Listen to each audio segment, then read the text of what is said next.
Let me make sure somebody can unmute themselves. Sorry. Go ahead. You can unmute yourself. Go ahead. Go ahead, Adadioramm. Eze bi n'eluigwe ọgọrọ ya na-akpụ n'ala. Chukwu okike ya kpọgo. Eze bi n'eluigwe ụmụ gị agbakọnata. Nna m anyị na-eme ibe isi anyị na-eme ya ka anyị nọ na-eme. Onweghị ibe ọzọ anyị bụ n'obi ahụ njem nwere onwe. Ya ka anyị na-eji ijie.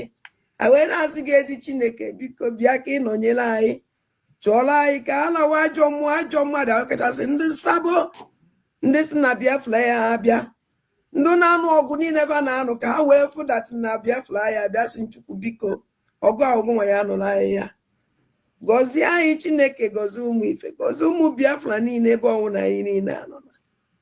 Ezi Chineke ma ana m akpọkwa gị n'isi awalida Maazị Nnamdi Kanu Ọhamadike. Nọnyere m ihe. Gbaala m ya ume. Were dọkịta na-agwọ ya ọya. Chineke biko ọkwago ka anyị nwee onye ọzọ.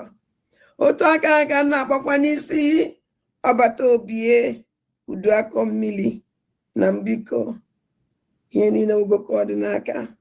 Anyị eme nke anyị ji nwụrụ mmadụ ma agụ nwa ya eme nke iji wu Chukwu.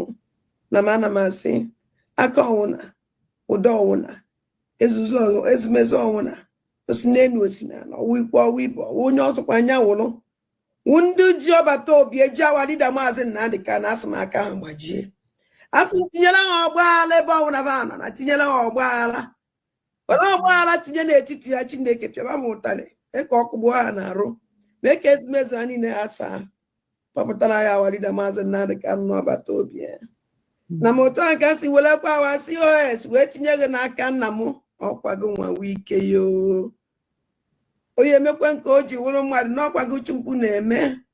Nwa onye na-enye ike ajọ mmụọ ajọ mmadụ uke mmụọ uke mmadụ ebe ọsọkwa anya si onye ọsọkwa anya wụrụ ọsọkwa wụrụ mụnwa na-eche echiche ọjọọ megidie asụ Chineke megide onye ọbụla na-emegide COS ayo ise ọwụrụ mụnwa na-emegide ya emegide m ise onye ọsọkwa ya wụrụ ebe ọsọkwa ma na-agwụ ije ọ na-agba n'elu ọ na-agba ya n'ala ọ na-agba n'okpuru ala ọ na-agba n'elu bed asụ Chukwu asụ megide ekwene ka ba binye ekwene ka nna m ise binye ọbịa onye ọsọ enekwena anya n'ihu emekwena ebele alili aka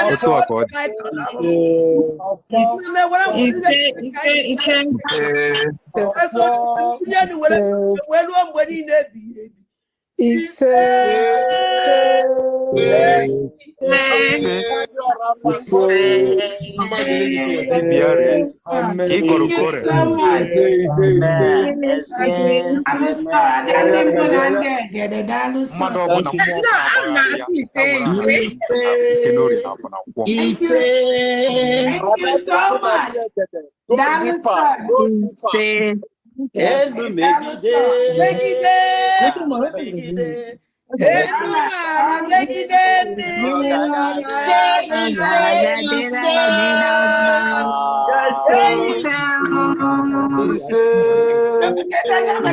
Maybe you go ya go ya Adadioramm megide I like it megide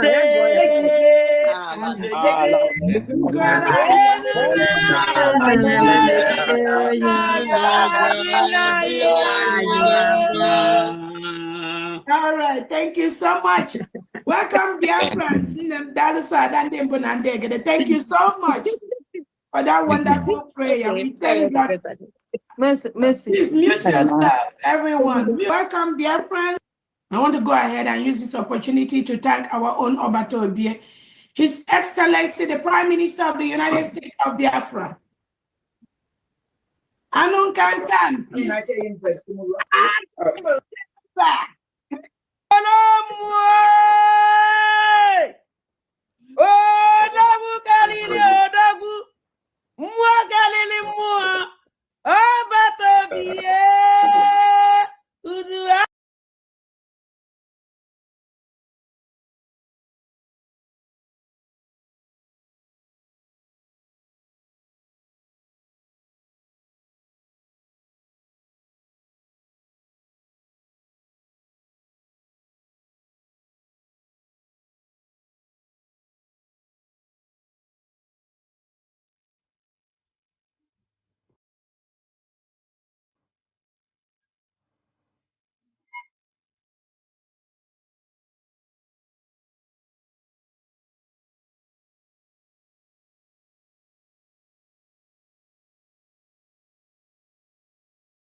Now chief of staff.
Base kind of n'elu na mbụ na mbụgodo ihe nchọrọ ime ka Ngozi Orabeze mata ya bụ eziokwu ọgbata obi atụkwara nga terrorism 6 years terrorism. Ị nwere idea ada? Ọgbata obi Simon Ekpa Finland tụrụ ya nga 6 years for terrorism. Ị nwere idea? Okay, for the thing ọpụtago. Mba ihe na-ekwu ihe dị na news ka nna eme analyze. Okay. Because enwere ihe some people enwe idea. Ha just na-agba. Finland tụrụ ya nga 6 years for terrorism. Ngozi Orabeze bụ chief of staff Simon Ekpa bụ the chief of terrorism. So Ngozi Orabeze nwere question to answer because ọma ihe mere ọgbata obi eji were mee terrorism. O so were support ọgbata obi na terrorism o mere. So ọ bụrụ ọmụnwa bụ lawyer, Ngozi Orabeze nwere question to answer. Yes. Because mgbe niile ahụ Simon Ekpa dey terrorize ebe niile ahụ ọ na-eme terrorism ahụ Ngozi Orabeze so ya kee ihe o mere and onye nwa Ngozi Orabeze na-negotiate ihe that place maka chief of staff. Nyanwa chief of staff to Simon Ekpa bụ the terrorist atụrụ nga 6 years.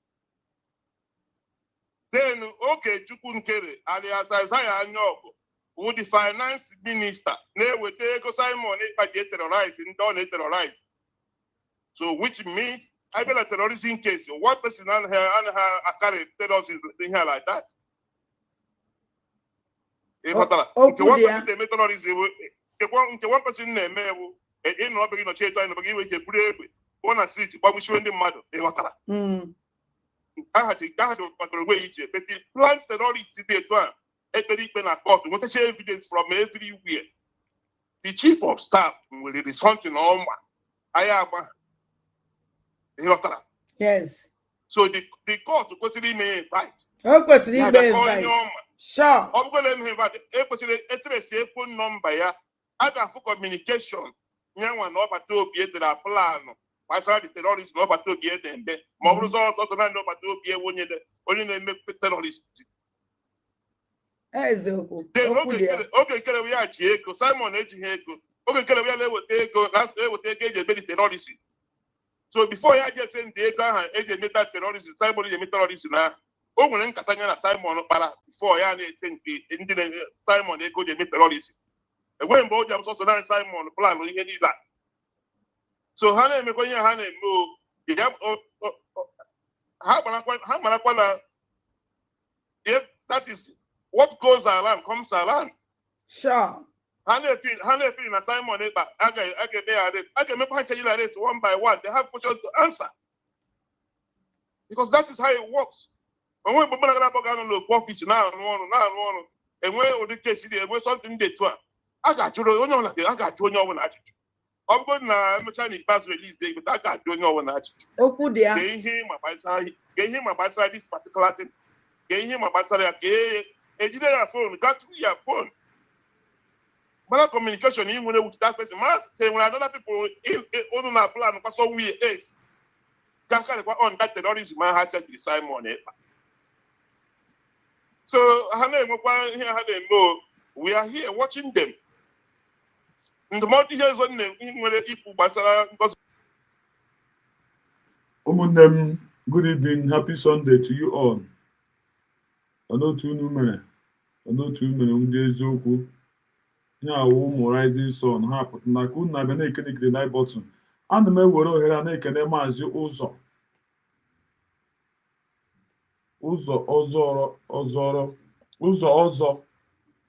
ọzọ asị m gị good evening and happy Sunday. Ana m ekene Ifeanyi Bennett, good evening Ifeanyi Bennett. Ana m ekene Samuel Jackson, ndewo maazị. Ana m ekene Chidubem Okrisofia, ana m ekene ndewo. Ana m ekene maazị Ojugo Chukwu, maazị ndewo. Otu ị mere, otu ezinụlọ gị dị, unu na-agbala Sọnde. Ama m na unu siri rice, ghee tọki, mee salad, na-eme enjoy. Aga m agbapụ ya ọsọ because enweghị m oge iwest. Ama m na n'ọkwa unu eche gịnị mere nwatakịrị nwoke a after all these things o kwuru ọ na-agbagharị platform to platform, na-agbagharị platform to platform, na-agbagharị platform to platform. Ama m na n'ọkwa na-erizine, ọma m ọsọsọ m nwa ka brain m na-arụ ọrụ. Amakwa ma ndị ọzọ na-erizikwa ka m si na-erizine. Biko ya mụ na-erizi ka m si na-erizine, biko na-ewekwana m iwe dịka m ebekwughị ọnụ. Biko ajụjụ ka m na-ajụ ka anyị move unu na-aga ka unu gee ntị maka m nọkọta ma na-eche editin. Maazị adị m oke Franklin nwa obodo, Frank nwa obodo, good evening. Abịara asị mapụ na asị ka m bịa pụtagojugodo ụmụnne m ka unu na-abịa na-ekerike ndị abịatụ na-achị ya unu ka ndị ma ha erizikwa ka m si erizini. Nwatakịrị nwa okorobịa na-agbagharị platform to platform, enehie ụchọga, enehie iwu ya, enehie ewu nsogbu ya. At least time ekwesịrị ịjụ ajụjụ, jụọ ya enehie ewu nsogbu gị, enehie na-edistọbụ gị, enehie mere iji na-ebi gị dị ndụ a, enehie butere gị na-edi mkparamagwa a. Time eri na-eju question ka anyị gaa nụ.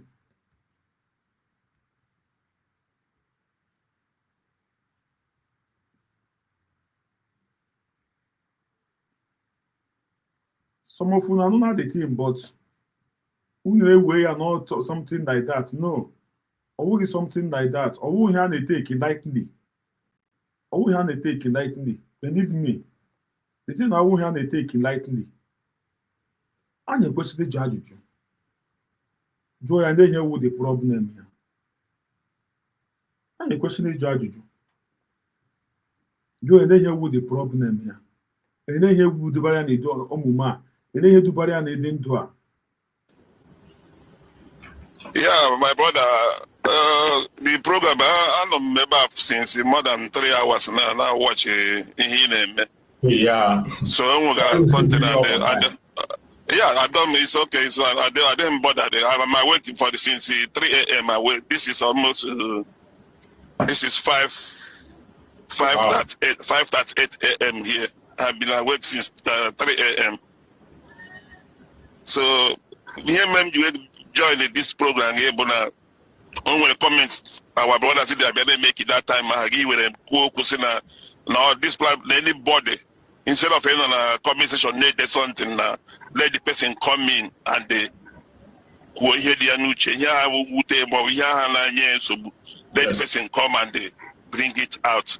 They debate here. So my brother Biki when they go adjutant Jorejo. Go ahead. Right, yeah, a cabinet member na USB. Right now, but this in Kateba. A cabinet member na USB. No. Eh? No. Okay, thank you for that. So here you join here because I know why, like more personally. Ezra Mazin and the kind of from IPOB to a kidnap wire na Kenya. I wouldn't know for Simon Eba name program. I put on a made him.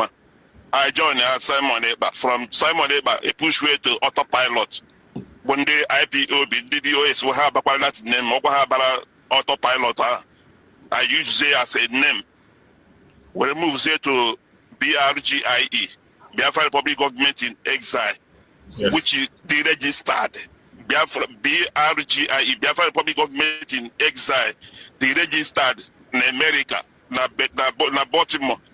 So you wanna cover again now? Na Brigi, the registered, and na USB, United States of Biafra, adịghị registered. Ọ nke onye ọ na-akọwa now. Ama m na-ege ntị. Ama m na-ege ntị. Biko nu focus ọnụ. Sorry for the interrupt. Ama m na-eme ya ka unu mọ ndasị. Onye ọ na-akọwa na erejistara Brigi erejista. The United States of Biafra na erejista ọkwa nkọwa ya ka anyị na-aga nụ. 7200 Bel Air Road, Baltimore, all the registered as organization. So we build the Biafra Republic Government in Exile. We will make a cabinet meeting. Inside that cabinet meeting, life, I watched in my life. I hope that 3 names I can use. Our freedom. In again to the Chairman. Also, our freedom. This is the 3 names I actually use. We will take the cabinet meeting. We will to a vote. Among the 3 names, they will take USB, which means which means United States of Biafra. So that United States of Biafra, some people not confused. So Mba, ikuteghị ya. Ị ga-arịsị so that United States of Biafra ahụ abịa na Finland ga-edeclare ya Biafra, then iwuzi United States of Biafra. Ụmụnne m ndị nọ here ọwụghachi ka m na-ekwu ihe ahụ. Biko na ndị na comment section ka unu nyere maka ka ọ hapụ dị ka n'ọsọsọ m nọ here. Abelieve unu na-ege ntị. Ọ sị na emere vote echuzuo si na ha ga-akpọzi ma declare ya our government United States of Biafra USB. Then agazie Finland declare ya wuzi akpọzie ya United States of Biafra. Ọwashi kọwawo ya geenụ ntị. Biko ndị na comment section na-ekwere na aka biko nu ka ọ hapụ dị ka n'ọsọsọ m nọ here. Ọ dị very important. Ka anyị need itinye this useless man na hifere ihe ozuzuge ihe ọ gara na platform na-ezuzuge. A man to show you that enweghị ọrụ ga. You know how many hours ọsọ ọ nọ na-ege gị? 3 hours. So ya ka ị ga-eji amata. Biko nu. Thank you. Stanley. Ndewo. Franklin nwe obodo. Ndewo. Geenụ ntị. Confused. Because I know from the foundation from day one or started. In agent. So that the United States of Biafra, some people not confused. So confused meeting, they went to a vote. And we hear some people not confused. So when ha nagazi get declare is Biafra. Can they declare Biafra? Ya wuzi ya wa United States of Biafra ya wu USB. And we hear the confused you know the ụmụnne. And we hear the confused you know there. And we hear the confused you know there. Are you confused? Na vote.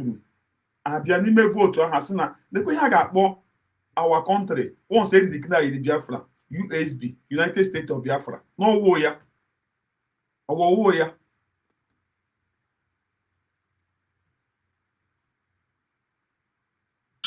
Among the 3 names they were USB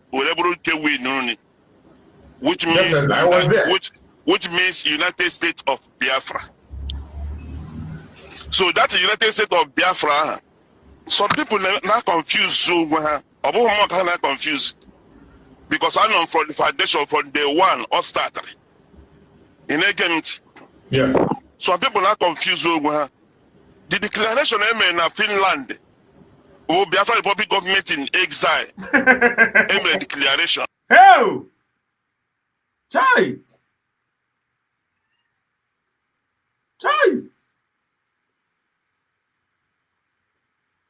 Imagine.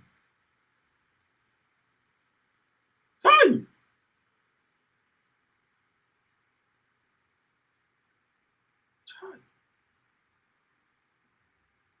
Eche m onye kpọgara idiot Amerịka. Elee otu idiot a siri gaa Amerịka? Elee otu idiot a si manage gaa Amerịka? Chineke mee na aka akwa na ewu o. Elee otu idiot a si gaa Amerịka? Hai!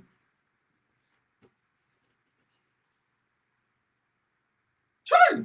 Chine akakwa m sị gịnị mere this guy ji na-ebehave ga like this? Nna nwanne m lekwe no.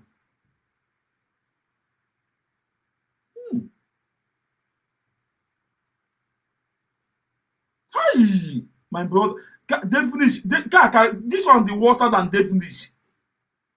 Imagine. I ga declare ya na ọnwụ Biafran government in exile. Brigi.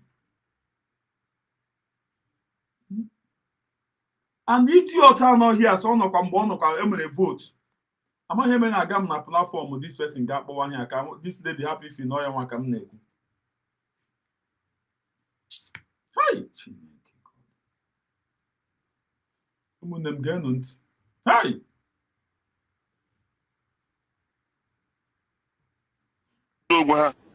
The declaration na Finland bụ Biafra Republic government in exile emere declaration na ọ bụrụ na anyị defend our ground nweta our this na nation anyị ihe anyị ga-apa ya bụ USB United States of Biafra.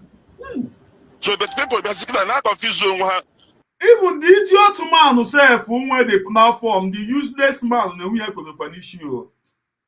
Ụmụnne m na-anekwe no. Akakwa m dị anya ka m na-ajụ the reason why but enwere ebe m ya abịa aga na. Enwere ebe m ya aga. 1 minute. Unu ewere m iwe just nyetụ na ndidi biko na ụmụnne m. Nna Hi! Maazị nna aka nna eche m onye kpọgara this idiot America. Eche m otu idiot ka shiri gawa America. Eche m otu idiot ka shiri cross America. How did this idiot manage to go to America? Ịma ihe akwa ndị erere na-akpọpụ obodo oyibo ihe akwa ihe na-aka ọsụkwa ihe niile a. Ọkwa ihe na-aka ọsụkwa ihe niile a. Believe me.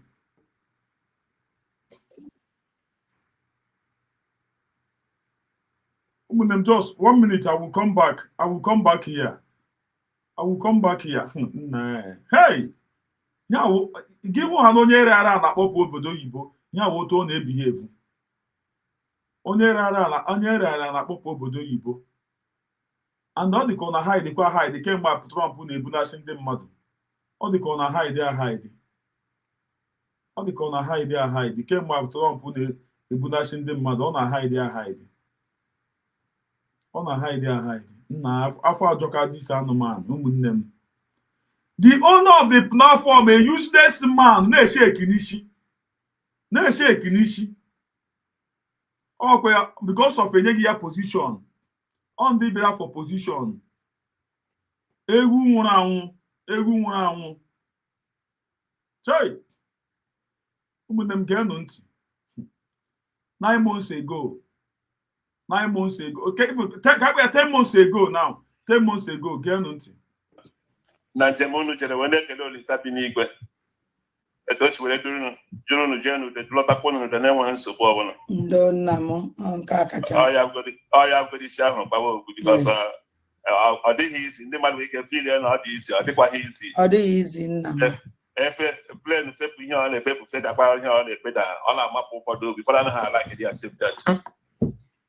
Mana anyị na-enye Olisa bi n'igwe ekele. Ma ahụrụ m nwa na like ịba flight.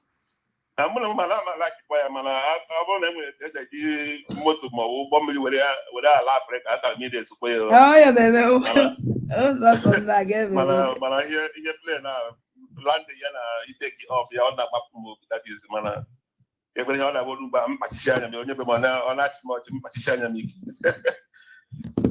Emere m nghọta agaghị m skuulu mana na mmụọ nke m enwere m idea na ihe ọbụla gbasara gọọmenti abịa na gọọmenti enwere chief of staff. Everything ọbụla gbasara that gọọmenti ahụ na-aga through chief of staff. Any anything or any minister of naturally you equal the president said, you have to go to chief of staff. You have never organized. By the time you get you will submit your proposal to the president. And when anything, when anybody now be who president, I have that through chief of staff. And they got a chief of staff. Only have him organize the government. Him organize government. Him organize government. Don't everything organized. Don't have table president. President, I say one by one, line by line. Line by line, onion card, this is done, onion card. This way before. Everybody should focus on his own lane. Not a lane. Chief of staff, chief of staff. In charge of all departments needs. May we information, may we health, may we finance, may we education. You have to contact the chief of staff. But may approve. Yes, chief of staff. I want to not the wrong. They can go to dictionary or go to Google. Go Google. What is the job of the chief of staff in the government? What is the job of chief of staff? Government in Gisu. Government in Nigeria. Okay, from nowhere. Anybody can arrest you, do you anything? No, everything has to go through the proper channel. Oh, that is how government works. Oh no, I will honor you. Yeah, and when the provost here, after now, one secretary, unless many appoint. Oh, open secretary, the people be at the meeting get my point. So okay, I am a secretary data. Or you come and do a emergency temporary or not for that day.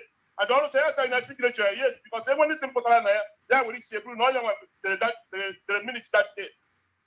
When the guy have to honor finance, they will chief of staff. Oh, everybody know that chief of staff. Oh. Wrong. Go to dictionary, go to Google. Google, what is the job of chief? An urgent message from President Trump demanding Nigeria stop the brutal murders of thousands.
Confused, so confused because I know from the foundation from day one or started in agent. Yeah. Some people are confused. The declaration in Finland will be after the public government in exile. A declaration. Now when I defend our ground with our listen. Na national here got by USB United States of Biafra. So the people basically are not confused. Like was now we go USB, then we go USB. Because as a former cabinet member, this USB that people like or will body registered anywhere in the world. What's better after 50 when Jim?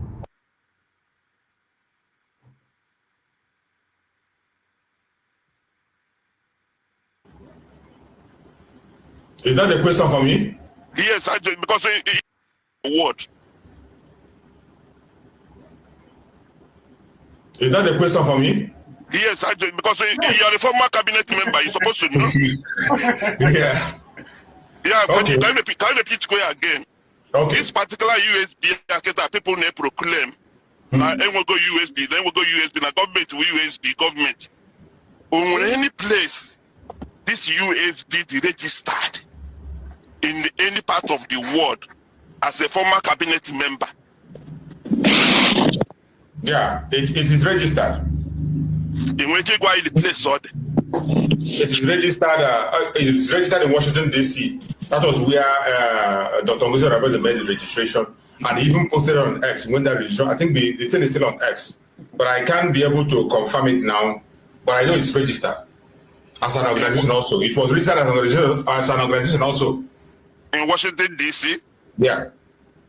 Are you sure? Are you 100% sure, or you are guessing? Because I'm not guessing. I will try. I can't be able to lay my hand on it.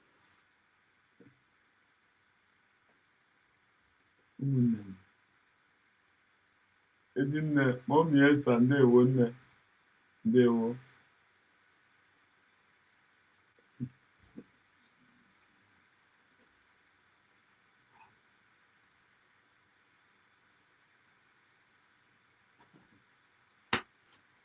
Ụmụnne m ọkwa onye na Amerịka zuzugo ihe ka ahụ. Onye akwa onye na Amerịka. Onye akwa onye na Amerịka zuzugo ihe a. Ọkwa onye na Amerịka. Ịma the cause e were ala obi nne ya were ya were ya metara avụ. Ọ gbagha mbọ as a man ka mmadụ si agba mbọ dịka otu anyị nwa agbara mbọ na asị nwa ogbenye nwụ agbara m mbọ were ego m metara avụ. Asị nwa ogbenye nwụ agbara m mbọ were ego m metara avụ. Hai!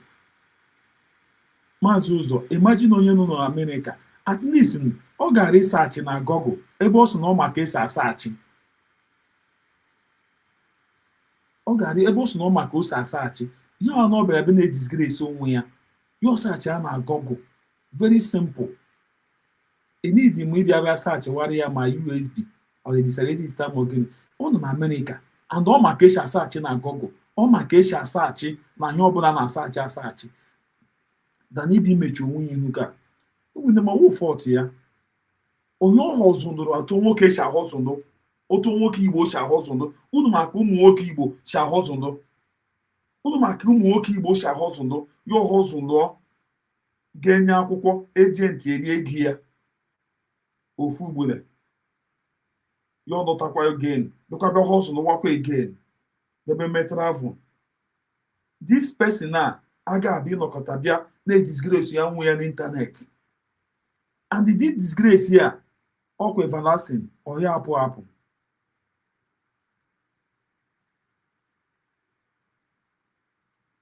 This disgrace ya ọkwa everlasting ọhịa apụ apụ. Ụmụnne m, hi, at least ọ nọ n'Amerịka ọ sị na ọ gụrụ akwụkwọ ya ọ gaga saachị ya mee research dan ebe ime onwe ya aka dị ịma ihe ma o ji na-eme disgrace go onwe ya aka ịma ihe ma o ji disgrace go onwe ya ọ ga-asị na eme onye eme ifu ya but m promise unu ọ ga-anwere ya ma ọ nweghara ya unu ama na ọwụ mụa ọ ga-anwere ya na ịdị disgrace a sị na mmefu ọgaranya ka ọnwa nwụrụ anwụ mmefu ọkọ mefogo onwe ya ọ ga-anwere ya ọ ka mma na ọ nwụrụ zu ike ozuzugbo n'onwe ya na nyụka ozuzuge. Hai!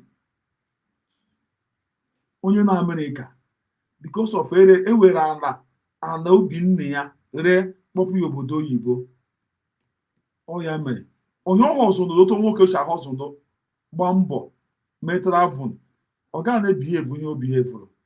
Gaa gaa research anụ otu esi kpọpụ obieze bụ abroad ọ nwala ka eri ya. Ọ gbagha mbọ onye gbara mbọ as a man metara avụ cannot be this useless. Ọ ga-adị iberibe ka amaghị m na na-agwa unu ya. Ụmụnne mgbe ọbụla m pụtara ihe agwa unu ihe believe unu m anụmatụ unu achị. This idiot a ereri ya na ubi nne ya ere ya were ya kpọpụ ya obodo oyibo.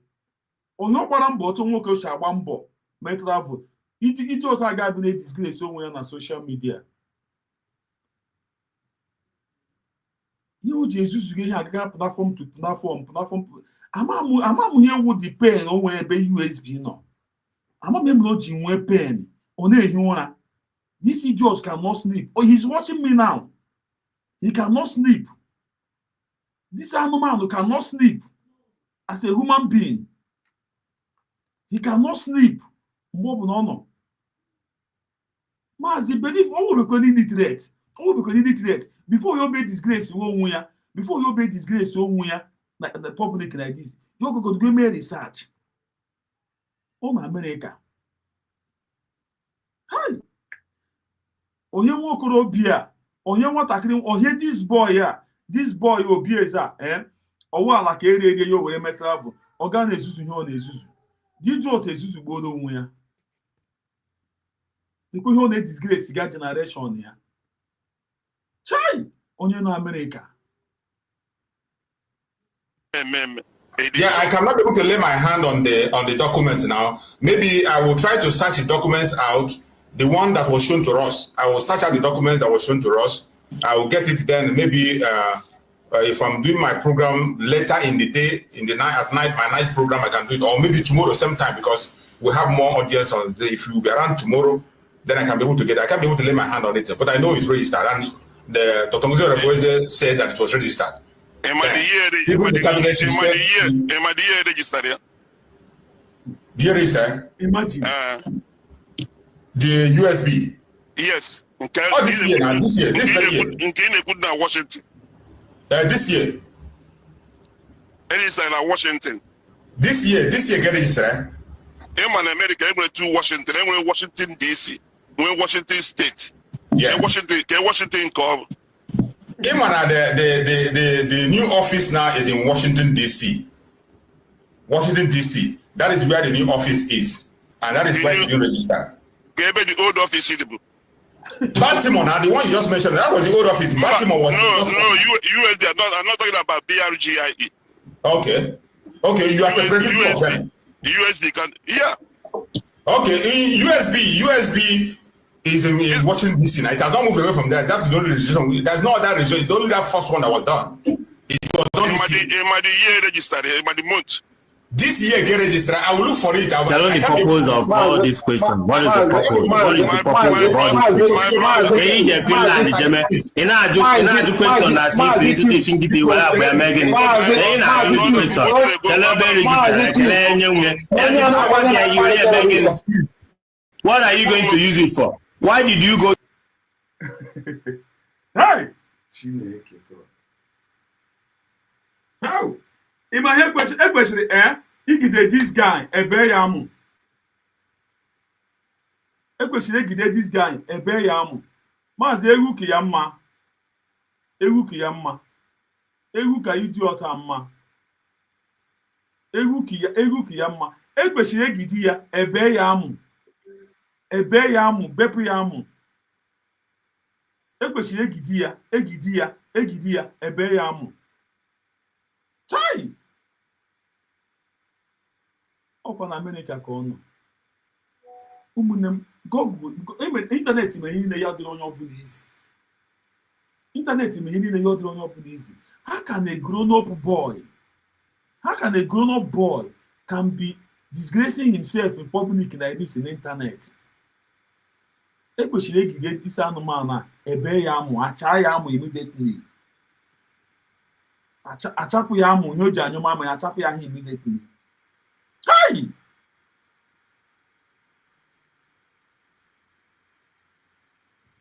Believe me, onye ọ gbara mbọ erere dị idiot na akpọpụ ya. Onye gbara mbọ, ọtụ mmadụ si agba mbọ ịga hustle na ọkụ hustle na ekute ego, anwụ acha gị, mmiri ama gị, ka ise bụ ego. Ọ ga na-eme ihe ọ nọ na-eme. I swear with my life. Ụmụnne m arụ mere.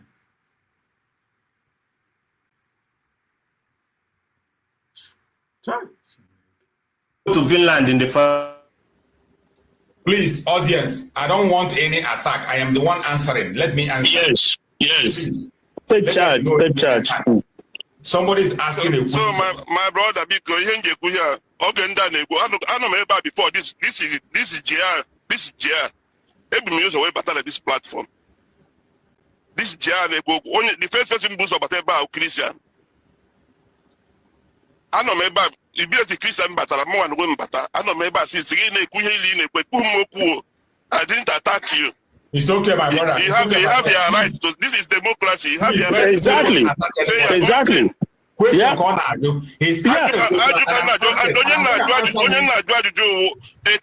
former cabinet member can more an question.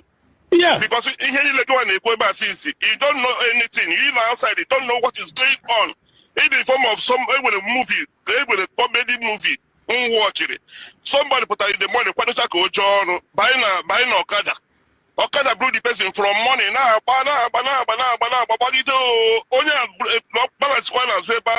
We talk about this Okada and be a god office able to reach our room. Evening time. Okada stop wire. The man told to say, Lasagna, only be an Okada a mad person. My brother, what you don't know is bigger than you. Yeah. Please, my brother Obieze, let's not respond to anything. Tell us what you know. My brother choose. He ain't judge question now, but Ndigbo to lose only one half use. And that's true. Many people even Grigo de Kugeba. You cannot build a house on a faulty foundation. So try and let us come together. I wanna come together on which house? USB in a co-create and this my brother back down and fight. Energy side this USB now January 5th, 2025. Now Decatur, Atlanta, Georgia. And the head register United States of Biafra / Biafra Republic Government in exile / de facto. Here Usbg with the Secretary of State in Georgia register this particular thing, this brother neighbor now drag. When they start the USB. When they start and the trustees now this particular thing won't go to alone. This is his personal business. So she can do whatever she want to do. Can I ask you? My brother, my brother, wait. You don't have to interject. Let him finish. My brother, wait, please. I have no document. Hold on. Just as you were asking about that very registration, I told you it was done this year, but I can't pick up the. I think I'm still going to look for that documents. And what you are explaining now, in that very thing, it's actually how it was. It's been written there. United States of Biafra, Brigi, and de facto appeared in that very thing. United States of Biafra, Brigi, and de facto.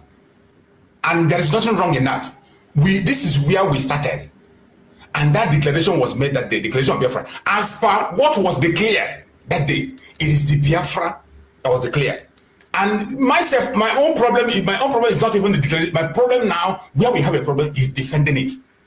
So when it comes to that these documents you're talking about, I'm going to bring that document and I will display it tomorrow by grace of Chukwu Kemi. I will display it. But whatever you are saying, please, we are talking about solution, uniting and becoming one. This issue of dragging who is there and who is there. My brother. That's true. For us to, Brokisan, hold on, please. Okay. For us to come together. Yes. Mazin Nandekanu say you have to be white and whiter than snow. You have to get to the truth. If when backup, say, backup. Backup, yeah. Backup.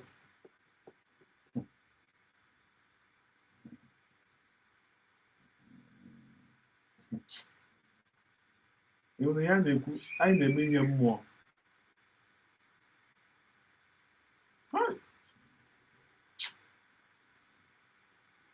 Mụna m ga-anụ ntị. Onye rere a na-akpọpụ obodo oyibo. Onye ọ gbara mbọ as a man, ọ ga na-ezuzu n'ozuzu. What we are doing, you have to tell us the truth and nothing but the truth for us to come together. Like right now. Okay. BRGIE. Obatopie Simon form, but one of the trustee member. Isaiah Nyoko. remove his name there. Remove the name of the Prime Minister. Yes. One of the board of trustees, which does not exist in any way in the world. There's no how somebody will only just take care of mails address. That is an address. Yeah, Here you use Isaiah Anyoko. But okay, Chukunkere. But just because there's all the state na Maryland, na Baltimore.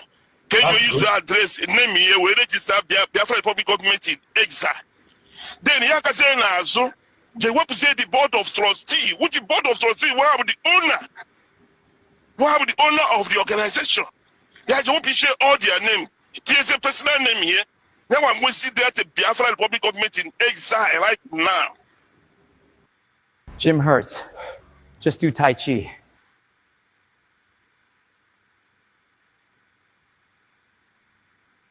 Then, in the USB, the personal owner of USB. Ngozi Ohanaeze does not own USB. Point of correction. Ngozi Ohanaeze doesn't own USB. Hold on, Obi-Wan. Wait, hold on. Don't fight what you don't know. Ohanaeze, please, I muted you, Ohanaeze. I muted you. You see, I don't want this. I don't like that impression you are trying to create that USB is owned by a particular individual because of the registration. Why I say that is that the same issue came up on Ohanaeze Ndigbo, the registration of IPOB in the UK as an organization. Most of these things we are doing are only registered as an organization. In as much as we want our own country, we want to get our country and get our country. If you want to register any of these things, you don't register as a country because you are not yet there. They are always registered as an organization. They brought the same accusation on Ohanaeze Ndigbo when they were talking about IPOB. There was a video I played last time when Ijele was saying that Ohanaeze Ndigbo registered as a company, a private company, and it's his own company. So I don't want this narrative to continue. It only brings division among us. But Master Truth, if it's a USB, a declared United States of Biafra as a country declared, will it still be registered on individual name? That is one thing I am telling you now. When we talk about establishing a country, we have not taken our land back. Our land is still under occupation. We have not taken charge. In as much as we have made the declaration, recognized, everybody saw it, the whole world saw it, but we need to take back our land for us to be recognized. That was the thing Master said when he was talking about our passport. Somebody asked a question of our passport, and that Master said that even that passport, we can only be able to use our passport after we are recognized. We continue to use the passport we are using, but any country that comes forward to recognize Biafra, in that country, you can use the passport. In the same way today, United Nations have not, we've not even gotten any recognition yet, including those who recognized us before that have not affirmed it again. So we are still, as an organization, you cannot register it as a country, it will still be registered as an organization. Ohanaeze Ndigbo did the same thing. People accuse them of this thing. So let us not be using that. Just one question. One question to Ohanaeze, please. Just one question. Mr. Ohanaeze, what must we? No, to Ohanaeze condemn. I just want to ask. Please hold on. I'll you tell you, please, Obi-Wan. Let Ohanaeze finish, then you ask your question. Ohanaeze, please make it. And please, my brother, what we are talking about here, let us not try to do things to discredit anybody. My brother, choose facts out there and people take their decisions. My brother, choose Ezioku the Meku and Ndigbo to the Lusunabona. Ihe okenye die anwụ ọnwụ n'okenye erughị afọ ekwughị mmanụ okenye ekwu anụghị mmanụ nwatakịrị. Ihe anyị na-ekwu ebe akịta bụ solution to our problem. We have a serious problem. Yes. We have a serious problem. And the problem anyị nwere, these two group anyị na-ekwu na ma USBO ma BRGIO enweghị onye n'ime ha right now. And ihe abụ ihe Maazị Ndigbo na-ekpe akwa na court. And when you right now they follow the template of the government video from IPOB now. None of these two groups is following the template. Because this online they follow the template. Before I one in Finland, the government of Nigeria and the they were crying Musa Nebakwa every day. Definitely. Now that vote in the Senate, Nebakwa na the government of Simon Ekpa, I dominate to go the airspace of. Ịma ihe wu problem ya na-awụ ka ọnụ na a na-egbu ndị amị then ebe USB na-achọghị igbu ndị amị, why can't you ga buru egbe gegbuwa ndị amị? Ọ gwụla problem ya na ndị Naijiria ebeghị hazi akwa. O just nnọọ na-eme nnọọ ihe ọ ga-eme nnọọ ka ọ nụkwa nnọọ na Dr. Ngozi Orabueze na-emeri arrest dịka ka o siri kwuo. Ọ gwụla so ihe ọ na-epushu, enweghị ihe ọzọ ọ na-epushu na-awụghị ya. O just nnọọ ka ọ nụkwa nnọọ na emere Dr. Ngozi Orabueze na o megide nnọọ na ndị na-ebe akwa na ndị Naijiria na-ebe akwa na sineti mgbe Prime Minister Simon Ekpa na ya na gịnị mere ebe ga-ehezi akwa n'azị. Ifuru mentality onye iberibe.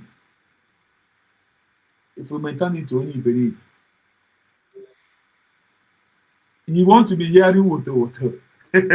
Ọ chọrọ ịnụ woto. But the useless idiot, ihe ọ na-ewetakwa eji eme woto $100. Ama m $100 ọ na-eweta every ọ na-afọ oso onwe ya na-eweta onye eji emeri ya woto. Ọ gakwa na CRC ga-enye $100 ka ebe ha ga-emeri ya woto.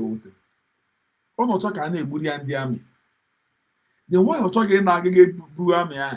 Anyị ma m gwara unu si na onye ya na Adadioramm dekwe dị plan before ihe niile abịa ka Njemeka Ọba disappoint ya.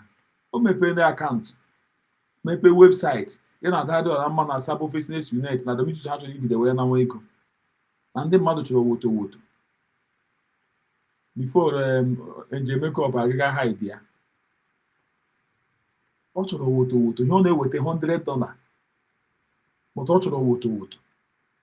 Ọ chọrọ ka egbuwere ya ndị amị ka ọnụ na-ekwe ndị amị ka egbuwere ndị amị ka a na-epe osi ya. Ọ gwara ihe ọ chọrọ. Ọ sị na ekwesịrị ịfụnanya ya na Dr. Ngozi Orabueze emewekwa ihe ọ chọrọ na ya bịa kpọwakwa ya terọrist. Ọ sịkwa na Simon Ekpa na terọrist. Na Dr. Ngozi Orabueze na-edidi icheki fon ya na-edidi ime arrest ma ọ bụrụ ya nwa wụ lọya. And enwe onye chetara ha hie ya ahụ ọ chọrọ ka emewe. But onye ahụ ọ bịa na-akpọga awa Prime Minister terrorist.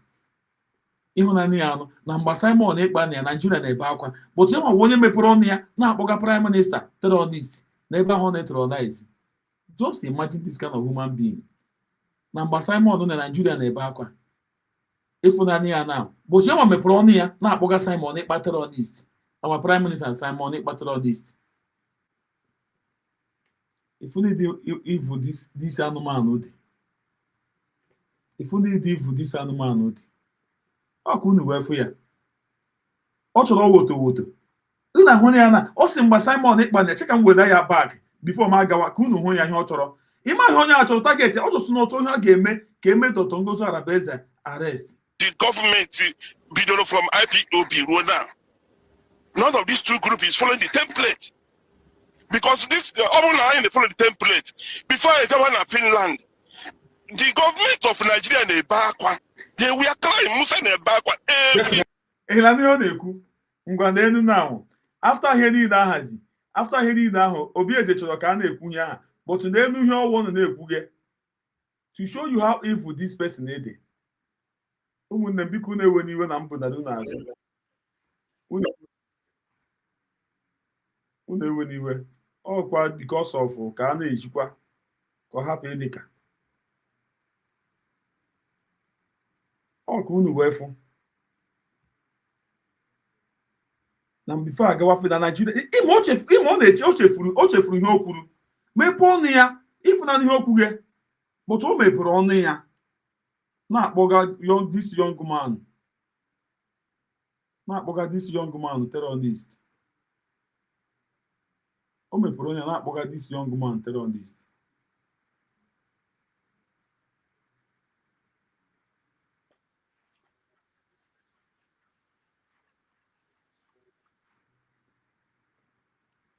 Ụmụnne m chere na anụ m abịa na unu ewe n'iwe. Ọ ka unu hụ how evil. All her plan, all his effort. Ka ọjọọ sụ nọ ka Dr. Ngozi Orabueze eme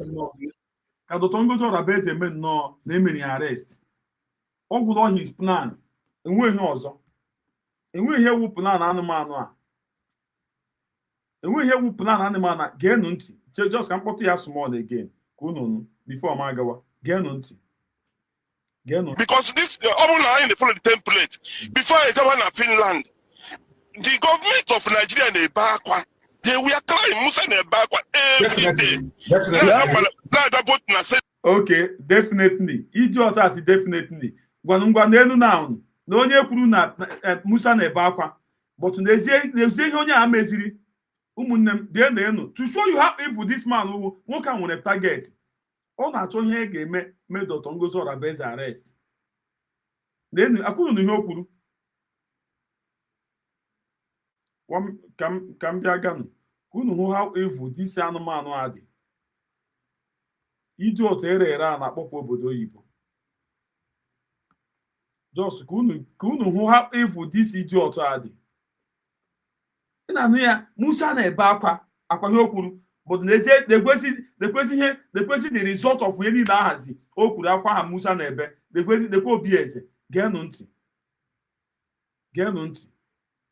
unu ewe n'iwe ihe anyị na-eme ka ọ dị mma ọ ka unu hụ hapụ ifu this obi eze dị geenụ ntị ka anyị nọzi n'elu ihe na mbụ na mbụgodo ihe m chọrọ ime ka Ngozi Orabaeze mata ya bụ eziokwu ọgbata obi atụkwara nga terorizm CCF terorizm. Ị na-anụ ya ọwụ onye agha si na ọwụ onye mege Naijiria ji na-ebega akwa nye o kwuru mege Musa ji na-ebe akwa geenụ ntị now lekwenụ ya o geenụ ntị the same person aha. Ị nwere idea ada?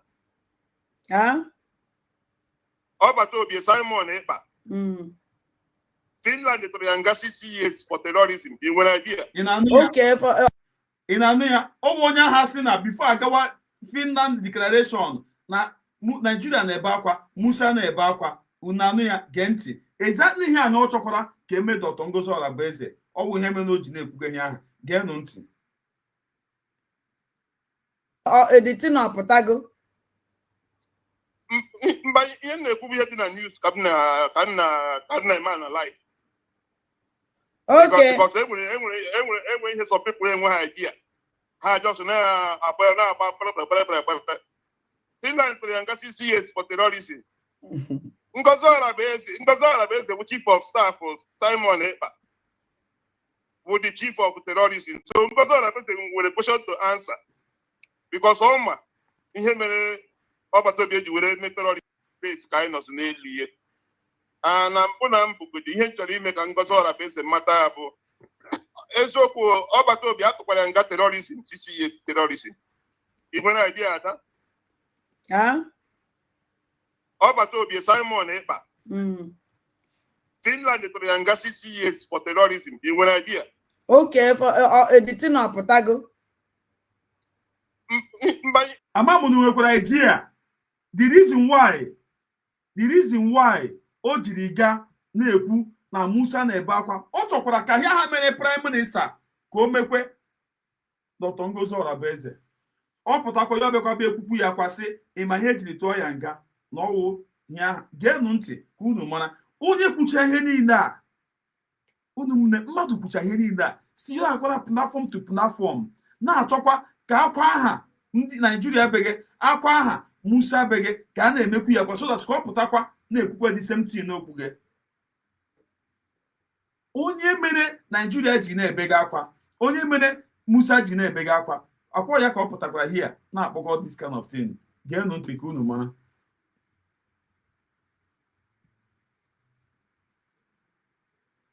Maazị 1 minute biko. Ihe na-ekwu ihe dị na news ka na-eme analyze. Okay. Because enwere ihe some people enwe ha idea ha just na-agba Finland tụrụ ya nga 6 years for terrorism.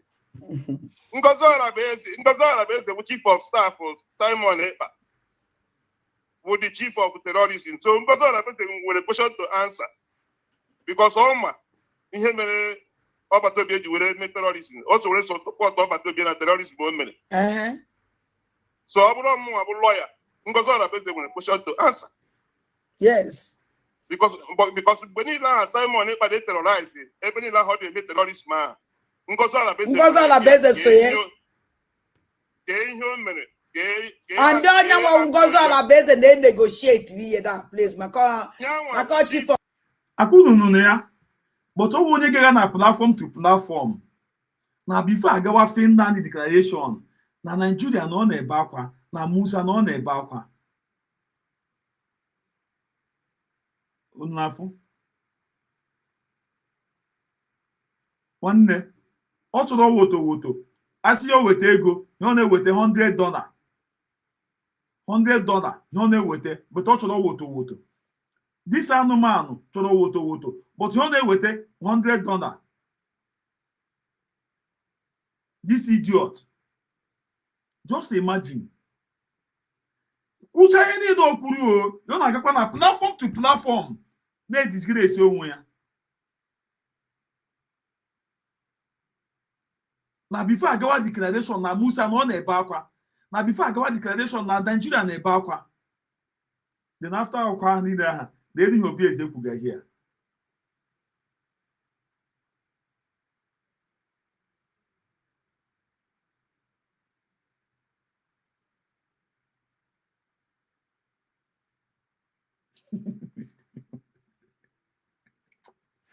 hey Chineke God ewere ala a ga-ara iji were mee ezigbo onye rere idi ọta akpọpụ ya Amerịka ya ọ ga na-ezuzu na Amerịka ị na-anụ ya ka mkpọtụ ya small ka unu nụ ọ ka unu mara target ya chief of staff to Simon Ekpa who the terrorist atụrụ nga 6 years. ị na-anụ ya who the terrorist atụrụ nga 6 years but ọ sị na before agawa declare iwa Biafra na Nigeria na-ebe akwa Musa na-ebe akwa hey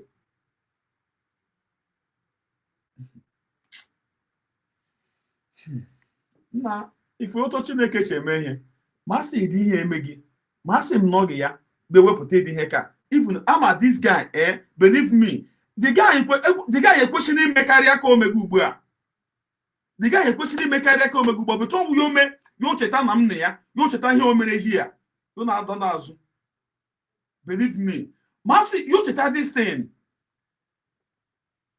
ya ocheta ihe a ihe o kwesịrị ime you na-esu mudi ya you go go na ka anụmanụ aha because of former ama na anụmanụ aha amaghị this thing enwunye ga-ahụcha dị ihe a gị nwe mind mepe ọnụ na-ekwu na before agawa declaration na Nigeria nọ ebe akwa Musa na ebe akwa then after ihe niile anyị hụnanị ya anụ ya nwa jikwa ọnụ ya na-ekwughe ya nwa jikwa ọnụ ya na condemn ga onye chọrọ woto isi ya oke na ka emere woto na weta ego $100 ka iji ọta na-eweta $100 ka anụmanụ a na-eweta a useless man na-adịghị ọrụ ga na ọ nọ na platform to platform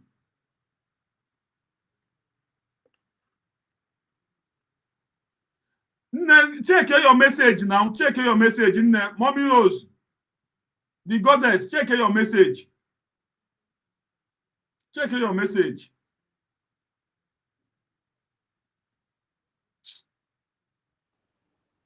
then Okechukwu Nkere alias Isaiah Anyogo who the finance minister na-eweta ego Simon Ekpa ji terrorize ndị ọ na-terrorize so which means I been a terrorism case one person and her carry terrorism thing here like that there is ndị ọ na-terrorize na awụ ndị agha beghị akwa ndị ahụ o kwuru beghị akwa Musa na Nigeria onye ọ na-achọ ịgọwa gị now but ọ chọkwara ka ịdị ihe aha na-eme gwa m ihe mere this guy ji na-ebiga dị ndụ a Ezinne ndewo Nneoma. Nna m, happy Sunday. Happy Sunday to everybody in the house. I wish you the same, Nne. Regards to your family. Ndị wee bata kịta iwe dị m n'obi ịma na agbacha enwe ha na-asị agbachikata nkịtị eghe ọnụ. You understand? And Biafrans, right now, everybody, you need to stand on your toes. Ihe a Obi Eze na-eme ọ dịala ya too much. Ihe a Obi Eze na-eme ọ dịala ya too much. Biafrans, you people should listen. Is Obi Eze fighting for Biafra movement? Ohanaeze with this voice note, Maazị Humboro Bo now. Obulu nunu ye pick one at a time. Yeah, one after the other. Ohanaeze is against Simon Ekpa. Ohanaeze is enemy of PM Simon Ekpa. Because oge ọ kpọrọ Adosia enụrụ na atụrụ Maazị Nga 6 years. From the tone, Ohanaeze, you are saying it, we are not saying it out of love. We are saying it out of hatred. And before then, Ada has come on her platform. Imago dance, Ada dance or dancer there. You understand? Then Ibenaju has a say or makwa. While Omego program about it. So on a sege on a bezoku. Then Ohanaeze Guma from this thing that is being played, you call Simon a terrorist. Say Simon on Ngozi. No, how? Yeah, that is cake is we put to that na Simon na ekwesịrị ịjụ Ngozi Orabeze ajụjụ because no ya na Simon na-terrorize ndị ha na-terrorize, and you call yourself a Biafran and you call yourself you are fighting for this freedom. Did you listen to your voice message? No, Simon Ekpa, you didn't even put like Mazi as your brother, or you didn't even put PM. When we say prime minister or a president of a country, only such power, those words. So that's some countries or whatsoever you are looking for, they respect such word, prime minister, president. Why in Kanye you wear this year? Njọ ị na-akpọ esi Simon Ekpa na Ngozi Orabeze ha na-terrorize ndị ha na-terrorize na gọọmenti America na-ekwesịrị iwere fonu Ngozi. Look at what nọ na be gị na-insinuate to an individual na suppose inene fonu ya amara no ya na Simon Ekpa na-terrorize. It came out from your mouth. Onwere onye bolu gị ebo. This is a statement you made. Then you call Simon Ekpa a terrorist. And Adadioramm say, n'eziokwu no hanabo. No Ngozi na osno Ngozi na-mobilize lia osno Ngozi na ya Ngozi na-echikwumotosikwo. No Ngozi na-mobilize lia ndị ya na terrorize. And you are there saying you are fighting for Biafran freedom. Then you called prime minister na platform that he's a terrorist. That I begin to imagine. Then Ohanaeze ka ezi ụtọ gị dịzị n'ihe USB na-eme because you are against them. You go platform to platform. If they with any idea, you are always against the government. At least you're supposed to get tired by now. Ịbara na this platform with ihe akpọrọ anyị ebe a na nke Maazị Chuks, and you were asking question. Ngozi Orabeze wee register kwa with humanitarian. Ngozi wee mekwe nka. Ngozi wee mekwe nka. You leave the people ekwesịrị ije n'usoro ọgụ. Ndị na-eme anyị ihe bụ ndị Fulani. Ndị na-eme anyị ihe bụ ndị militia. Ndị na-eme anyị ihe bụ ihe Tinubu kpotere na Biafra land ma ndị Musa kpotere. You left those people and they just are in their house, and this house was house. Ikpoga in terrorists. Kedizi ụtọ gị dịzị n'ihe anyị na-eme. Ị na-ajụ Maazị Chuks etu esi wee register USB. Must you know everything? Ife na-agbasa gị. And you have a platform with your own group. At this time, you kwesịrị na-aga from platform to platform. You're supposed to have your own platform. You're supposed to have your own lead. You're supposed to have your own group. You're supposed to have your own fundraising. You're supposed to raise ndị agha nke gị. Ọ nwoke ka ịbụ. Ebe ọ bụla ị gara na-cause havoc. Who sent you? Who are you working for? Ọgbachi nkịtị eyi ọnụ. Ọ na-akpụghachizi n'anya azụ. Anya anwụọna too much. Because with this statement you made here, that's the area I am talking about. Ogo abo voice note to give onye kwuru about na Simon bụ a terrorist. You said it here. So why disturbing Biafrans? You want to know everything. So yeah, and still we are still fighting woto. Yeah, you are still fighting. So ngozi potazia ka obia na ebuputezi maybe ihe na adịghị relevant. We are no more in that. Obieze, we are now in a government. And government bụ negotiation. Government bụ pressing the right button. Government bụ knowing people that are concerned. Government is reaching out to them. Simon Emego, Maazị Simon Ekpa, our prime minister, unu go nke o ji bụrụ nwoke, and unu niile kwakpunyere ya n'ime ebe ọ nọ. Unu pụta na-ajụ onye gburu kpom. Nke unu mere ọ n'ozube. Why do you want Ngozi Orabeze, Ngozi Orabeze, Ngozi Orabeze, Ngozi Orabeze? Remember, Obieze, you have a wife. Remember, you have a family. Your wife. I didn't show an animal when a family. I didn't show an animal behind bars. You touch her place of work. And when we were group, we say Kapawa Ebon Aroro, Kapawa licensing office, Ka anyway investigate, Ka FBI. I fear no evil and I fear nobody to say the truth.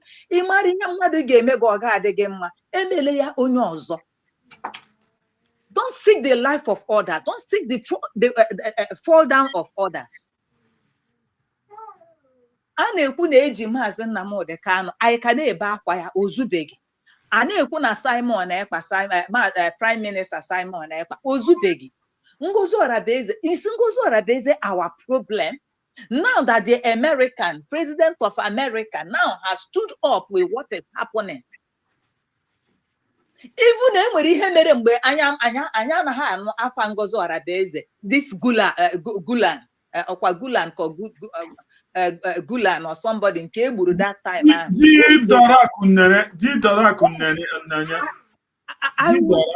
I was even listening to myself, listening to you people. Kedu ka these things were connect ya Ngozi when Gulan all these things it is too much. Obieze kwanata arụ na ọdụrọ mma.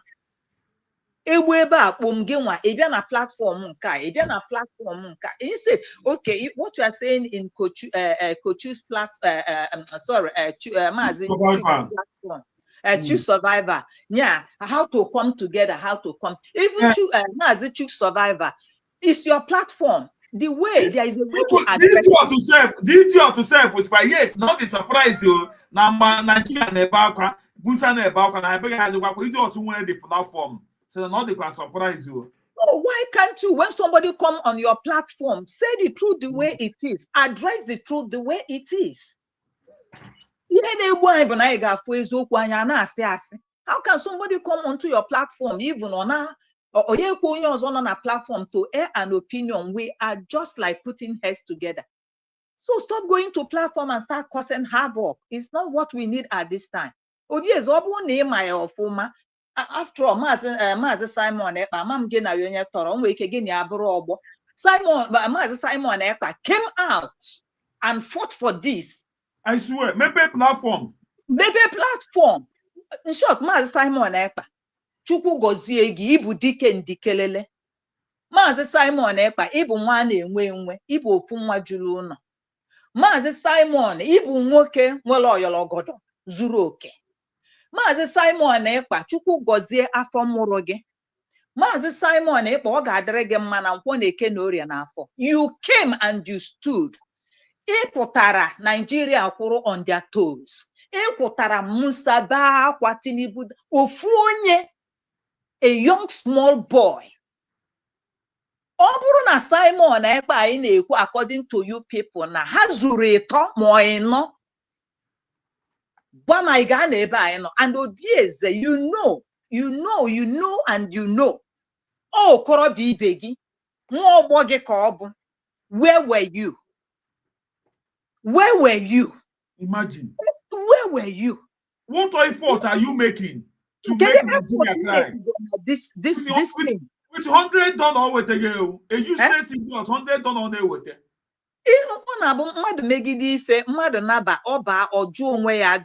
This thing, I have done it long enough. You rest your case. You obviously when he get make the you stop war. onweghị ị ga-emegide na ka mmiri o ruo mgbe ọ ga-ezo ka ogbe na-ezo. For the fact na ịpụta na platform for Simon Ekpa a terrorist, anybody listening to you, I don't know, onye ahụ ga-abụ onye Fulani, onye ahụ ga-abụ enemy of Biafra. And na isi na Ngozi no ya na Simon na-negotiate with terrorism. Ọ bụrụ onye ọzọ kpọrọ Simon Ekpa, what will you do?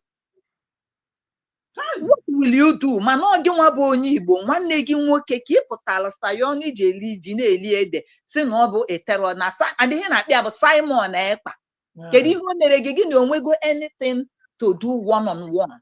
Onwego ihe o mere gị personally. Ọ gbagara ya kwa na platform to platform na-atụkwa ka a na-emekwa ịdị ihe ahụ Nigeria na-ebekwa akwa. Kedu ife o mee gị? Now, Simon Ekpa said under 1 year that Nyaman none at this agitation for too long. Simon has set a pace for us to stand on. Unu so na akpọ achi anyị azụ. Unu so dewe anyị ebe anyị dobe. Ị na-aga platform to platform. Nweghị anything dị meaningful. No Simon osekwa gị. Simon asị gị. Then ọnụ abụ ndị right in Finland. Kedu ihe unu gara na Finland na-eme na unu na kedu ihe nwa na-asị na protest? Riot. Right. Can you gather there? If you of all people can say that Simon Ekpa terrorize and do you could play go to that thing again. I will play it again. The thing that thing I got here. On a terror, Simon when terrorize and do terrorize. That's why I said something. I don't talk. But from this point, I want you to play it again. Kind of n'elu na mpụ na mbụgodo ihe chọrọ ime ka Ngozi Orabeze mata ya bụ eziokwu ọgbata obi atụkwara nga terrorism CCS terrorism. Igwe na idea ada ọgbata obi Simon Ekpa Finland tụrụ ya nga CCS for terrorism. Igwe na idea. Okay, for the thing apụtago. Mba ihe na-ekwu ihe dị na news ka na eme analyze. Okay. Because enwere ihe some people enwe idea. Ha just na-agba Finland tụrụ ya nga CCS for terrorism. Ngozi Orabeze bụ chief of staff Simon Ekpa bụ the chief of terrorism. So Ngozi Orabeze nwere question to answer because ọma ihe mere Obatobi eji were eme terrorism. Also were support Obatobi na terrorism. My brother, hold it there.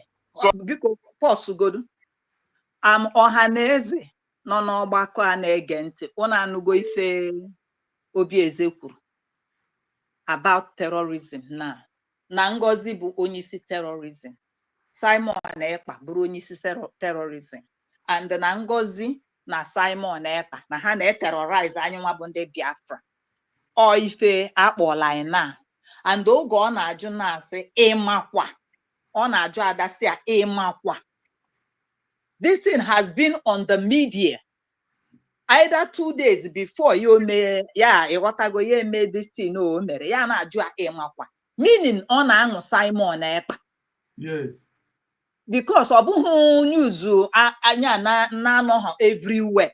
The news came out everywhere. Onye ọbụla was crying. Ị bịakwa akpọ ya sị ya ọmakwa. Ị na-aṅụzi nwanne gị nwoke ahụ. Continue. Still, ị na-achọkwa ka Nigeria na-ebe akwa. So ọ bụrụ mụ bụ lawyer, Ngozi Orabeze nwere question to answer. Thank God. Yes. Because mgbe niile ahụ Simon Ekpa dey terrorize ebe niile ahụ ọ dị eme terrorism ahụ. Ngozi Orabeze so ya. Because hold it there. Mgbe ọbụla Simon Ekpa na-terrorize whatever he is terrorizing, Ngozi Orabeze is with him. It is Obieze that said this. Ọkwa his voice. Obieze. So ụmụnne m, kedizi ife unu na-egere Obieze ntị? Obieze is working against the freedom of United States of Biafra. Ịkpọrọ Simon terrorist, kpọọ Ngozi terrorist, sị ka FBI ka o jidie. Maybe by now, by the grace of God, FBI has succeeded. And we are going to platform, Biafran platform, bringing out something that is irrelevant. So Biafran, so you know who is your friend and who is your enemy.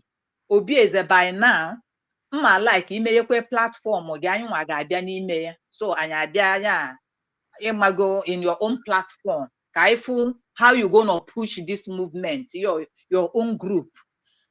Ngozi Orabaeze dị njọ, Ngozi Orabaeze dị mma, Ngozi Orabaeze bụrụ onye ochi, ọ bụrụ onye ama. United States of Biafra say unu hapụrụ ya ha otu ahụ. Did you get the message? Ọ bụghị gị nwa bụ onye chuzuru Ngozi, and ọ bụghịkwanụ gị nwa bụ onye kọlụrụ Ngozi. And you have no right to unseat Ngozi. So by this time around, open up your own platform. Why, Ohanaeze, you know everything? Why, Ohanaeze, you know ihe niile? Ịma karịa Tinubu. Ịmara shortcut. Government nke gị ga-esu enweta this Biafra. Bring it on. Yeah. Then every day, na cause you problem like ụmụ nwanyị. Every day na cause you problem. Ekwu okwu kịta esi na ụmụ nwaanyị ekwuo n'okwu ọkwa anyị gbachiri nya mmadụ gbachiri nkịtị not this one nke i kwuru bụ ihe nji wee pụta na-asị ọkwa your voice bụ ife. Allow Biafrans to breathe. Allow Biafrans to have peace of mind. Stop terrorizing Biafrans. Stop going to ma ndị na-anabatakwana gị na platform. Well, ọ na-adịkwanụ mma ijekwenu platform gị platform ị na-aga ị na-emekwenu mistake. Ị na-ebringkwanụ your shenanigan out. I rest my mic, my dear brother. I'm just saying all this rubbish need to stop. Nke ikwesịrị itinye ọnụ pụta anụ, gị bụ Obieze tinyeghị nothing, unu just de mmiri. Nke na-enweghị isi, unu na-ekwu maka nke gbasatara unu. You people will not talk about it. Nothing. You never heard anything. But if there is God in heaven, ọkwa Maazị Nnamdi Kanu, onye ukwu na-evictimize, onye nta na-evictimize. Nwoke mmadụ na-ebe akwa kịta Chineke agbalari osiari. Now he is standing alone, but God is standing with him. Mgbe ọ pụtara na court, mụwa bụ onye na-ebere Maazị Nnamdi Kanu akwa necha ya anya, still ya bụrụ onye ga-ejide mmadụ aka na shoulder, ọ na-asị ya unu nwee ndidi, unu edezina na ọ ga-adị mma. What kind of a man is that man? Afụtụbeghị m nwoke dịka that man. That man is Biafran Messiah. Ihe niile o kwuru come to physical manifestation, came to full manifestation. And nke o kwuru tụrụ m egwu that he came to court with ofu akwa ya ahụ, with ofu krokas ya ahụ, with a file ya ọkpa na-abụ. Onye a na-ebere akwa, ewo, ọ ga-efukwa chi, ya akara mụnwa, gbashi ike, ya pụtasị, where are the liars? Where are the liars? Nne na agụ owulu anya na-apụ ọkụ. Ọ sị kedu ebe the journalist, kedu ebe the liars, ndị na-evictimize ya nọ. Enye ọbụla deredu, o wee weli aka ya elu sị there is God of justice. Nkwa ahụ ọ gọrọ, people don't know. O megie ka o si eme enigwe anụgo onye, enu ana anụgo onye. Any man, any woman standing against us with hatred and wickedness you people have on Ngozi Orabaeze. If you have anything personal with Ngozi Orabaeze, is it not better you deal with her personally? But this is a group. We are fighting to exceed these wicked people that is killing us. Unu hold one ransom. May God Almighty kere enigwe kee n'ụwa. Nke gị nwa bụ mmadụ gbakwasịrị ụkwụ, nke mụnwa bụ mmadụ gbakwasịrị ụkwụ. I stand on that statement Maazị Nnamdi Kanu made in court. All see there is God of justice who lives in heaven. Abụmọnụ ka ọ bụrụ ka hara biheji ya. The same word, the same prayer goes to anybody, any man, any woman standing against this in form of non-sabotage. Nke a na-akpọ Udele Chukwuka, when he was misbehaving, I was crying. Ihe m jụrụ onwe m bụ, ọ na-enwe ezi nwoke nọ n'ụlọ gasị ijele okwu. I was so happy. One guy a na-akpọ somebody Nnewi came out, make a statement. The same Chukwuka of Ebu bụ onye were placard, were ihe niile protest all over the place. No ishi ebi ihe dị ya mkpa. Na egbubiri isi etinye n'efere obi adị ya mma. And otu a ka ọ ga-emezuru ya. And I saw men now coming out wee na-akpọ Udele Chukwuka that his days are numbered. Ọ ka Chukwu si emife ya. Maazị Nnamdi Kanu ewishiri ọ ga ihe ọjọọ. Maazị Simon Ekpa ka unu ha na-achọ ndụ ya nwe mgbe o ji wishie unu ihe ọjọọ. Ka unu ha na-adọ Ngozi Orabaeze. Ha wishikwa unu ihe ọjọọ unu na-ewishi ya. Ọ ga-agaziri unu. Mana ọ bụrụ na ha ewishi any of you ihe ọjọọ niile unu na-eche, ihe ọjọọ niile unu na-ero, ọ ga-abịakwute unu. Ise. Maka asị onye na-emebi ihe nke mmadụ chekie nke gị. I rest my mic. There is God in heaven. There is God in heaven. There is God of justice. He will judge everybody. Thank you. Thank you, Nne. Chukwu gozie gị.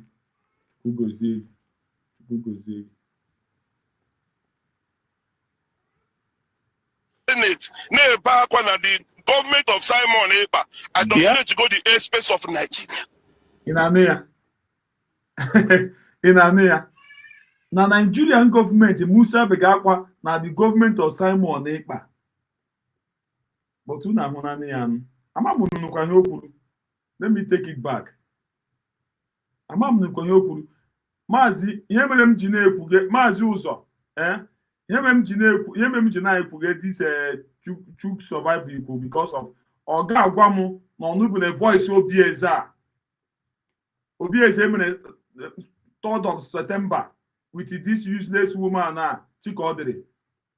3rd of September ka Obieze mere this thing ya with nwanyị a. Ya 1 year, 1 month ya now. Ọ ga-agwa m na ọnụ beli ya. The question here, Simon Ekpa government ya mege Musa na ebega akwa mege Nigeria na ebega akwa, but today hopuge they no mechachi na akposi Simon Ekpa aha terrorist.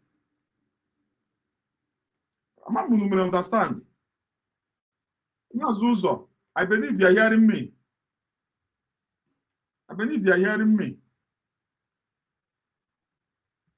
Dear Nunti. The template, because this in the template before I Finland, the government of Nigeria and Ebakwa, they were crying Musa and Ebakwa every day. Did you two wear the platform? Definitely. Mazuzo, get us somebody kwa idiota. Definitely. Must he respond to this idiot? Definitely. The name now. They will get tonight. They will get to your. They will get to your BSN now. Just listen. That put in the Senate. The government of Simon Ekpa. Government of Simon Ekpa. But you know not Simon Ekpa. I couldn't afford it. The guy just been an evil guy. The boy Obieze is an evil boy because he's not a man. The Obieze of a boy is just an evil guy. I'm here with Prime Minister Mania. Now government of Simon Ekpa mege Nigerian government na Musa na ebega akwa. But if na anu, but your chef for okuru. Hey, God. Have you seen how evil this boy did? This Obieze for a boy did. If you have evil, a useless boy, stupid boy, Obieze.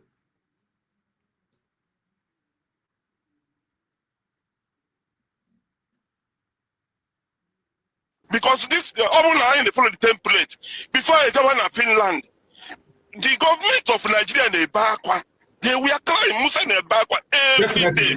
That put in the Senate, Ebakwa, the government of Simon Ekpa, I don't need to go the airspace of Nigeria. Then why is now the thing you turn is upside down? Musa nobody is hearing Musa anymore.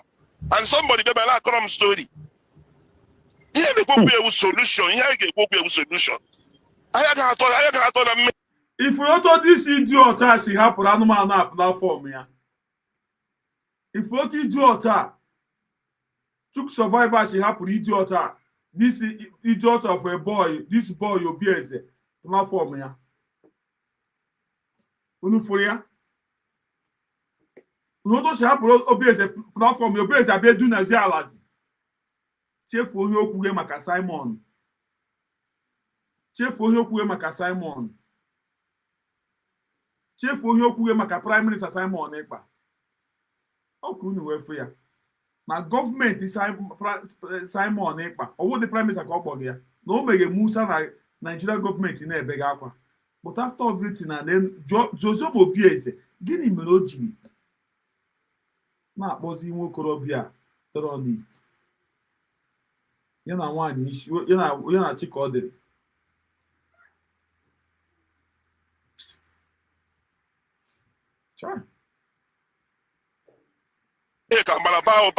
We shall not remain in sin. And according to Okwu Chineke, prayer without work is dead on the arrival. In adịghị ọ na-achọ, ọ na-achọkwa woto so that ngo ga-apụtakwa again. Gbawakwa ndị ahụ kwa terrorist. Amam no understand. Just imagine the kind of evil heart idiot nwere. Anụmanụ nwe platform a happy adịkwe ka iri ya dị.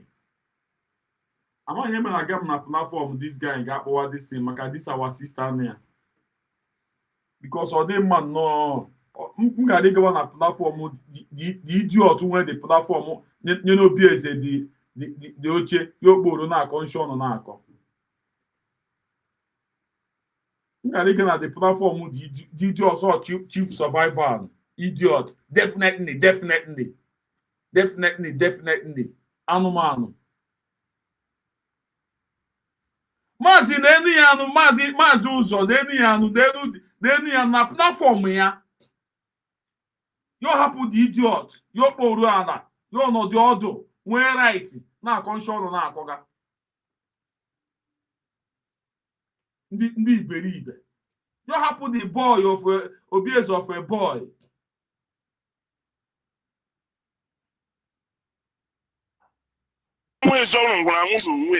Right now, Chuks na-ekwu Washington. There's nothing existing in Washington. Here in Washington, we just here camouflage. That embassy camouflage. It's not registered anywhere. The only registration. If you now go like one mmadụ gawa, o nwere backup. The idiot nwe the platform na kwe ka iri ya dị. Amam ihe me na aga m na platform idiot aga na akpọga this man aga na platform this our sister na akpọga this ụmụnne m. Ezigbo iwe na-ewe m. Just nwere m ndidi biko nụ. Onye m na-ewe n'iwe biko nụ. Ekwesịrị m ịga na nonsense channel this idiot a kpọkpọ ihe a.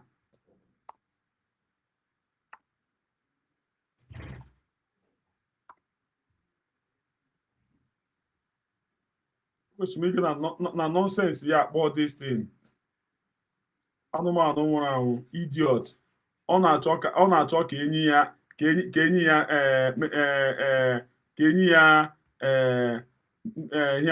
ọ chọga dị ka enye di ya na media. Ọ wute iberibe ọ dara egwu ọhịa nwụrụ anwụ. Ebe o mere that thing self. Nchema ihe program o mere eme. Akwana life dị here. All life. How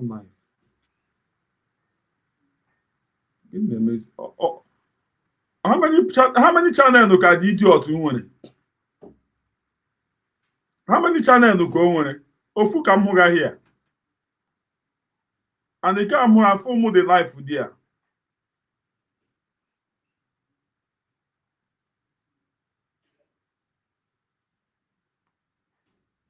Ke m hụga here wo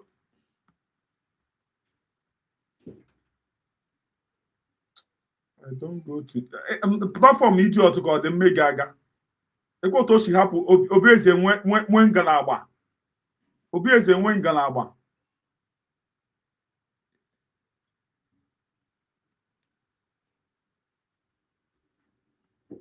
Obieze nwe ngalaba.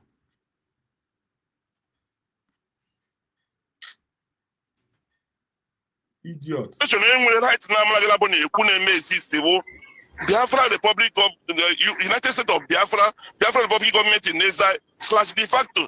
No na Dikato no na Georgia. And that is the cat on an office here when even goes on a message now one go you address here when me pay that place, which is, does not exist. You in America, but it's against the law. Then it's against the law. He use a hold that a country. Biafra don't get me arrest. Why you gonna get me arrest or people for arrest? Why you gonna get me arrest?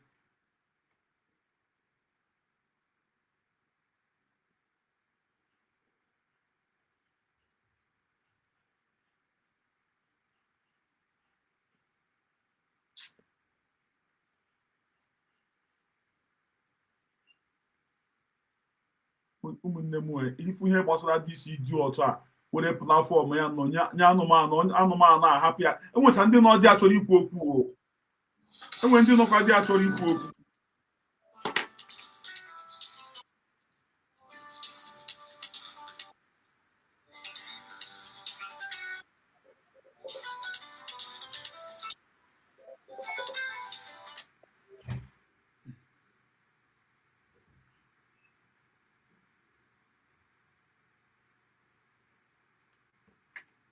Sorry, voice just get it and work. Okay. Huh? 1 minute. voice.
ụmụnne m biko achọrọ m ka mkpọ this thing from anụmanụ a platform achọrọ m isi from this our sister ka ọ hapụrụ so that m na-ekwu ikwu addition ọya nwa ka m na-ekwu ikwu dan ebe na otu ahụ ga my sister here this Queen Capon anọ here the thing adịghị mma ọ dị mma so that m na-ekwu dị idiot ikwu mama anọ ya nwa ka m kwuru ikwu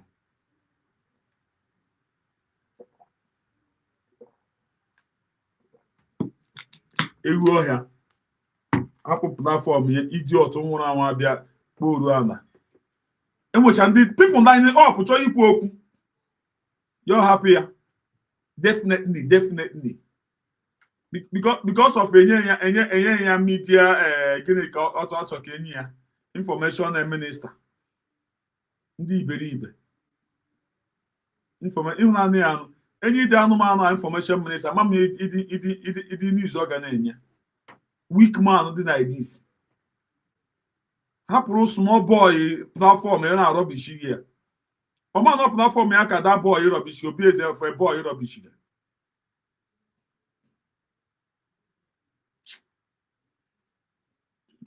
Chukwu akpọcha unu niile ọkụ ndị iberibe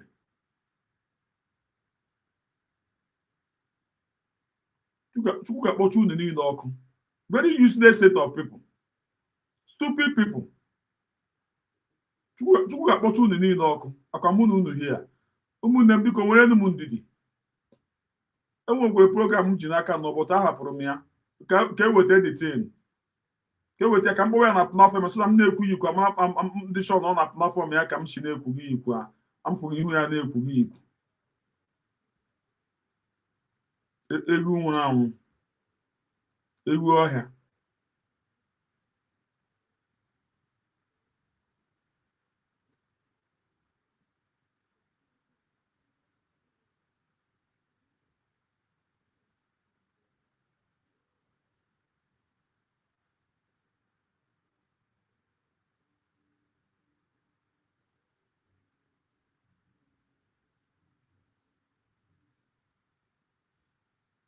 again, those donations needs to be channeled towards federal projects if it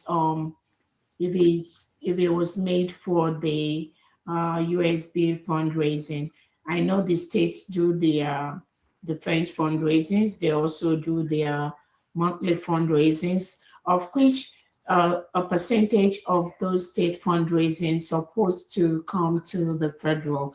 So again, I think go ahead from the what it is, that one is the monthly. That monthly listen is the one that is 50%, but the one they're doing specifically for the states, for security, that one is just Yeah, I know what I'm saying. Yeah, the person that she just said now that made donation, what was that for? Underwood, Her Excellency, what was that for? Underwood, was that for still today's fundraising and for last week fundraising? That was what he told me. But the money was paid in state accounts, ma.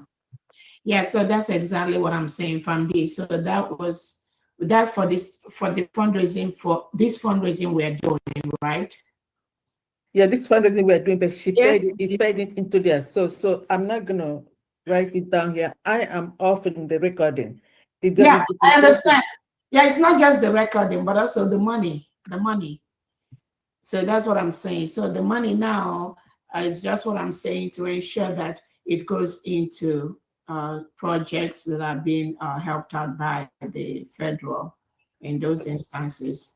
Okay, where do I record this? Do I record it? Whenever you record it is great. I'm just saying the money, the money has been paid to a state account, but that money is supposed to be for this fund, for the federal fundraising. I don't know if you get what she said. So again, if it's recorded on the federal, she has to move the money to federal. If it was recorded for the state, we have to make sure we assign projects to this for them to use that money for the state. That's all I'm saying. So it can stay as a credit for IKEM under the federal when we want to. Either way you want to do it. Okay, I'm crossing it out here so that since they already got the receipt, it's receipted over there. And then, so let me use this opportunity also to make it clear, to clarify it to the financial secretaries and then the administrators of the different states. We have the BLT monthly something from the state, and then sometimes some goodwill. That one is 50% for them, and then the other 50% is for the federal. But the one for the security is the one that they're rallying is specifically for them for their projects. Yeah, but what we're still saying is this: if this person that made this donation for us for this federal fundraising made the payment at the state level, we should be able to record such fundraisings, not necessarily getting the money, but also to make sure that when we are helping states like Ikemba now, maybe that in defense or anything, we know we have a credit from there that we can use for that particular, like if we want to, Ikemba Media, for example, they need like, maybe the person put in like 50,000 for this fundraising. I paid it on Ikemba account. So now if Ikemba Media, for example, or Ikemba Children's Services need 50,000 AJ,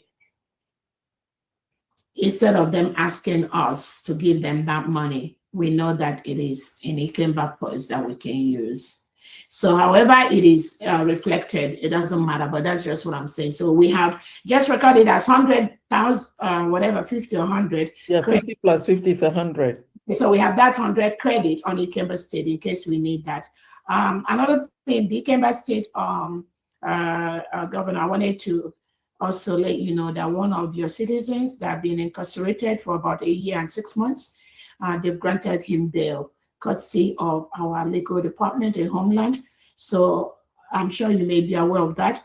The bail has been granted a couple of weeks right now, I think about 3 weeks.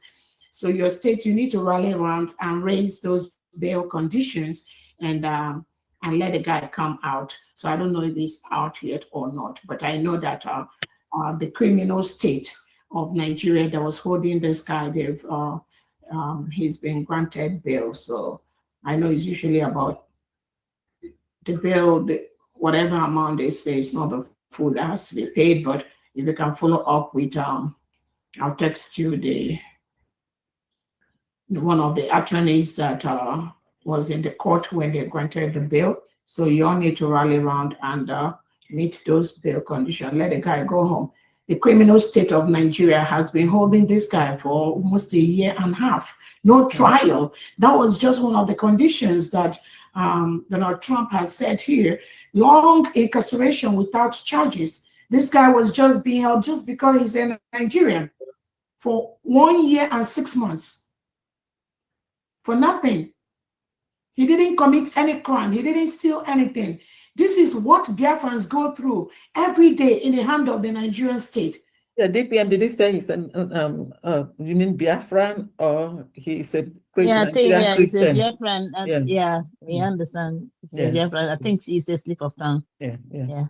So the Ikembe state is a Christian Biafran. Yes. So again, Biafrans or Christians, or we made the condition. We made the condition of what, even though it's grouped under religious, but all the crimes being committed is committed against an ethnic group. Yes. So it could be religion also. It could be ethnicity. It could also be a people that Nigerian government has applied those laws, those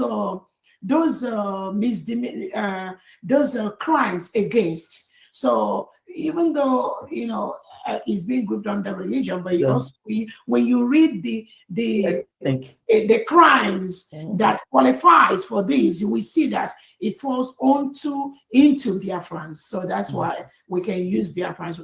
We are Christians also. So these crimes are perpetrated to us by the Nigerian state, not just as we are Christians, but also as a people. So it's a combination of both. So Biafrans are Christians. So the crimes or the designation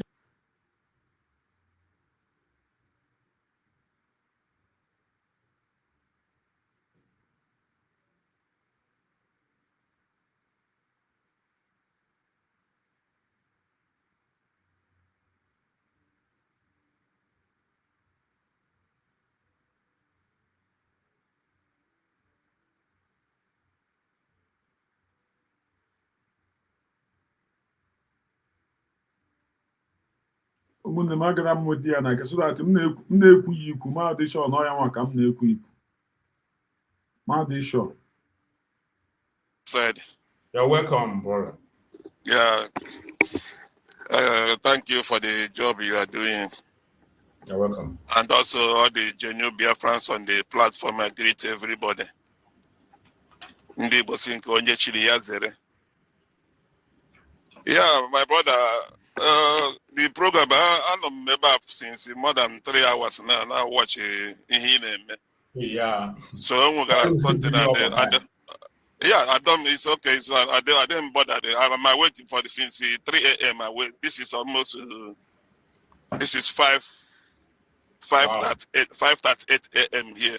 I've been awake since 3 a.m. So here, ma'am, you join this program.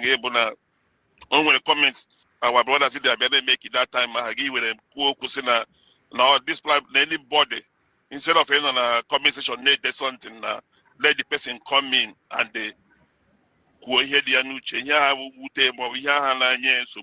Let the person come and they bring it out. Get debate here.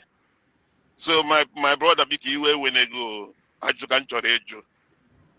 Go ahead. Right, yeah, a cabinet member na USB. Right now, but this in Kateba. A cabinet member na USB. No. Eh? No. Okay, thank you for that. So here you here because I know why, like more personally. Ezra Mazin and the kind of from IPOB to a kidnap wire na Kenya. I wouldn't know whatever Simon but name a program. I feel your name and your name made him.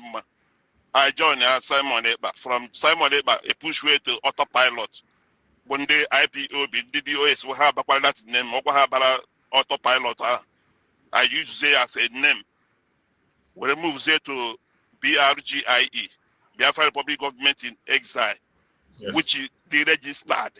BRGIE, Biafra Republic Government in Exile, the registered in America, na Baltimore, 7200 Bel Air Road, Baltimore, all the registered as organization.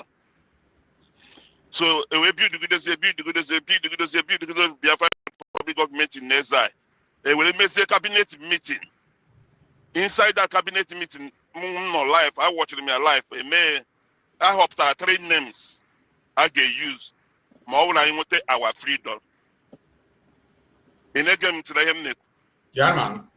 Also, our freedom. This is the 3 names I actually use. We will play the cabinet meeting. We will to vote. Among the 3 names, they will play USB. Which means which means United States of Biafra. So that United States of Biafra, some people not confused. So not confused because I know from the foundation from day one or start in agent. Yeah. Some people not confused. The declaration in Finland, Biafra Republic Government in Exile, declaration. Now when I defend our ground with our this national here got USB, United States of Biafra. So but people basically not confused not was then we go USB, then we go USB. Because as a former cabinet member, this USB that people like or body registered anywhere in the world. Is that the question for me? Yes, I do, because you are a former cabinet member. You're supposed to know. Yeah. Yeah, okay. Can you repeat square again? Okay. This particular USB that people may proclaim. Now, then we go USB, then we go USB. Now, government to USB, government. On any place, this USB is registered in any part of the world as a former cabinet member. Yeah, it is registered. In which you go in the place, it is registered. It is registered in Washington D.C. That was where Dr. Usbg made the registration, and he even posted it on X when that registration. I think the thing is still on X, but I can't be able to confirm it now. But I know it's registered as an organization also. It was registered as an organization also in Washington D.C. Yeah. Are you sure? Are you 100% sure, or you are guessing? Because I'm not guessing. I will try. I can't be able to lay my hand on it. Yeah, I cannot be able to lay my hand on the documents now. Maybe I will try to search the documents out. The one that was shown to us. I will search out the documents that was shown to us. I will get it then. Maybe if I'm doing my program later in the day, in the night, at night, my night program, I can do it. Or maybe tomorrow same time because we have more audience on the day. If you will be around tomorrow, then I can be able to get it. I can't be able to lay my hand on it, but I know it's registered. And the Dr. Usbg said that it was registered. Am I the year registered? The year is the USB. Yes. Oh, this year now. This year. This very year. In Washington. This year. Registered in Washington. This year get registered.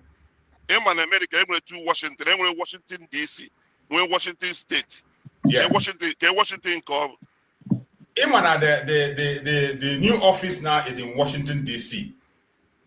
Washington D.C. That is where the new office is, and that is where it's been registered. The old office in the book.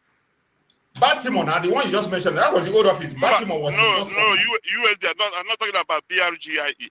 Okay, you are separating two of them. USB can, yeah. Okay, USB is in Washington D.C. Now it has not moved away from there. That's the only registration. There's no other registration. It's only that first one that was done. It was done this year. The year registered. The month. This year get registered. I will look for it. Tell the purpose of all this question. What is the purpose? What is the purpose of all this question? They the Finland, Jeme. Ina aju question na si fi to singiti wala gba Megan. They na aju question. Tell be register. Tell nyunge. What are you going to use it for? Why did you go to Finland in the first? Please, audience, I don't want any attack. I am the one answering. Let me answer. Yes, yes. Please. Take charge. Take charge. Somebody's asking a question. So my brother, because before this is JR. This is JR. Every news away battle this platform. This is JR. The first person who's about Christian. I know maybe you be a Christian battle, more and women battle. I know maybe since I didn't attack you. It's okay, my brother. You have your rights. This is democracy. You have your rights. Exactly. Exactly. Yeah. He's asking a former cabinet member come more and ask question. Yeah. Because he don't know anything. You know outside, you don't know what is going on. In the form of some with a movie, with a comedy movie, watch it. Somebody put out in the morning, buying Okada. Okada blew the person from money now. Balance one as well. We hope that this Okada and a beer gather office able to reach our room. Evening time. Okada stop wire. The man told me, "Lasagna, only be an Okada a mad person." My brother, what you don't know is bigger than you. Yeah. Please, my brother Obieze, let's not respond to any. Tell us what you know. My brother choose. He ain't got question now.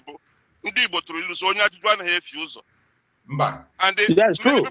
Many people even Grigo you cannot build your house on a faulty foundation. So try and let us come together. I wanna come together on which house? USB in a co-create and this my brother back down and fight. I register this USB now January 5th, 2025. Now Tikato, Atlanta, Georgia.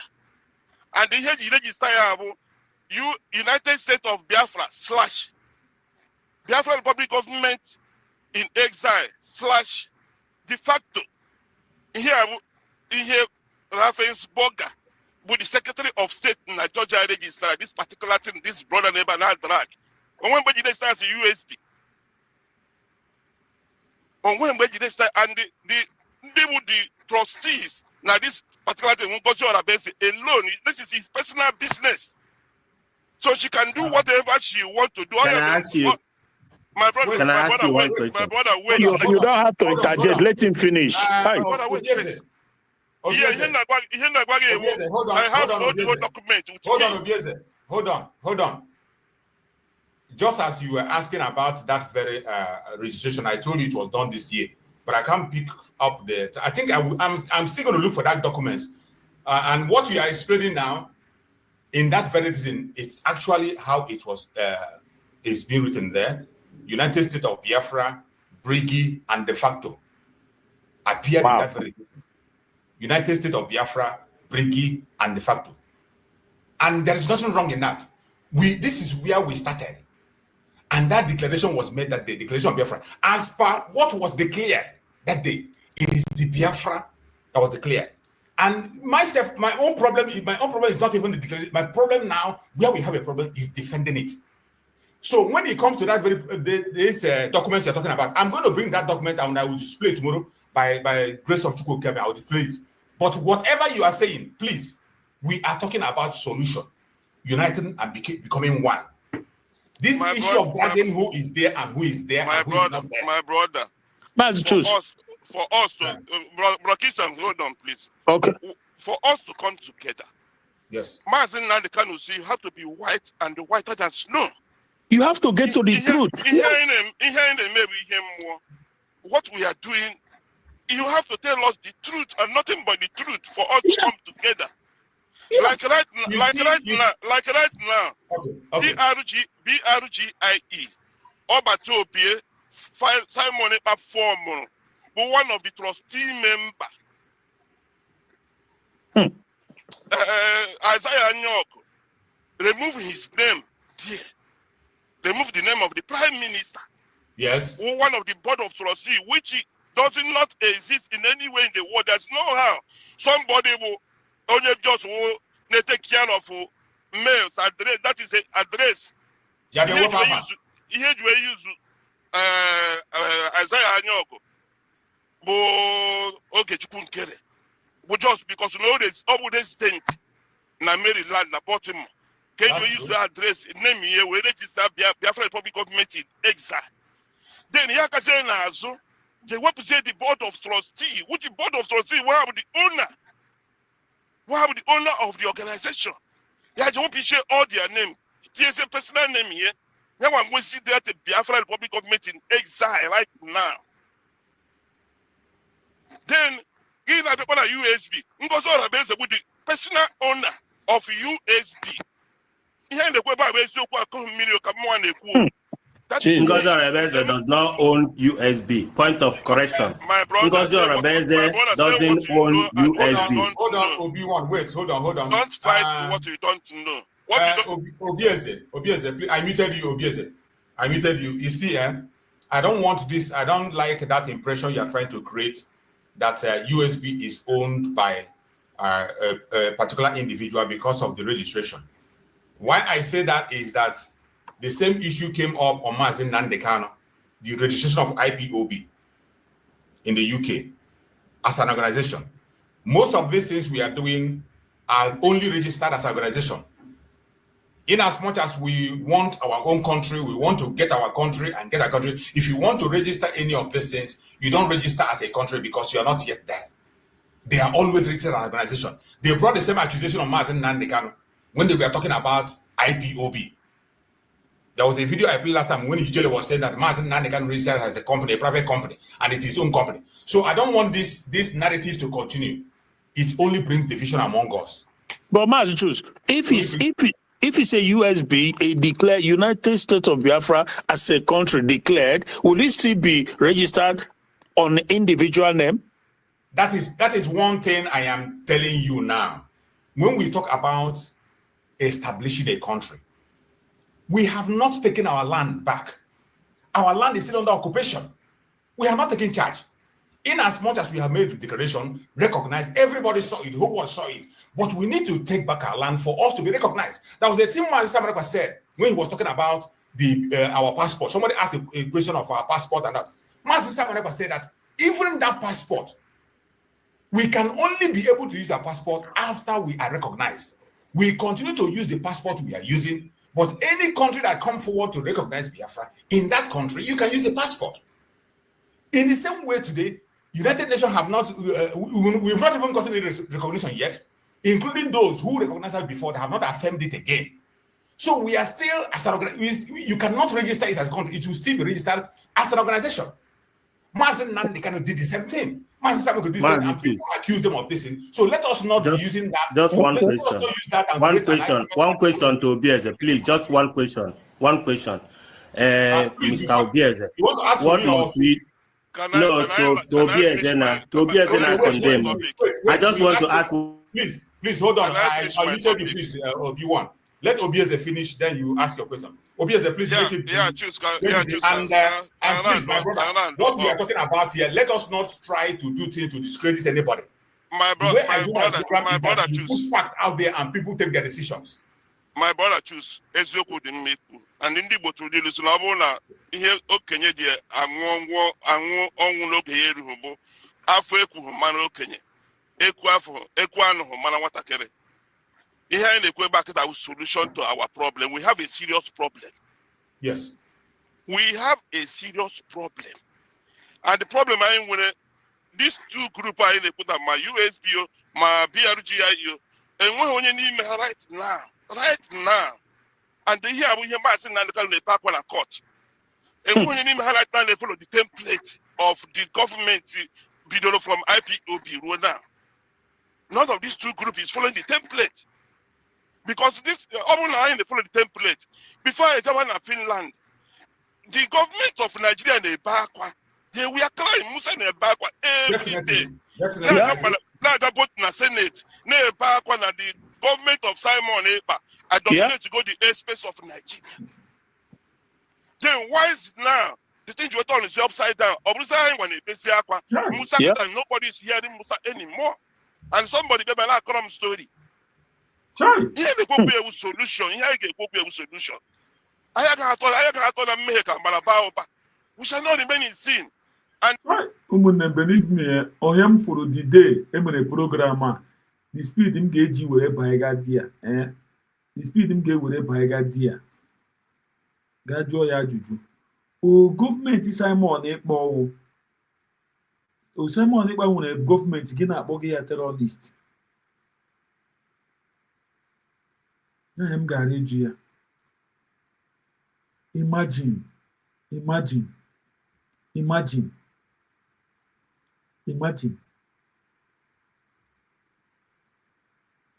Hi.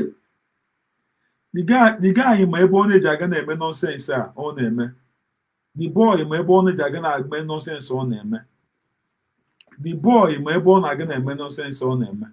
It's only gwam na anụmanụ anwe platform a. Amagi maka ihe obi ezuzuge since 1 month now. It's only gwam na anụmanụ anụga here. Him na akpọ mgbe ọbụla. It's only gwam na anụmanụ anụga here. You want me say no. And then when one brother actually hit the point there, or say number, can be as a butcher. Well, no be as a butcher. I do catch or here. When you're happy to go be as a butcher. One brother not there. I'm this will be one on South Africa. So did you have to do? Because of all one man now when the platform, everywhere had to go to Shino. Don't see who can one be. Whatever platform we need useless boy. Don't have nonsense there.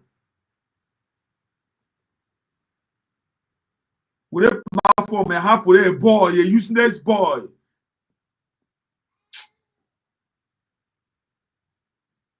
According to Okuchineke, also in a prayer without work is dead on the arrival.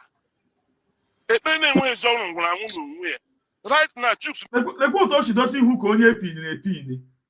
Those who know those who know onye pin in a platform. The good doesn't who can man a pin. Oh, on the owl to work any secretary of information. Check any secretary of deputy of information. Oh, check the quick you idiot. And then one and how about we share. Oh, the question more they had and animal need that the web hand the very useless people. Ndị ndị chọga ebe ndị gọọmenti anyị robi share anyị ya. Ebe ihu ya. Ekwe ka ọ nọ nọ ka onye eji ọgwụ pin ya na platform ya. Ekwe ka ọ nọ nọ ka onye eji ọgwụ pin ya na platform ya.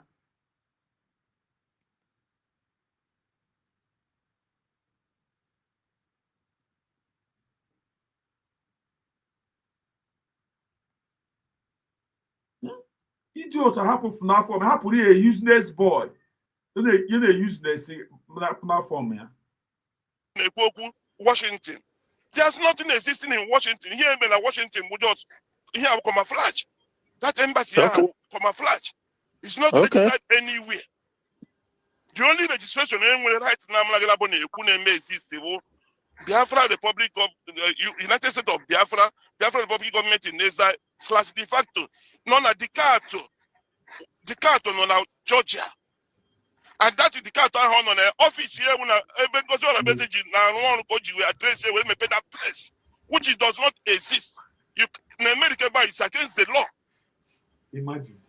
It's against the law. You use a whole that country, Biafra country, where is the office in medical office, clinic here, na the cat, where they register country more. Obieze, you see one thing. Let's keep it there. Obieze, you see one thing in your explanation. I want us to come down and understand each other.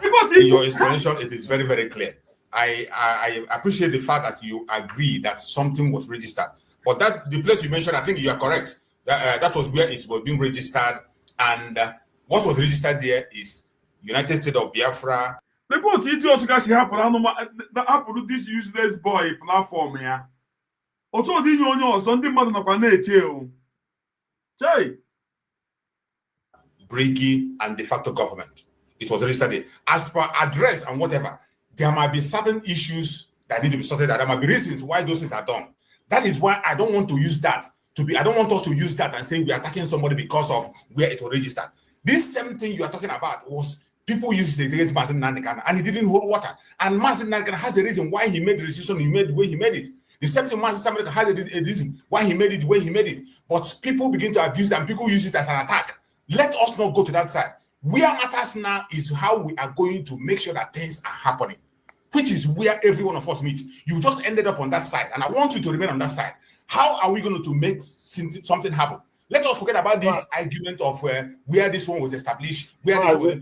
The fact is that is a registration of question for him. Please, let us not let me conclude. Ask the question and the answer. Can we ask him a question, please? Bro, Gregory, you got your question. Me, my question. You ask me a question, bro. Gregory. Hold on, Greg. Let me complete. Just give me 1 minute. Do that. In conclusion, my brother Chooks, the way forward, because Ndigbo to need so young bara of here for us to see a way forward on a more and women condition like brother Christian Kuru before. My own payment, everything was automatic before, even from IPOB. A remark now can switch over to the Republic government in exile. But right now, problem I ain't with this here in a fight because Ezoku na Babananti. I could tell you can find that because before you make peace, I got you onye choroku. Every problem not be done with these two people. That is the two problem I am with. How they know what when they say that. How get it because of that problem hang within themselves or inside the cabinet? If they go kuketa, then when something that inside cabinet. We have say that maybe say idiot to kind of know the way how long go happen on your platform here. Hi. And when did you number this guy? Did you number this guy before? Did you number here before? Come get your number with you and everything. Forget to say everything needed the whole Biafra suffer for. That is everything needed under one day. That is our problem right now. And the way forward, get that name these two groups. There's nobody you can trust among them. Yeah. I just have two questions. Can we ask him a question? Just two questions. And I will listen. It's okay. We have had you made your point. Please, let us calm down. One thing I will not allow is anybody insulting anybody. It doesn't matter. You can disagree with people. Say your own words. Say what you want to say. I did not insult anybody. I did not insult anybody. It's okay. So let us be civil in anything we are going to say. When you say the one that I know that is not going to be allowed, I will interject. So let us. We've spent 4 hours here. This is the time I'm supposed to be closing my program. But I will sorry, Mazi Choose. Sorry about that. Yeah, chance. Can't you go there and open Abi? Yeah, we'll ask. I only have 2 questions. Only 2. Okay. Only 2. Okay. Obi-Wan. Yeah. You ask your just question. 2 questions. Yeah. I want to ask this guy that is saying, okay. My first question is, who do we follow now? What is this? What is the solution? Where must we stand to achieve that which you are proposing now, or which you're thinking that is the right person or the right way? What must we do? That is the first question. The second one is, what was the purpose of what we did in Finland? What were we expecting from that convention? It's only 2 questions. The first one is, which way do we go from now, based on where you are coming from, as Ndia. Then secondly is, why did we go to Finland? What was the motive of us going to Finland? Thank you. Okay. Okay, I brought that and we make it Zion. Yeah, Zion. Zion. Okay, Thank you for just be straight. There is no going side by side. Just Zion. I will make it. Peaceful in a civil manner. No arguing, no cussing, no insult. I when we get I saw me. Ndị say ihe onye amaha a na-agbasi mmadụ olu bụ onye dị ndụ onye nwụrụ anwụ a na-agbasi everybody olu. Ihe mmadụ amaha akọwara ya ịghọtara. My brother, Finland ejere before I gawa Finland they can ekwu before. O nwere template dị on ground. Chuks n'ebe ahụ former cabinet member will bear me witness. And Chuks ahụ former cabinet member. That is not my first question. I have first and second question. I start from the last one. You got to answer your question. Chuks n'ebe ahụ honorable from at least Mama choose how much choose from autopilot to Biafra Republic government in exile. Only a template. And before I tell that template, the Prime Minister, with a plan, only response to the Okuru. Now, after the declaration, now I got normal water. We have to be taking the barracks one by one. barracks Okuru, we have taken the barracks one by one. And since I got a Finland, where she got a rocket, I feel even any police station, my was a barrack. So, to oh, Adrian, to tell me because my brother, he answered the wrong line here to them. Remember my question. I said, what is the motive? Motive I did Finland immediately I declare that declaration but everybody, both the government in Nigeria government, both the world gave when the feeling na Biafra and Emboge nation they declare. Right now, like for example, Palestinian get declare independence and when the independence. If for every country now there to them, country now there to them, opening the whole secret. It's not a secret. Now signed a bilateral agreement with them. Because something is happening. France, France, you will recognize Palestine as an independent nation. You will see the date, for the time, for the hour, for somebody signing here. Biafra, now somebody recognizing Biafra. You will see the date that country recognizes Biafra because of a secret meeting. Yeah. Bilateral agreement between two groups. Left and right. I want to right. Say that I got and open to my people. The left got their people. This is what we did with the Biafran government.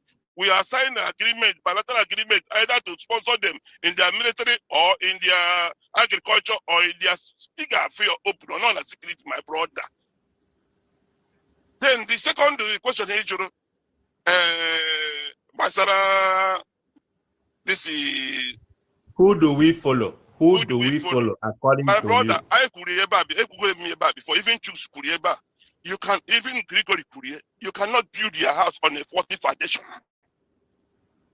Often in a role of full foundation, and they go mistake that foundation and often in that must fall down. There's no need to continue building that house. What do you suggest? Who do we follow? There's no I was going before USB, non 40 grand. BRGIE, non 40 grand. These two groups, there's nobody to follow in among two of them. Then what?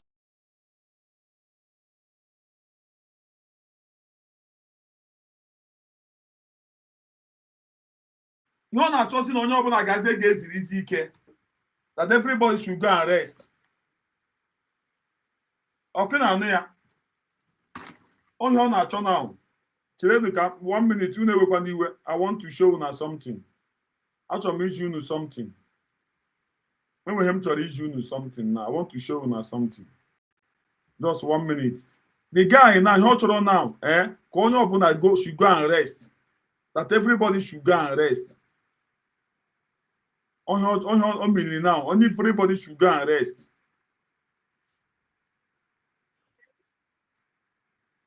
On your minute now that everybody should go and rest.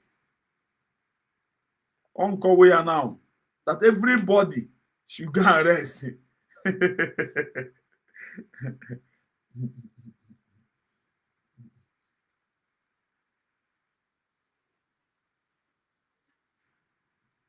Only the guy in Akowa now that everybody should go and rest. On your meaning. Akwena no. Your meaning now, everybody should go and rest. Uncle where? Oh yeah, wait, I know that that's me should do something. That's me. I want to show you now something. Anyway, share my own. I want to show you now something. I want to show you now something. So that no matter these people, their plan here and there. Akwena no. Get on to watch Yano. I don't listen to these fools. My brother, So, never. Nobody, no more. If Obato Bia didn't bring this Biafra, no one forget here about it. Never. So, he'll be a Kuna. Oyo should forget about it. Yes, I will play it in there. Actually, maybe in your answer. Ima here, the guy, the boy obeys a boy. Ima here when you one. So actually, maybe you now. Kunu mwana na tina yana ni one. Ma here mege. Akwena no. Get nunti from abuse a girlfriend. The useless boy abuse.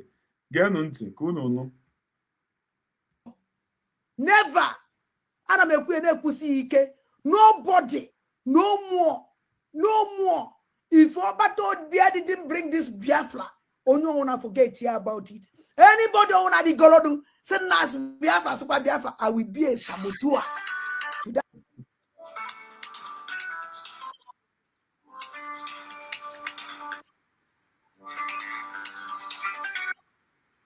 Mazi. Mazi. Please, I want him to into your working name right now. And actually, internet under international law, where the bank or Asia choose to send them a platform here. Now, after the declaration, you start Biafra as an organization. So, that is the program I am doing right now. Come make a link. No, I'm live. My mind just told me that I should also inform you. So maybe if you can easily, I will just read those documents and I will go away from my platform. Then you can continue with your program. Because I don't know whether you have come across that thing that they were saying on the other platform. Oh, yeah, come on, Mega. Okay, please, my brother, I have sent you my program. So let us deal with this right now. I will do it very fast. Just maximum 1 hour or 10 minutes, I will end it. Let us tell the Biafra because we want proof and evidence of what we are doing. So you're not live for now. Yes, I'm live now. I sent the link here. Okay, handsome man. I want to see to you. No problem. Oh yeah, go ahead. Yeah, go ahead. 1 minute. We will start. 1 minute. We will.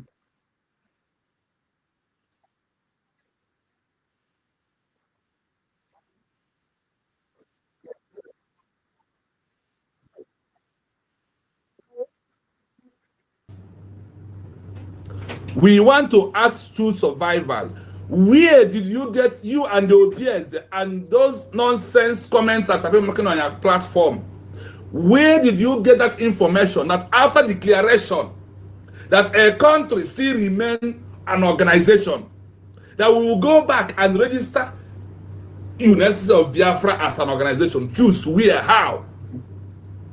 So I thought that all of you in social media understand what you are doing. So you cannot even research and ask questions. You just open YouTube. You start telling people lies and start deceiving our people. A whole you choose survival. All of you who have tested money from Ogenkere are paying deeply from the blood money that Ogenkere gives to all of you. And that is why all of you are deviating. And once you deviate, you start lying. You will not even lie. You start lies against the something I thought you know. So you never knew. Come, true survivor, let me prove it to you that you were a liar, that you were a deceiver, true survivor. Somebody to tag true survivor for me. The WhatsApp group you open, so you open a WhatsApp group to deceive people and send wrong information. And some gullible will start following you through survival. Common question to research, to ask, then you will find an answer. That is, that you will not be messing yourself up. That's why I said, honestly, I don't really have time for all of you, but if I have, I will rubbish people under 2 weeks. All of you decide social media. I wonder where you are getting your information. The level where we are right now is no longer that level where we open YouTube, we start narrating something. Hey, do you know that after Biafra has been declared that it's going to register as an organization? Who does that? Where? Nobody should be that true survival. What are you saying with your mouth? Is it how the hatred has pushed you to? Is it how the envy has pushed you? You are to go 247. On a chain, they chain me. All of you. All of you, you are chained, they chain me. So my people, without wasting time, we will go in. And I want to present this, how I ask the question to research on what I heard from Jews. I never wanted to go and search for this, to go and find this out. But when I had some people on his platform listening to that garbage that is coming from his mouth, and I was explaining, he put, see, anybody who puts a red beret on his head is an evil. Go and check very well. India's and all, India and India's and Ohanaeze Ndigbo. Anybody who comes out here and wear red beret, name of Biafra, run for him. He's evil. He's lying to you. He wants to deceive you. That is meaning of red. That red is danger. And danger is something good. Danger is not something good.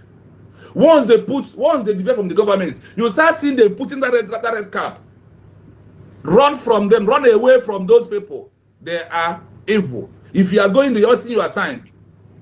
Once they deviated, they left the name of United States of Biafra as a government or as a country. They are all what centers of the of Ndoku Ndi Amasi.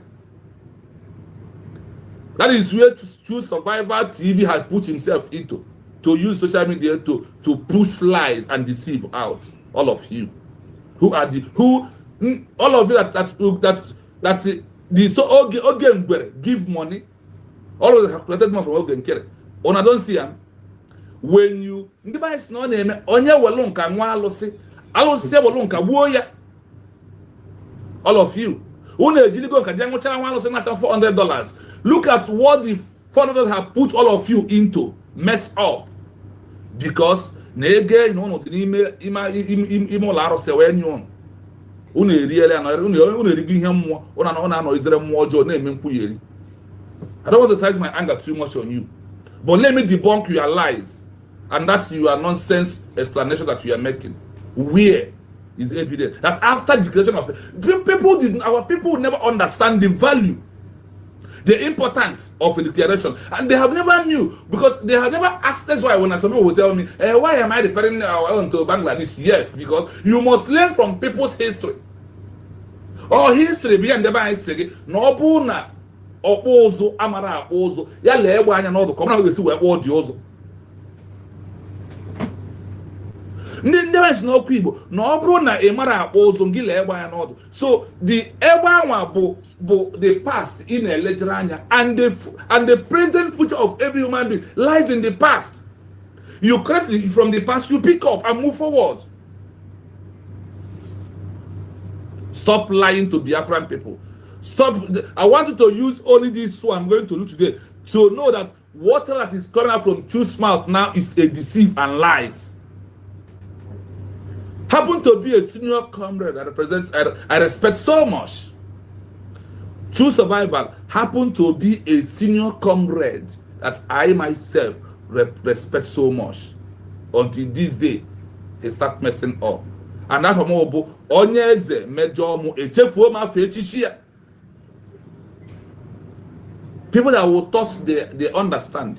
You never knew. But the issue is that whenever you have go against the spirit of Biafra, the spirit will leave you, then you will start messing up.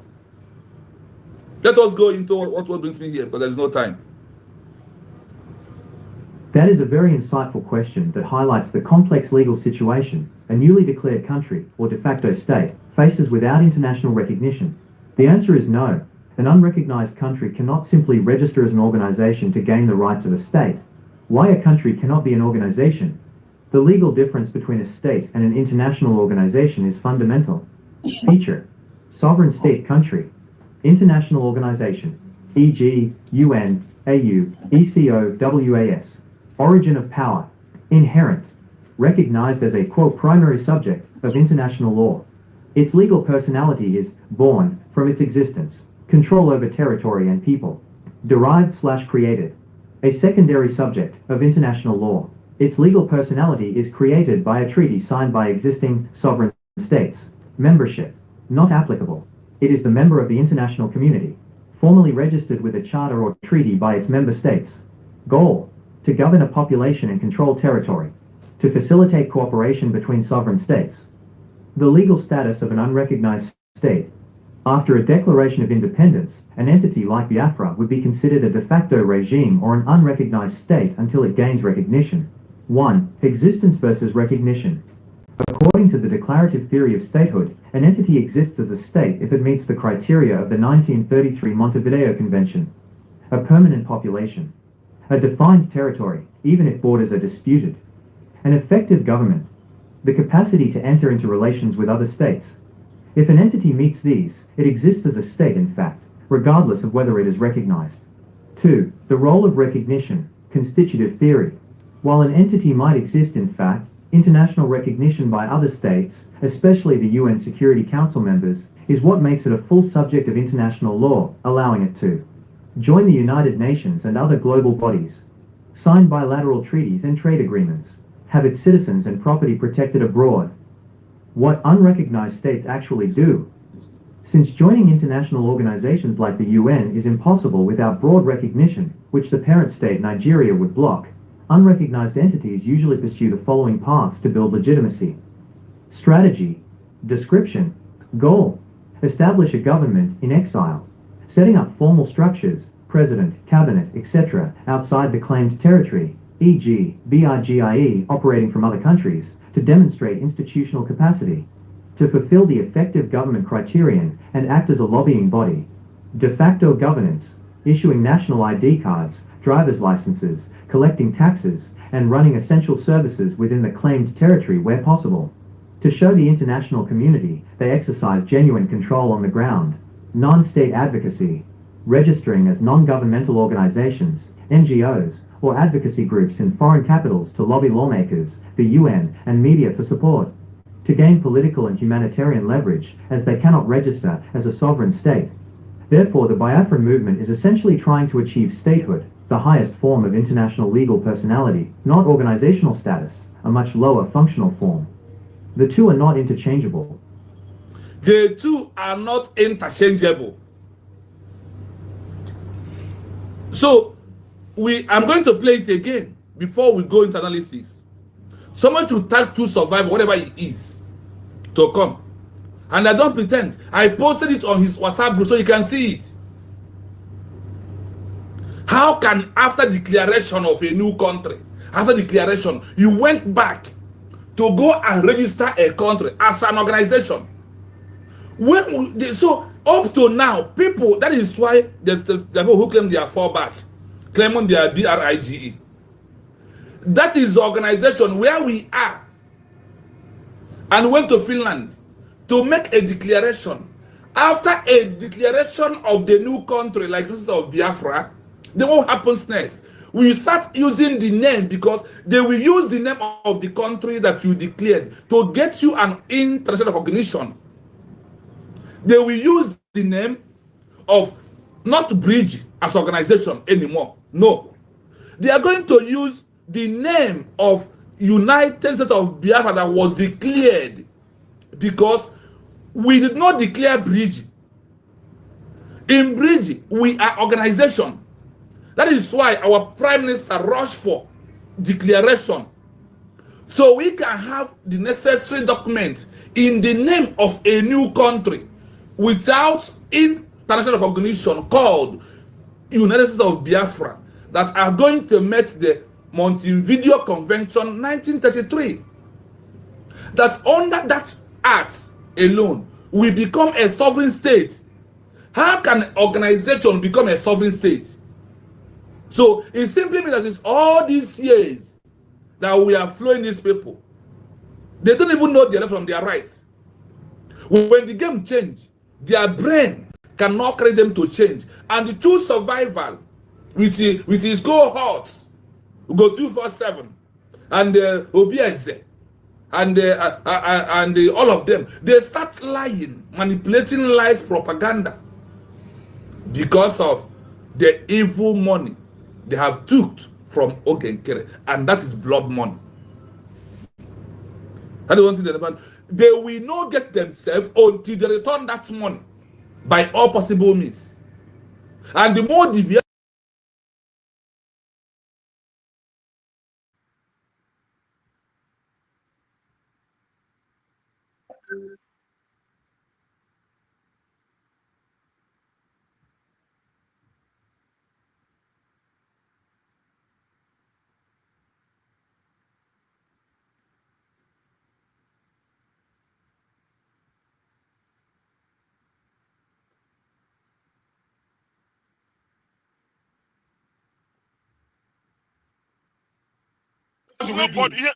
What to do now is let us go back to square one. What is square one? What is square one? Chai! Chai! The boy that we should go back to square one. Chai! If this guy, oh my him oji na akpọ ọbata obie terrorist ahụ nọ na-akpọ ya. Ọ gbachara anya na-eme ya. Ọ sị let us go back to square one. Nna nwanne ụmụnne m ara agbaala m. Ọ sị let us go back to square one. Ọ wụ dị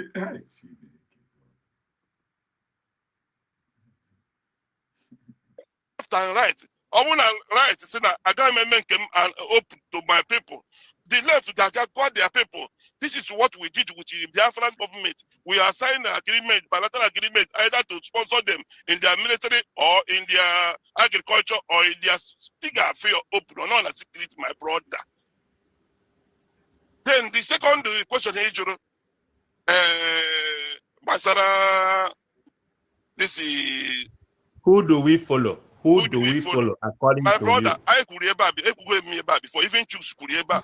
You can even Gregory Kurie, you cannot build your house on a faulty foundation. Open in a role of full foundation, and they go mistake in that foundation. And open in that must fall down. There's no need to continue building that house. Who do we so what do you suggest? Who do we follow? There's no I was going to give before USB, non 40 grand. BRGIE, non 40 grand. These two groups, there's nobody to follow in among two of them. Then what there's do we do? Here. Just what to do now is let us go back to square one. Also, what is square one? What is square one? We have to start all over. Okay. From where? Start all over from which? Where? One point. From what point do we start?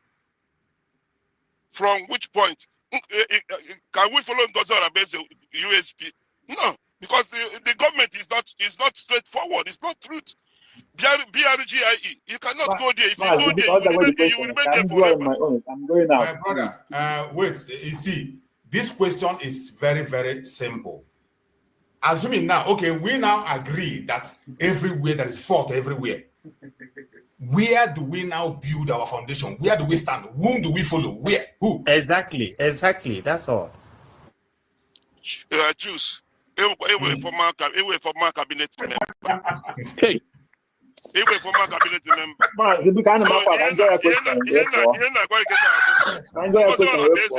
My brother, here, this is not funny. It's not funny. We are in a serious mess. We are in a serious problem. Okay.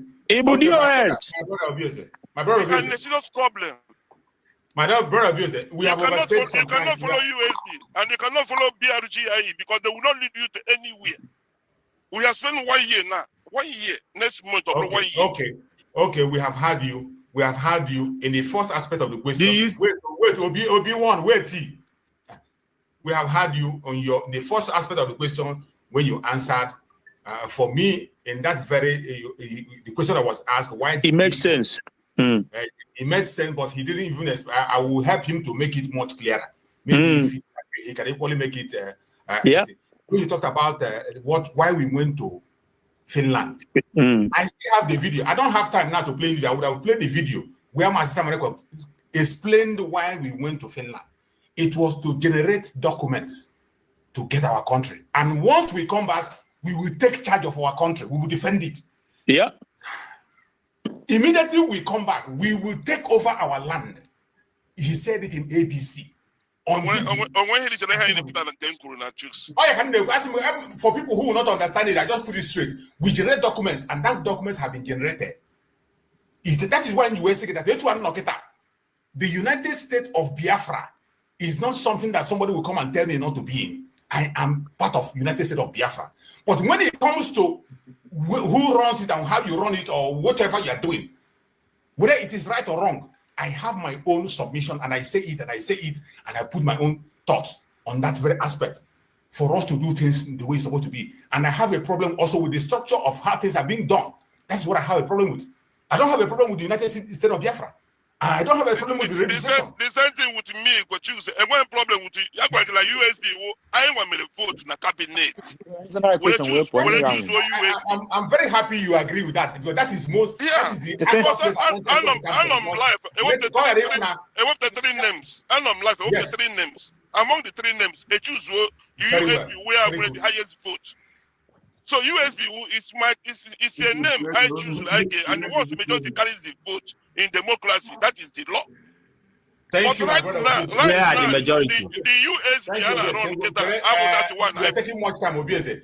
Thank you. We appreciate that very contribution you made. It is making things clear, and it is your answers. We are very, very clear to everyone. The only one that you didn't answer is the second. Where do we follow? Who do we follow? Yeah. Who do we follow? You can't answer it. We cannot just no, he doesn't know. My brother,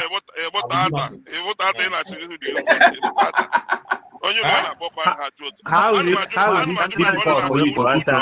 Since you condemn the one we are on, where do we go? Since you are condemning where we are, since you are condemning the USB, since you are condemning, you know it all. Who do we go with? No, you said that we should start from the scratch. That's the simplest question. You can't answer it, and you are here telling us another thing. You asked a very important question, and I like to ask a critical question. And in the response of that very question is a very important question. But for me, I cannot buy the idea of going to start from the scratch. I'm not buying the idea. No. That's my opinion. So let us now go to Greg. Ask your question. Please let us be civil. There is no cussing out, no insulting very much. A civil question. Yes. Number one, I want to put a correction from what he's saying. And when you were that the foundation was faulty, don't put any lie on my mouth. I did not say that. That's number one. Number two, but the question, you called for the arrest immediately when Simon Ekpan was sentenced 6 years. You called the Finland government to go and arrest Dr. Ngozi Oraweze. See, they just Simon Ekpan 6 years that Ngozi Oraweze is the second in command that is helping him to commit terrorism in Biafra land. So you called him terrorist. Bro, Greg, can you hear me? Yeah. Greg, please. We want question, not accusation. I don't know. This is not accusation. This is real. This is true. I listened to it. If you're asking a question, ask a question. I'm asking a question based on that. Yeah. I don't want accusations that are it's not accusation. It's true. Let us not accuse ourselves. I have not finished. I have not finished the question. Let me ask the question, please. Go ahead. So, you called Simon Ekpan the head of the terrorists, and Ngozi Oraweze is the second in command. I listened to it from your mouth. And you call for the American government to go and arrest her on the Finland government. So, And now you come here to tell us there is nobody to follow. We have to go from square one. Can you lead us? And do water. Google question on Google. Yeah. Okay. Thank you, my brother. Thank you. Right now, here Kurubu is in a more for the Finland government and the American government to arrest Ngozi Arabese. Yes, on the ground that. No, also neighbor someone by terrorists, is it not? Hence again, the government of Biafra came to Ofuma Grigori came to Ofuma. The government of Biafra, because Biafra in our road is a government. And our prime minister, Simon Ekpa, is charged in Finland government as a terrorist.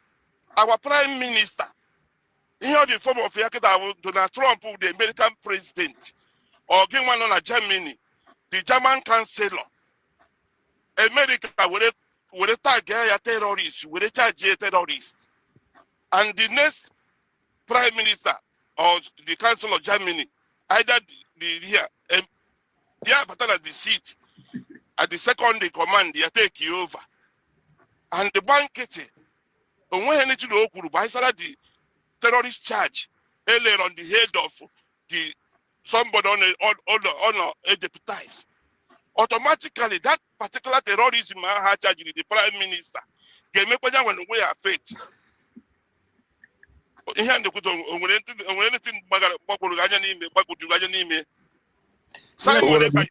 Ekpa is our prime minister. And Ngozi Arabese or Genkere, claim. Barankete, our prime minister will charge terrorism. Because Obunana charge terrorism. Simon Ekpa did not practice that terrorism alone. Ngozi Arabese was the chief of staff to Simon Ekpa, the prime minister. Ogenkere was the finance minister to Simon Ekpa, the prime minister. And Governor Simon Ekpa, who actually in Finland as a terrorist, which means all these members of the cabinet, because a terrorism, one person that committed terrorism, which means all these people surrounding the cabinet here, Ogenkere will take the finance, that terrorism. Because Arabese with the chief of staff, take care of all the whole documents. So all of them should be arrested. So which means all of them should be arrested. Is that your position? Is that your own position? Let me conclude. Mazi, come to Rajiju na nne ya nwuna buko before Ogwa wu chief. Ogwa bụ onye isi here, Mazi choose. Wait. Buko. Because I don't lie against anybody. I think this man is here in one place or condemn Finland and say that Prime Minister Simon Ekpa was not a terrorist. Let him tell us the platform where he said it.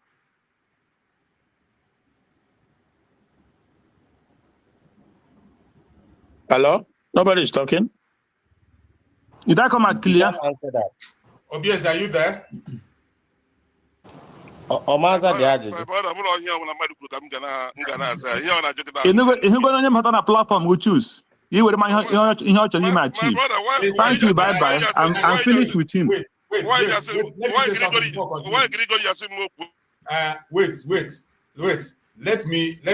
Let me talk, please. You see, if I'm like false accusations, and when we are speaking, you try to blackmail somebody because you want to win a point. I don't like that. And I will not be part of it. I will not be part of it. Okay, Obieze na Kawadese. Even the way people are writing on the comment section, they know Obieze. Me, I don't know him very well. Okay. I don't know it because I'm online. Because me, I don't always go to people's platform or follow up on things, except how he speaks here now. There are some people that join me initially, once they leave, sometimes I forget, I can't remember. So, but when he was responding now, the way he explained how he made that comment, the reasons he gave is understandable. But if he opened his mouth now to say Mazi Simon Ekpa is a terrorist, Humble Lion, can I say something? Yes. I will not agree with that. I will never. Nah, this guy who idiot. You see, the point there that it seems like these people no get sense at all.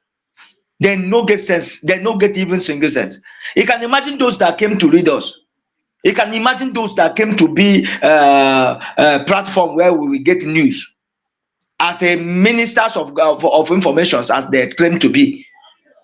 This one, Anna Obieze is talking about something that happened in the they are using something that he did in autopilot. They're using what he said in autopilot against our prime minister, connected to the things he said in government in exile. You begin to use it now. Compare the government that was born before that was born after he was arrested.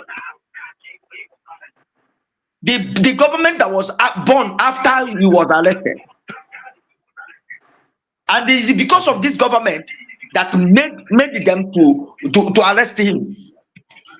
And he started telling us that if using Donald Trump, using America as an example, how can you use America as an example to compare Biafra that was born he enter inside, he enter inside, which is our BM enter inside because of the rebirth of Biafra. And he tell us now that because the Nigeria government tell the Finland that it's out of terrorism. Now they did mago and they say that they are charging him and they are imprisoning him for 6 years. Now it become that it is terrorism. So which means let them go and find his chief of staff in order to prison her too. So all these things is clear. Enmity and hatred is only thing that playing out. Do you know one of the issue why I say let me come out and be able to talk? It's like or is it Kochus? What is the name of this man? I think this man has sense. Can you remind me his name, please? Chief Survivor. Chief Survivor. True survivors say that the way they are working the USB is not the way. Have you ever seen the USB before? Have USB existed in your life before? How do you okay? If you have existed, tell us how they work, how they operate in USB government before, so that we will use it now to begin to operate in this new USB. Is there anyone that have piloted the USB as a government before? Where you people woke up and begin to kick against every strategy that this woman is bringing. True survivor just sit down and the talking and putting his mouth small. He cannot come out and say that this is come out and kick against USB. Let us know that you are kicking against USB. You people wake up the way they are running it, the way they run it. How did they run it?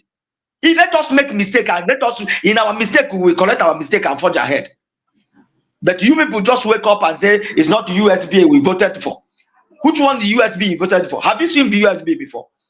If Ngozi Olabese did not declare USB, how do you know how the USB will come? Is it not how you when you run the government before you make a mistake, before you know where you make a mistake and forge ahead? You have not even allowed the USB to become even 1 month. 1 year, all of you rise up and begin to kick against, attack the woman, and you tell us that it's not USB you voted. Which is not USB you voted. It's not USB you voted. Go and tell us how the USB before, which you know that is not USA. Which you know USB, which is United States of Biafra that you know before. That is not this one that been declared. How they run it, so that we learn from it. Why should the people thinking? Why should people be all of them are mumu? Even the people you think that they are wise are mumu. They will convince you like what are you thinking? What are you saying? That USB that they okay when our PM was around, he said that the documents that we will generate from declaration, we will use it and begin to look for our recognition. And you people came back want the USB as a government to remain as agitator group. Let the USB, that is a government that's supposed to operate as a government, remain as an agitator group. Who has ever seen government like that? Let American government begin to agitate against Nigerian government. Let the United Kingdom, let Spain begin to do protests because of what America is doing. You see, USB will never go for protest. We will never do whatever you people are saying. USB is in right track.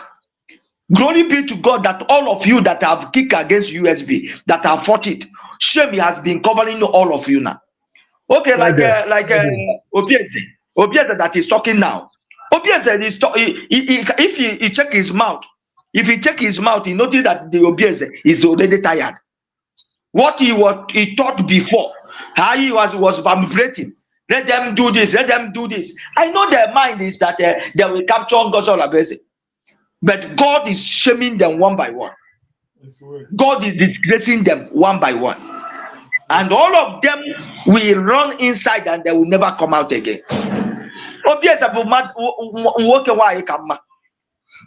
Shameless. And like the question this person asked him, please, he said that we should not go back, we should not continue USB, we should go back. Okay, let us go back, and you come out and read us. Can you come and read us? Become a man and read us now. Let us know that you will read us until now. Simon Ekpa come out or Nnamdi Kanu come out. They told us that Simon Ekpa is not with our DPM. Okay, now they already has a if Simon Ekpa is to have made it open that is with Ngozi Olabese, which means the brig is not accepting it. It's unacceptable. Useless people everywhere. Therefore, you people have known who is. We have known all those things. We have known their plan. We have known how they strike, the way they pray, the way they do their game. But Mire Juga won. Everybody should leave them. They will yap. We continue moving ahead. God bless you, sir. They were post. They were. Mazi Chimuzo. Mazi Chimuzo. They were down so. They were no more. They were. People, no ike nda gwala na mmadụ na ọkwa nke choose survivor was nke chazi maya ba pụtakwuo mbụ maazị nke a nna ife anyị aka dịkwa too much n'ija ihe na Simon hapụrụ nwere ndị wụ ndị onwe okwu na they shame the shame me ọkwa iti ọtụtụkwa ka enye information minister and on our checking information minister, I can't be patient. What those things? Okay, we have those things enough. You go to have long spoon before you knock out a hand. So give them long spoon first. You man have one patient. Come on, long spoon or no one, yeah. Or platform a boy, you know, America is nah, what was that? No beers. I'm going to observe now how we did Arapia. You're talking off gonna and man na Juno Bias na. Boy. And I drop everything so zero or see everything start from zero. Will you be leading one Adriana 88 through zero now? Will you be leading it to become 1, 2? Or since I just need that kind of thing. Which means everything work. But I just didn't know now do cho. Now what you done say on do. We move, my dear. Mazi Prince Brown. Devo. Prince. Okay. Yes, now that can I go ahead. Okay. Emma, here was social media urupara ebe a na-apụta. Achịwa ọchọ ọrụ egwu ụmụaka. My brother, Social media ọrụ egwu ụmụaka nke jisi ike gote nwo data ọpụta na social media ọ na-akọ yati. Which is very bad. The boy a na-akpọ Obi is a boy ọ na America. Erere ya ala. Okay. ndị a niile na-agba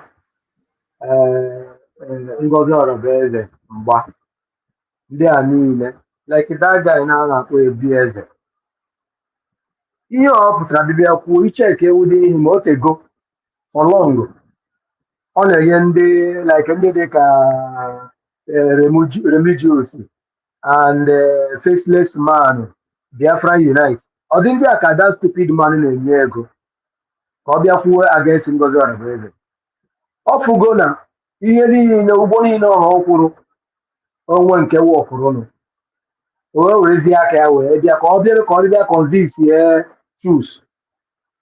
Unu na-afụ ihe na-eme ndị Igbo ahịa because of this insecurity in Southeast na-enye ha ego meziri ha pụtazie for them to get their self, ha continue na-emekwa that thing na-agba Biafra bịa ka Biafra ghara ịbịa so that they will be getting what they are getting through insecurity, which is very bad. Ndị Igbo be anyị na-emecha ka ndị na-azụ ha azụ. Ọ bụrụ na onye dị ka Chuks a gaa n'ohi ya, ka ihe ọ ga-eji were Mike nye that stupid man ebe ọ ma his mission. That man is agent of darkness, agent of VOS. O merit ihe dị ndụ. And all these saboteurs, ka a na-akpọ ya Adadioramm, he said that he will sabotage Biafra. Unu anụ ya, o nwere ife menwuru ya. Mana our leader Maazị Nnamdi Kanu kwuru one certain time ago that anybody which will sabotage Biafra, any part of the world that you are, anywhere that you are, Biafra will come for you. Biafra mechaa gị ihe, ọ were ịtọ ha nga, ịtọ ndị a ga-atọ ha nga, Biafra restore ọfụma, ejije kpọpụta ha. Because these people, we can't be fighting outside, whereas insiders are very deadly, more than outsiders that we are fighting. We are not talking of Nigerian soldiers now. We are talking of ourselves.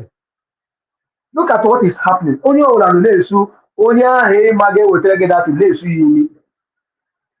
Before, when was Nnamdi Kanu broadcasting on Radio Biafra?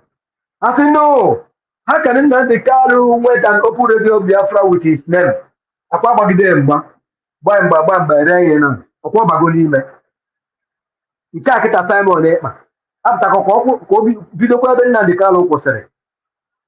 Ndị DOS and co Nigerian terrorists akwa ha jego na-adịkwajide eme gịnị bụrụ nwa amadi adịsị n'ime. Kedu ihe a ga-eme ndị Igbo obi adị ha mma? This idiot, this big fool for nothing. Ọ da-afụ Oduwa nation. Ọ dị ahụ Oduwa nation. All the whole of their governors shall go their national anthem. All they have for their own preparation. Kedu ihe na-eme ndị be anyị? What is wrong with Igbos? Kedu ihe na-eme anyị? Kedu ihe na-eme anyị? Ọ na-anyị nwụrụ sense ka ọ gịnị? Ka ọ na-eji ego wee saa anyị brain to the extent that afọ ihe dị mma onye a na-emekasị na ọ dịghị mma. Onye nke nụ France akpụrụ ole ntutu taa si na kama Ngozi Orabaeze ga-enye anyị Biafra kama Biafra abịarọ. Humble Lion, akwa ihe niile ị na-anụcha ya. I dey follow all your brokers. Ebe Chuks lechara anya ihe ọfọrọ Chuks na-akwa okwu ka ọ gba USB okwu. Because Chuks accepted that man, give him mic to start talking trash on you, which is very bad. Ọ dịrọ mma. Nke ahụ nke anyị. E declare go USB, e declare go. There is nothing anybody can do about it. Ngozi Orabaeze is our deputy prime minister. O nwere ife na-eme n'ime ya. O nwere oge ajụjụ a na-aga eju ya. Countries have started recognizing Biafra. Iji ọta ahụ wee sị ka anyị gaa back to square one. Ọ ịfụ ndị DOS nwa bunch of illiterates ga-ewetara anyị Biafra. Then ya na anụnụ bunch of illiterates, bunch of cowards si na ha ga-enye anyị Biafra. Ndị na-aga skuulu na-ama ha yes and no. Ndị ga-enye anyị Biafra. Biko, achọrọ m unu na-anabata all these saboteurs ka ha na-ekwu okwu na any platform ọbụla dị official. Chuks ada arụzi with USB. Now, ọ ga-asị ka ya use this opportunity ka ya maa ma ya ga-esi na social media wee na-enweta ego. Na social media na ịkọsa m because if I thought that you buy your internet, use it to do better thing, or you struggle to get internet, you can't be coming out to be talking trash all the time, deceiving people that we should go back to square one. Kedu ebe a na-eme nke ahụ? Ọ na-awa agụcha 6 anachata agụcha university anachata to primary 1 a na-eme ya eme biko Biafra United kwugidego nke kwugide after gossiping and gossiping with this idiot a na-akpọ Ashibiri Obi ya na-akpọ Eremi Juice. Akụ ike agwụgo ha na akụ ike agwụ na ha and ike agwụ na ha Simon Ekpa before bani no si ụtarị a ga-apịa ụkwa ya nwa ga-apịa ndị ga-apịa ya ga-apịakwa ụtarị a but ọwụkwa ya nwa ga-apịa. Let the music start playing so that let the dance keep on. We can't allow all those people like in South Africa and now sponsor. Sponsor this idiot in Nigeria. Federal government to call you over or wait on the appeal. I will recruit now. Rubbish. Look at a protest. They go against the protest. All that idiot no South Africa. Anatego, Dutona, Ifan Yoba, Korea, JJ, office, Tinubu. I gave a day recognize there. So, Ifan Yoba, up go by the side now. All the that guy now, can oppose insecurity, most of the insecurity now. All that boy in South Africa. Also, you came there. Ori issue. All I want to sponsor those insecurity. Now Southeast now. As I'm talking to you now, that stupid woman being now sponsor insecurity in Southeast. And all ya Oga Ejere. All ya Oga Ejere. Go and watch it. All ya man. Any year gonna attack or where pinch. When Ijere na all that guy. Federal government to call you over on a hole, over that small money. Over there.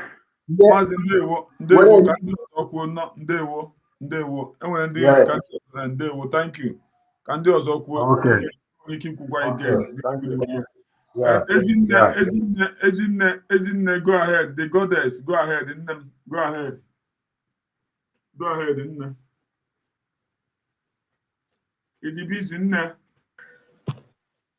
The goddess. Hello. Oh, go ahead. Go ahead. Okay. Hello. Go ahead. Go ahead. Hello. The goddess, go ahead. Am I being heard? Yes. What is happening? Am I coming now? Yes. Okay. What I want to say is onye kwuru okwu ọ sị enyi nwe egwu TV ọ sị why blaming Chuks? Ihe eji blame Chuks o nwere ajụjụ Obieze jụrụ Chuks. Ọ sị ya ị ka na USB cabinet ọ sị ya mba. That is the way he came in. Ọ jụrụ Chuks ya ị ka na US cabinet ọ sị ya mba. O wee bido vomit be ife ọ na-vomit. Then gị nwa bụ onye jụrụ ajụjụ a Maazị Chuks gave Obieze the effrontery to come in and vomit what he vomited. Yes. You understand? Biafrans and o nwere onye jụrụ Obieze ajụjụ. Then ajụjụ ahụ ọ jụrụ Obieze now reframed what he said that is on internet. Obieze bụ ihe sịrị achọrọ m that side ahụ ịmago people pay her attention mgbe onye ajụrụ ajụjụ ọ sị our prime minister.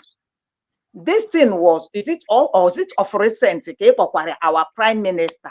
Then before nke ị mere eme ịkpọrọ ya Simon Ekpa. We cannot understand this double standard. What is being played out here is The program is your voice, what you said.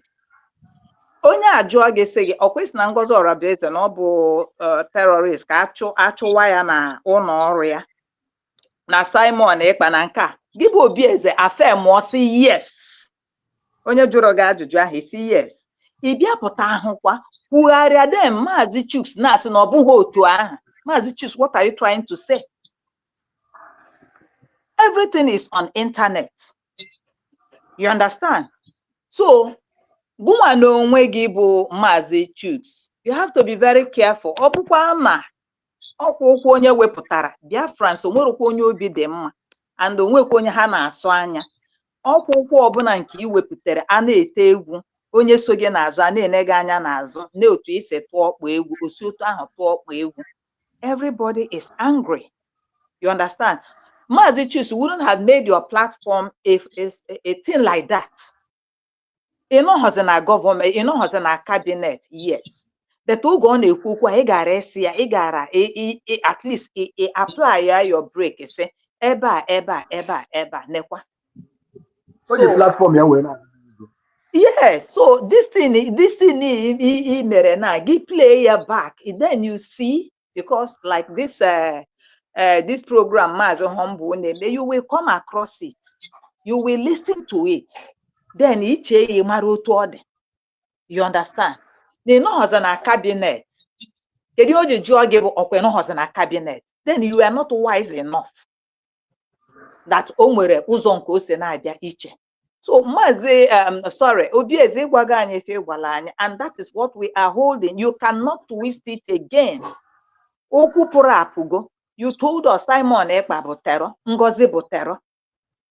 So I got again. So give me that area and oge say that na a na-ekwu after I choose. Yeah, you were in the platform. Everybody was in the platform. Everybody we are one broom. Mgbe a nọ na-choose afa I ga-aza bụ afa I ga-like. I vote to choose afa nke anyị aza. Then ka ezi ihe pụtaziri at the last run and this we choose afa. Why are you kicking against it? Ọ bụgodu uri na ndị ọzọ gba anyị terọ ọ na gị na onwe gị ama fight against it. Anyị nụcha ọgụ na mbala anyị abata n'ime ụlọ. Why iji wee dị after assuming Chukwu ekwekwe na o nwere nwanne m nwoke kwulu okwu na platform Maazị Chuks, assuming their adventure na ihe unu chere n'obi na ije unu jere na ọwa ọkụrụ n'ebe DPM anyị nọ bụ Ngozi. Unu ga-asị na ọnya ị ga-asịzi no mistake. Ị ga-asị no just slip of tongue. You people worked on it. You people unu gbara mgba dị egwu. Unu gbara agba ihe dị egwu. But Chineke Biafra siri ike. So nke onye na-eme ya kemara anya. This movement is greater than you and I. This movement is mmụọ n'onwe ya. Bụ ihe na-emove this movement. And onye ọbụla na-take your time, mercy awaits you. There are consequences behind whatever action we are doing. If you learn on Ngozi ka ị na-eme onwe gị. If you learn on Simon Ekpa ka ị na-eme onwe gị. Ọ Maazị Nnamdi Kanu jige ndụ ya chụa onye a onwe gị ka ị na-eme. So the early the better for us. Mgbe ọbụla gị na mmadụ na-anụ ọgụ jide onye ahụ na-ana. You are holding yourself equally. Ịhapụ onye iji na onye iji na binye gị nwe binye. So ọ ya bụ ihe m nwere to say. Maazị Chuks, you played the role you played here in this platform, your program, Oditaho sound with us. You played a very dangerous game, a very dangerous role. We are not happy with it. So I'm going to attend an apology. You will because in nwere ike isi na egota gị, but we are voicing out. Apology for what? After damage. I don't know. I don't know because engineer ekwu unu afugo onye ogo ọtọrọkpọkpọ. Unu afugo mgbe ọ pụtara nke if I say something I know, if I say what I know, ahụ adịghị ya mma. So iwepụtakwa ọkpụ egwu gị. Biafrans ebie gị ka ọkazi one time. I drop my mic. Thank you. Ndewo. Nnije, ndewo. Go ahead. IJ. Ndewo, my dear brother. Ndewo, my Biafra. Goddess, good evening. Ndewo. Adanne, it's my pleasure hearing your voice today. Thank you. Thank you, my young Mazi Humble. You are on it. You are on it.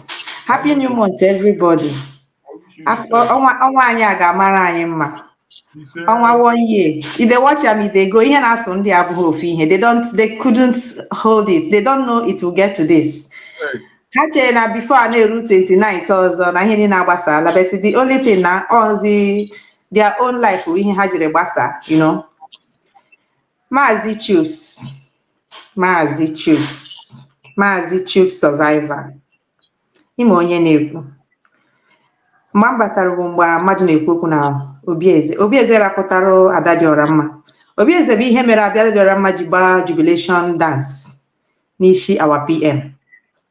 Obieze bịara gwa ụmụ Biafra anaghị Adadioramm ntị na ya jikwara iwe efu na online na in 1 month a ga-ekpe our prime minister ikpe ihe a court ya this and that. Ihe niile ahụ o kwuru ka ebe ọ dị.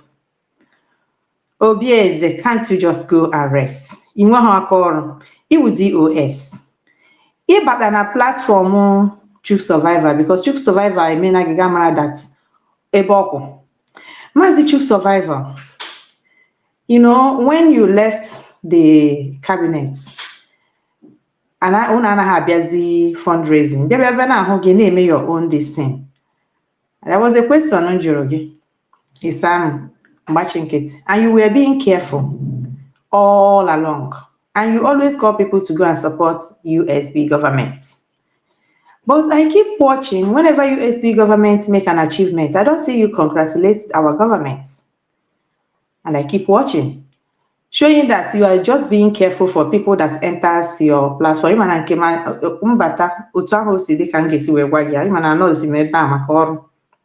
Now, this thing you are doing now, you cannot say that you did it out of ignorance. Our sister and assistant apology, we don't need the apology. Truly, we don't need the apology because he made it deliberately. And we know. If we say we don't know, we are lying to ourselves. Myself, I know from the beginning. Even when we say, I'm with their hot. One other person now, I'm with their very, very hot. Initially, April, like 1 month, 2 months, and you cool down, and all USB people know that we didn't find it funny with you. You pipe low again. You know, because in with all the king with the sense the carol 247 because we don't need on a full platform immobile. So each one you're not reputed, Maazị Chuks. This you know take aka here, you know, you used to know this. I know one say one of our brother na joke signature when wow in a teacher on here email day long na so you have come a long way to mess up everything for any reason, in fact, for any reason. So you're supposed to be wiser than this one.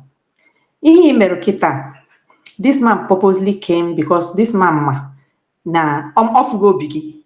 He will to go biggie. So all the shock, now gonna a platform again, wait for me to anything and not free. Our intelligent brother not there, Julia, just a simple question. A very simple question that he couldn't answer, showing you that these people are there to damage. Maazị Chuks, can't you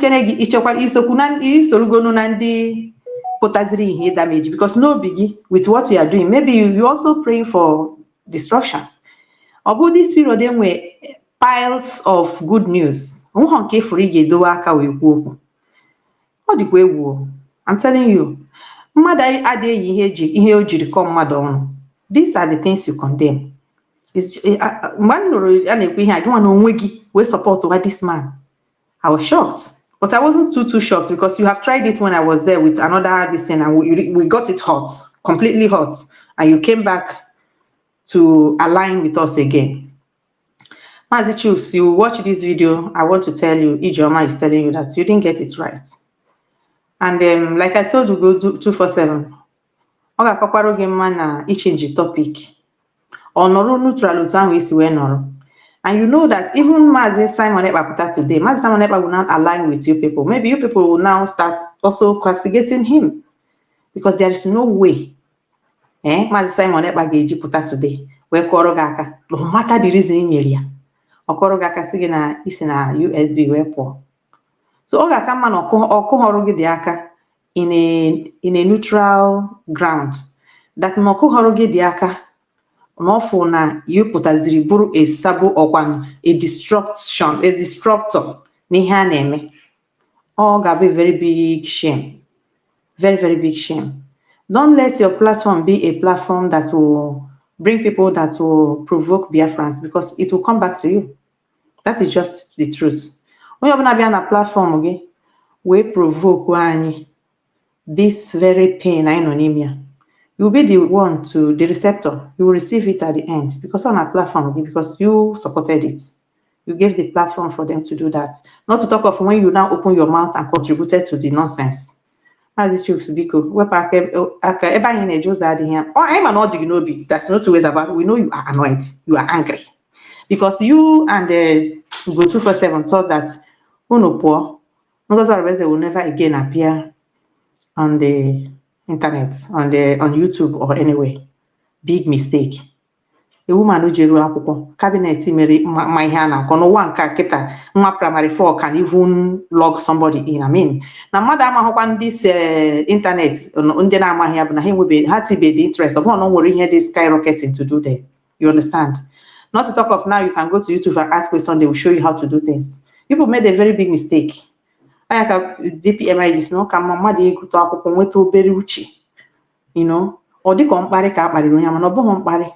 Always something about analysis, that is, analyze there, you fool the future. You marry be that your results ni hi na ejebo ge bujegi. You marry ko ge dowe gi na the respect each of dowe gi ko ge buku ge ba we buku ijira ka gi align you onwe gi ebe choreno. So obo in align you onwe gi ni choreno, the side of those that will come to your platform to insult us, will bring the insult back to you straight ahead without even blinking an eye. That is my message to you. You know, you have many things to talk. If really you are supporting USB, there are lots of good news coming around. You never highlighted on them. Never said. So why in the first time you are calling people to go and support USB? They come, they supported USB. There is a result. You can't even align to that result. Don't you see? That means you are lying to yourself. Inside you are lying to yourself. Acharanya, you know.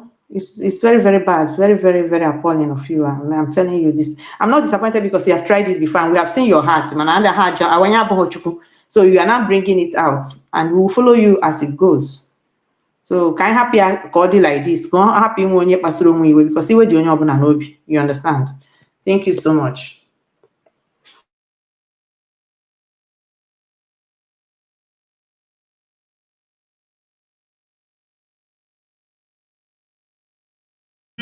Easy way, go ahead. Easy way, go ahead. Easy way, go ahead. After easy way, Akonye Wetra. Easy way, go ahead. Mazi humble, mgbede ọma. Happy moment to my brother. Na ekelekwara m onye ọbụla nọ na studio. My brother, achọbụ m ịbata, achọbụ m ịnọ na background na-ege ege, mana what prompted me ịbata bụ ka m bịara gee question ahụ Greg jụrụ Obieze atraibazie twist ya ihe iji akpọ jingle every morning. Ọ chọbazi twist ya, after ka o twist chaziri ya, True Survivor abịazie ka ọ bịa tezie ya ude iji gosi na gịnị mere gịnị na ọ nọ in the side of Obieze. Ọ bụ ihe doro ihu na ọkụkọ anya ekwuru ka ọ bịazi ka ọ bịa twist. So the point dị ya nji wee chikwu okwu bụ na even anọbụ na nke Biafra TV ọ na-etrit kwe gbasara True Survivor, mbatakwa nke humble the same True Survivor o gosi na gịnị mere na that last bullet ka a gbara ihe a na ịma before ọkwa anyị na-ekwubu na platform adata na gịnị na sọsọ onye kwadiri onwe ugwu this True Survivor, onye ọbụla na-enye ya respect. Onwegwe ehi nọkọtara bupụta ya na screen gị like this, of which I told you n'otego m kwụsịrị iche na na platform ya anyị na-eje ekwubu okwu na platform ya before even with onwekwa one of our brother kwa nọkwa na bongo ọ na-ekwukwe na okwu na nke ekene nna ọ na-ekwukwe okwu na Kechu survival a steady ọ dịka aka onye wetakwara anyị ncha na-anọ na nke Kechu survival a ma Greg a na-ekwu okwu dị abet mgbe m bịa notice foul play in him I withdraw myself adịmejezi na platform ya because ihe ị ga-ama bụ na eziokwu adị ekpuchi ya aka and ile okwu egwu ha na-ewepụtasị ịfụ na they are bitter inside their mind. They are bitter. You know, on a since na program ọ sometimes I will follow program indirectly on a to bomb to USB. Ma ọ pụtara ebe a si to say that no onwe ya neutral. But the point onye ọbụla ga-ama abụ na Obieze bụ platform ọbụla o jiri enye ya chance o destroy ya that platform. Ọ bịara na nke humble a enyekọrọ ya chance because na platform abụọ ọkụ ka ọ bụ achịtachiri ya ọgbafuo ọgbabịa nwe ebe abịakwa ụdịrị ya okwu na nke Kechu survival ọgbakwunwe ya na this platform ọmakwunwe ya na nke Kelenna so mana ole n'anya fụnụ the people he can manipulate and on they not in line with him ka ọ ejewu na platform ha kwuo okwu so the point dị ya bụ na asị na onye pụta afọ ya ọ bụrụ na nwanne anyị nwoke anyị na-enyekwa the last respect after ka anyị nyechara Ugo 247 respect Ugo apụta bịa wuo onwe ya n'anya ọ bụkwa na onye nke a pụtakwa si na ya abịakwa iwukwa onwe ya na ọgwụkwa onwe ya na ọ makwara mma kama na ihe anyị ma bụ na we Biafrans anyị adịghị asọ mgbawu were eje ọgụ etu ọbụla ya ka onye wetara anyị ewere ya were si ya afọ a na-atọgbu m atọgbu o nwere one of my uncle na-aza ya bụ afa so the point dị ya bụ na etu ọ na ha pụta na anyị anaghị afọ ebe ọ na-eje mana ọ karị ya mma na o jiri nwayọọ n'onu ụmụ Biafra na were nwayọọ yuzukwe wisdom ya etu ahụ o si na-emere onwe ya na-emekwuru onwe ihe ọnụ because all of them thought that na ha pụọ from extreme fundraising na fundraising ga-ada mana na-aka fundraising biriri ọkụ ọkwa somebody jụrụ nwaanyị ka nwaanyị yesterday ebee ka all this independent media si wee mmapụtasị ọsị anọ ya na onye ọbụla nwe eziokwu ma eziokwu look at ka ha ncha siri wee bụrụ all the people na-eme ihe a niile nọkọchara kabinet bụ ndị gịnị ndị wuro platform ha efilo na ha ga-eyuzu their platform a wee destroy ya USB mana ha ịfụnanị na a na-ekpuchi eziokwu aka ịfụnanị ka isi dịsị ha na USB ka na hawas strong na-eje so what I'm trying to tell Maazị Chuks bụ gịnị na the respect ya na-enyekwu ya ọ bụrụ na ọ like ya pụta fulu ka edozieri ya ọnọdụ ya jụkwa ndị Ugo 247 for over 2 weeks na Ugo 247 agba mmụpụtakwekwu na social media so that is the thing ọ nwere ka onye dị ụmụnne ya ama kama ọ line n'obo na gịnị they are bitter so enweghị much to say let's carry on aka onye nwetara na studio ka o were mic thank you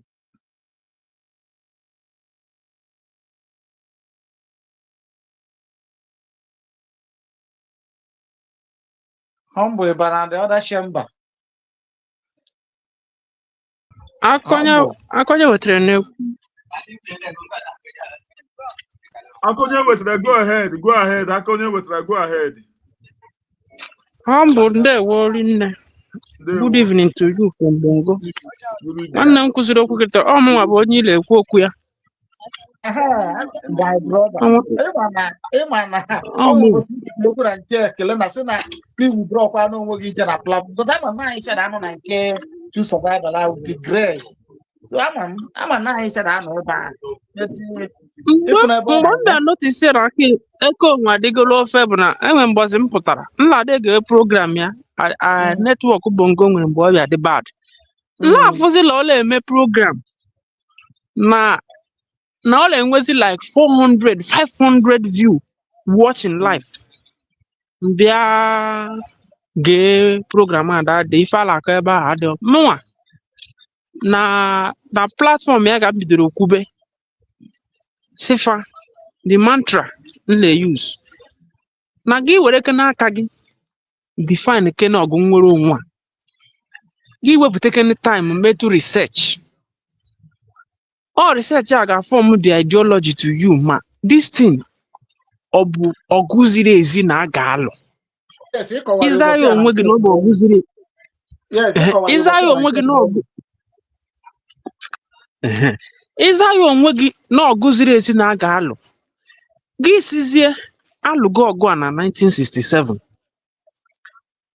kịta a na-alụ ya na 21st century anya asago kedu the best way ga-eji lụọ ya gị weta ndị lụgoria Nnamdi Kanu Simon because ndị a bụ ndị ma alụrụ ọgụ ọ bụrụ ndị si na ha nọ underground gịnị mere eji jide ha kedu the best way a ga-eji lụọ ya ọ bụ na inye nwa onwe gị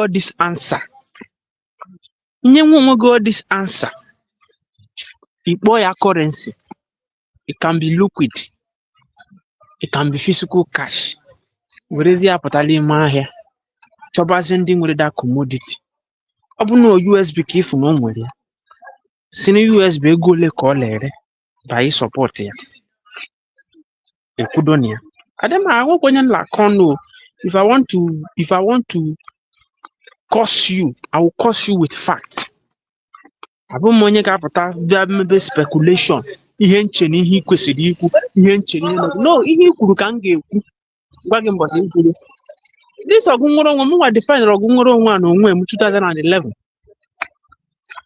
before for the Nnamdi Kanu by 2015 and active if this Black Sunday this August party I celebrate eso m mere procession because ndị alada apụtasị gị maka mgbe ha bidoro kwuba okwu nwere onwe who are you onye ka isobere eso m mere procession from CKC Mkpọ up Iweka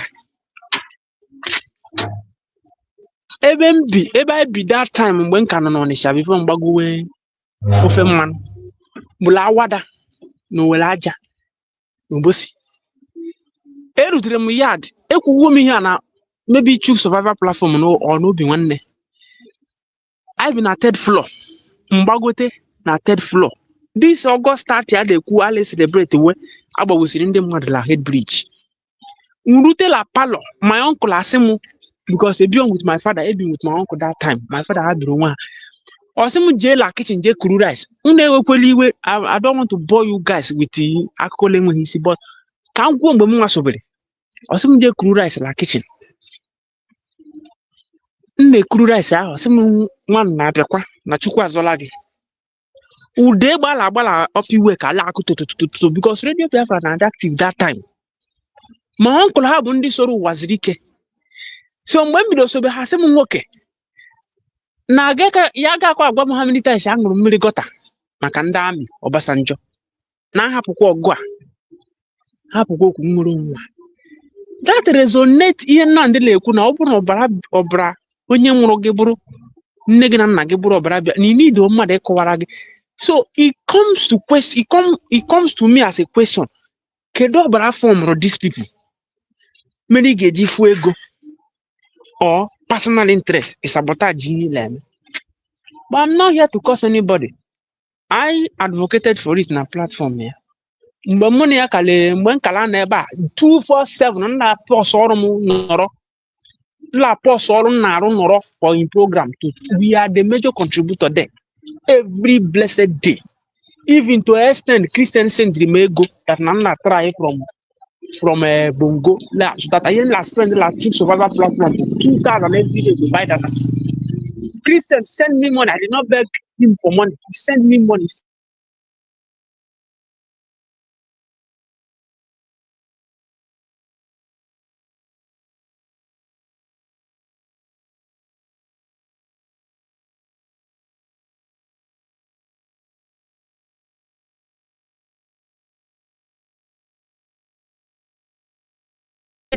Chooks, ask Akonye to send Haga.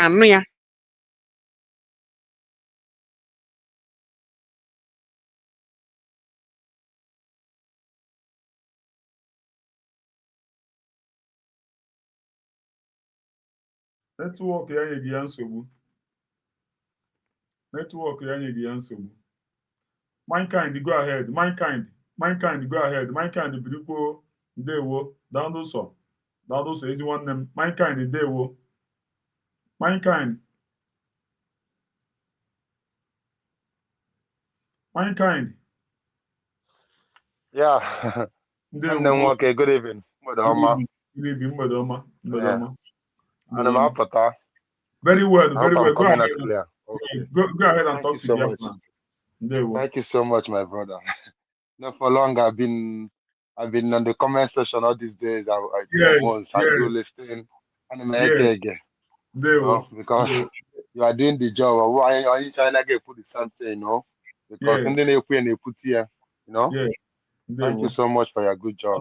I appreciate.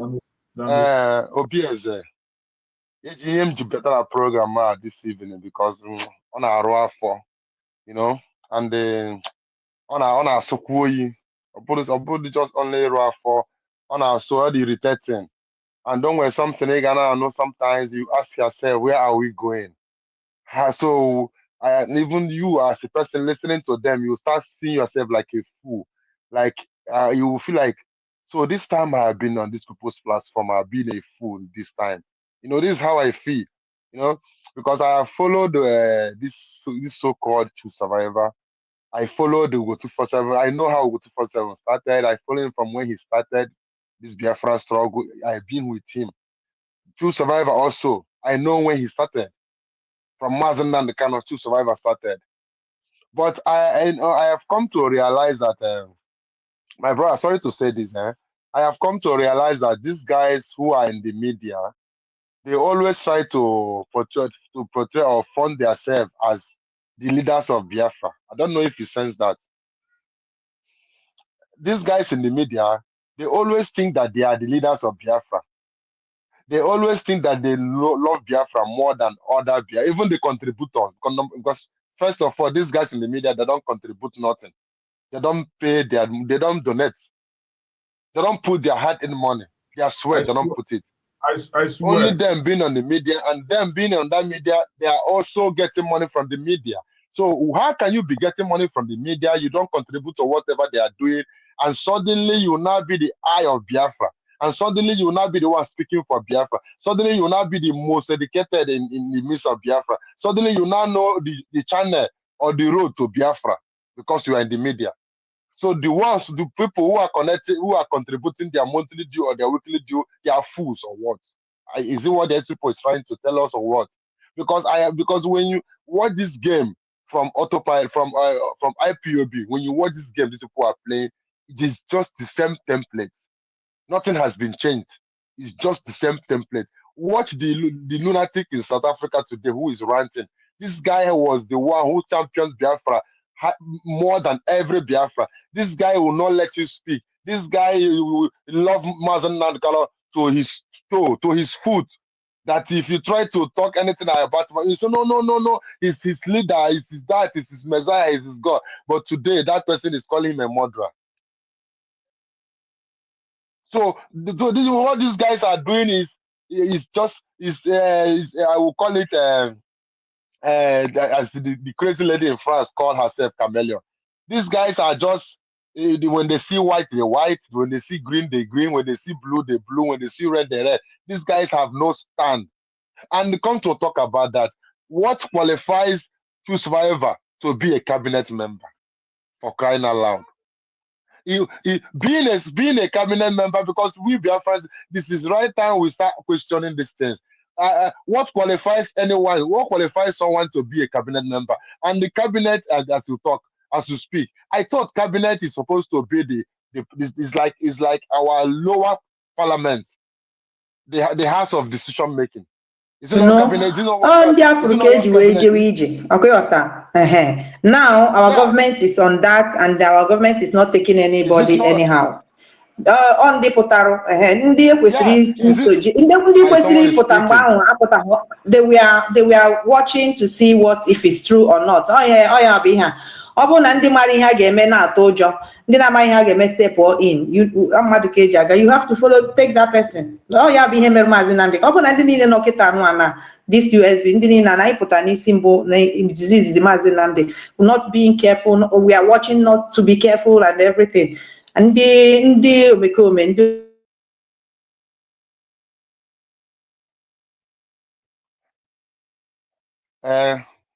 I coming out? Am I coming out loud? Yeah. So I was think one of our sisters was speaking. Okay. Okay, thank you so much. Before network, I boot them out again. You want to continue speaking? Yes, Okay. Go ahead, Mazi. Go ahead. Okay. Even that time before network, boot them out. I will just cut it because these are the narrative how they push. Do you know when they started? This and that. But I've never pushed this narrative. Here mean the push wave now. I have defined this struggle to myself long time ago.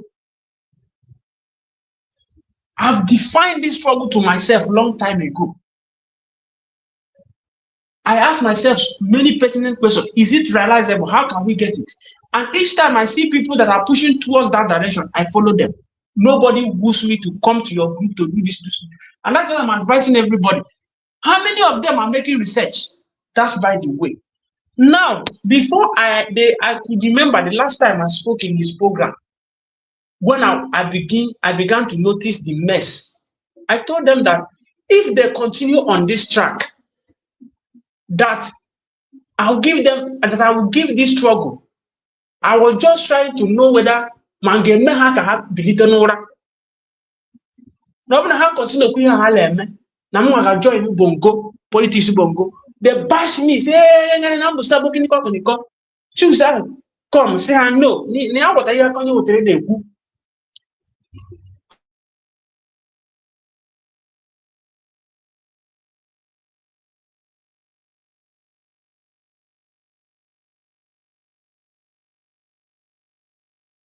But I was just trying to know even the never. So that one.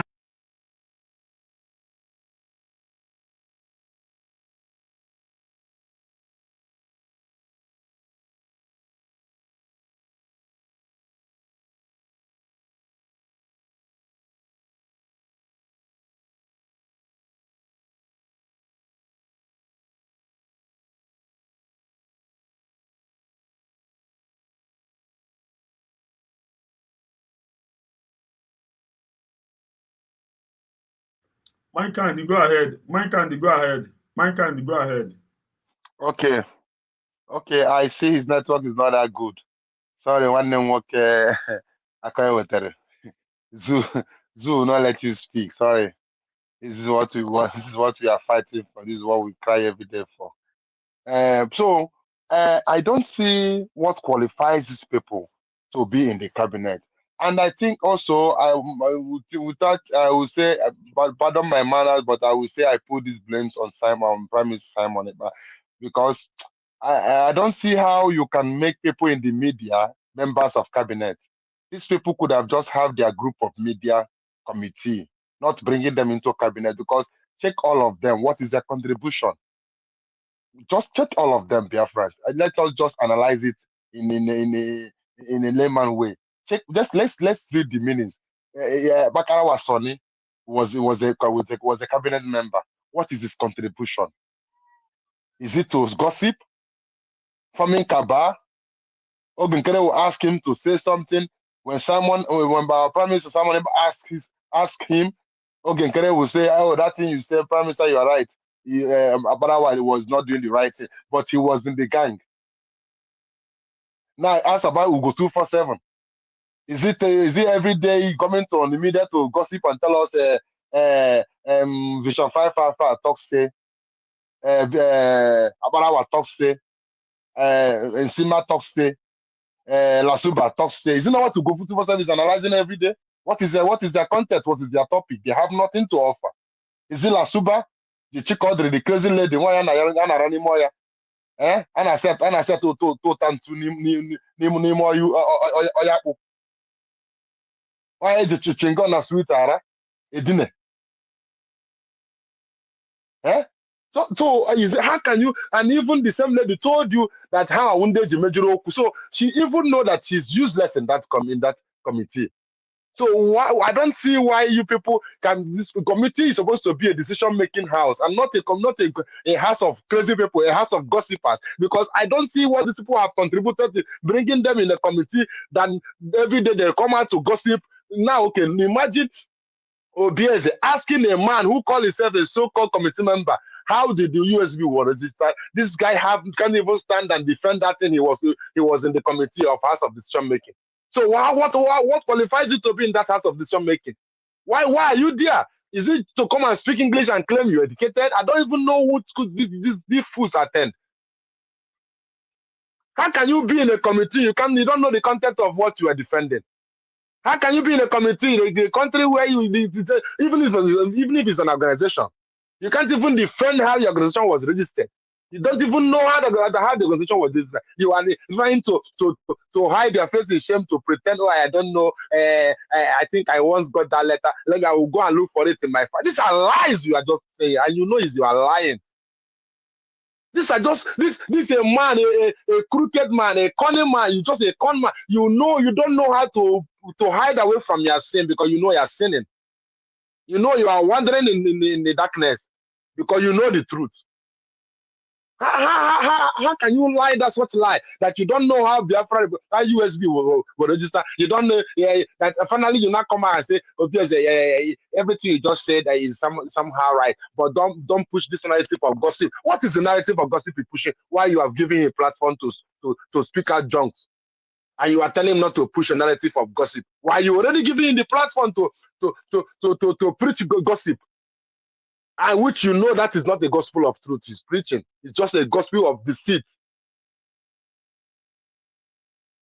And you pretend to be. I don't know what qualifies you to be in the cabinet, because when I never know you were in the cabinet member, because I just thought you were just a media personnel who is working with Go 247. I never know you were a part of the cabinet, and I don't even see. Okay, let me ask you, you fools, you criminals, and you will say you all claim you were in the media, you all claim you defending Biafra. Can you tell me every day the topic you analyzing, the topic you analyzing, the same thing you guys were doing, and Simon Ekpa came. And when Simon Ekpa came, Simon Ekpa saw every IPOB media warrior, media erat fools. I can't call them warrior because they are media erat fools who are in the media, right? So, our dear leader, he saw them and he knew. He came out and said, I need 100 men. And among those 100 men he was searching for, the only one he could pick was Simon Ekpa. How did he pick Simon Ekpa? Because Simon Ekpa was not addressing or analyzing what he's saying or whatever. Anybody, Simon Ekpa will come and pieces the Nigeria, or like just like as he's doing, not bringing us something of what media said. You keep it on your media. You say, see, you analyzing. What you are doing there is gossip, not analyzing. Every day, every Monday, if Nadikala is going to call, you bring Nadikala video and put to your platform, and you have a lesson analyzing Nadikala. Analyzing Nadikala, have you setting Nadikala free? You fools. And you creating traffic in your platform in the quest of making money from Biafrans. Because all you are doing, the more you get your view, the more you make your money on social media. You criminal. You think we are fools, you think we don't know. Every day Nadikala goes to court, you bring up in Nadikala video and put your platform and pretend you love Nadikala so much. You pretend the same thing you would do if this so-called lawsuit, the criminal AKA did on our DPM. If finally he was caught and been prison, then you guys will still fall back and not pretend to be the lovers of DPM, the lovers of oh, a criminal jailed her when in the quest of fighting for Biafra. She was just fighting, but you knew earlier that she was fighting for Biafra, but because of your own personal interest, you didn't get it in the time you wanted it. You turn around and start pretending as if that person that is fighting for Biafra is evil. And you say you're a committee member. You're a committee member. You don't know what to say in the right time. You don't know what to defend in the right time. And you say you were part of committee. You're a committee member. You don't even know the day, the organization you are following. You don't know the day it was registered. And you call yourself a committee member. I don't know how you guys reason. I don't know how you guys sleep. I don't know how you guys sit down and articulate things. A man who started asking you questions with a cunning way, and he'd end up answering every question that comes in the same common way. Look at the question, look at the same question, look at the question our brother Obi-Wan asked him. Just a simple question. And you pretend to be smart. You told him, brother, please don't answer it crooked way, answer it straight way. And still the same person you asked not to answer it in a cunning way, you should just go straight to the point and answer. And you saw that he left the number one and started answering from number two to show you he's a cunning man. He's a con man. When if a question being thrown to somebody, can you read primary 2 without primary 1? And you had Obi-Wan said, number 1, why can't you start from the number 1 question that they throw on you? You left number 1 and you try to go to number 2 so that you can make up your gossip. Because what you Obi-Eze and Alasuba is doing is gossiping. But he threw away the number 1 question, which is very concrete, which is the vital question, which is the narrative, which is the channel. Because if you fools pretend the same you go to survivor, you and your boss will go 247. You said the template thing goes on the is not some other template. Then the first question Obi-Wan asked the fool, the lunatic called Obiewu. The first question Obi-Wan asked him was, who do you want us to follow? Then that same template you are defending, was it not there that Obio was supposed to defend the template? So now tell us who to follow. What is template? Fools. You claim you are educated. I'm living in America. I have been in America 100 years. I'll lay my foot. 100 my foot. And you call yourself a true survivor. You pretend to be smart. You pretend to speak the best English. You pretend to know it all. But you could not know that that first number 1 question will state the fact you want to know from Obio, who claim to love someone, promise someone ever so much. You could not stand there and tell him, no, Obiewu, answer this first question. This is concrete. Because this is the template you are following. This is the template you are speaking about. Who do you want us to follow? Then when we know who to follow, then that is the template. Because you cannot follow a template that has no chapter, that has no topic. The criminals everywhere. Is it how you are educated? Is it how you sat in the classroom to learn? Who taught you that?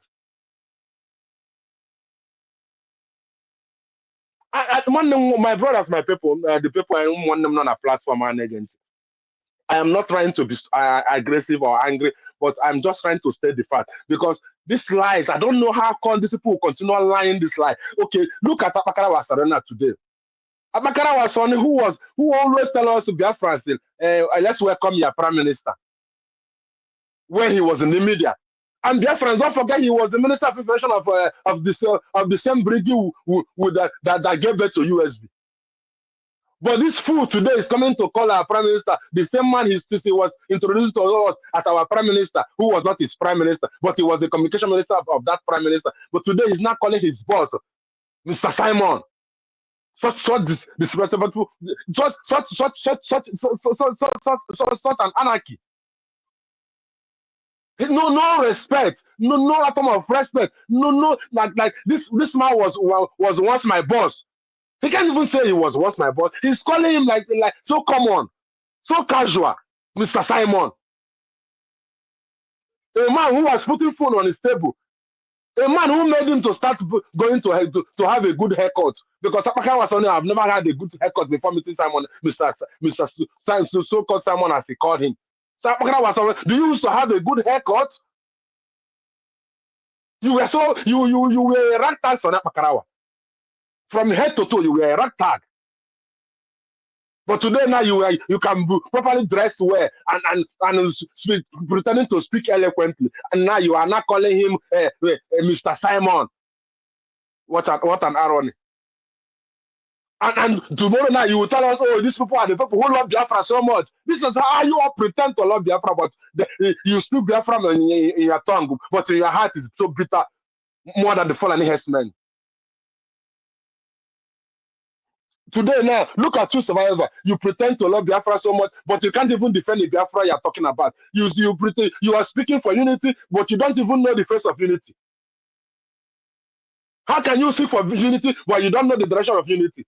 How can you speak for unity because you are not in the media, because you are not the one in the coordinating the fundraising? Maybe you are not getting peanuts from the fundraising because all you guys are looking for is what? A stipend. Nothing more than that. All you forget all these cries you are pretending to love Biafra on social media. All you guys are looking for are snippets. You think we Biafrans don't know? Because this lady that is leading us today, our DPM, have all blocked all lips of your snippets coming. You don't get it anymore. Now she's a saboteur. Today she's a saboteur. We go 247, we will have no narrative, we will have no topic. Okay, you guys who pretend to love Biafra, you guys who are analyzing Biafra, have you ever sat one day and teach Biafra's history of how to get a nation? Have you ever sat down one day and tell us about the measures? Can you sit down one day and list 10 measures of Ojukwu under the Biafra Civil War in 1967 to 1970? Tell us 10 measures who fought under Ojukwu. Can just come and sit down on your platform and analyze it for us and teach us for the ones for Biafra who are coming and for Biafra who are pursuing this quest of Biafra to even know the 10 generals that fought and they are heroes today. Can you even come and teach us and tell us who they are? At least so Biafrans can even learn. No, all what you guys are doing. Then Mockery said that. Oh, this person said that. You bring it on your platform, you start gossiping over it, and that is topic, and that is the Biafra template, and that is how to get Biafra. Are you guys not fools? And every day you keep running circle in one topic that has no channel, that has no direction, that can never achieve us nothing. All you do is to tell us she's not pushing the template, she's not pushing Biafra. Who is looking for Woto? Which Woto else do you want? Woto, you the person who was giving that Woto. What did you call him? You called him Onyebummadu. You called your girlfriend, the crazy lady in France, and asked her, have you heard that they are prisoning him? That person who was giving you Woto. No, the person is not there any longer. You pretend again to love Ngozi Arabeze. And since you pretend to love her, she didn't give you the Woto. So she can also be caught. She can also be arrested as you wish. The one who you have celebrated his arrest. And you pretend and start calling her Sabo because you have not given you that Woto. Obiewu, let me ask you, and you criminal true survivor and Ugo 247, that Woto, are you trying to defend the same people who were pretending to work for Samuel, but they were not working for Samuel, they were working for Opus Odemma, and you have never have the audacity to question those people? Is it true that you are working for Opus Odemma? So who is that person that will give you that Woto?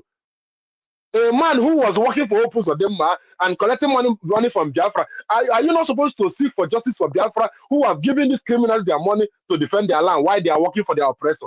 Have you ever stood one day or stand up and say, how can we get our money back? These you criminals who will contribute money for you guys to defend our land, and you guys rather left the money we are giving you and kidnapping our own people, working for the government, destroying our land in the name of fighting for Biafra. While you're not fighting for Biafra, you one day sovereign courage to ask these guys this petty question. No, you can't do that.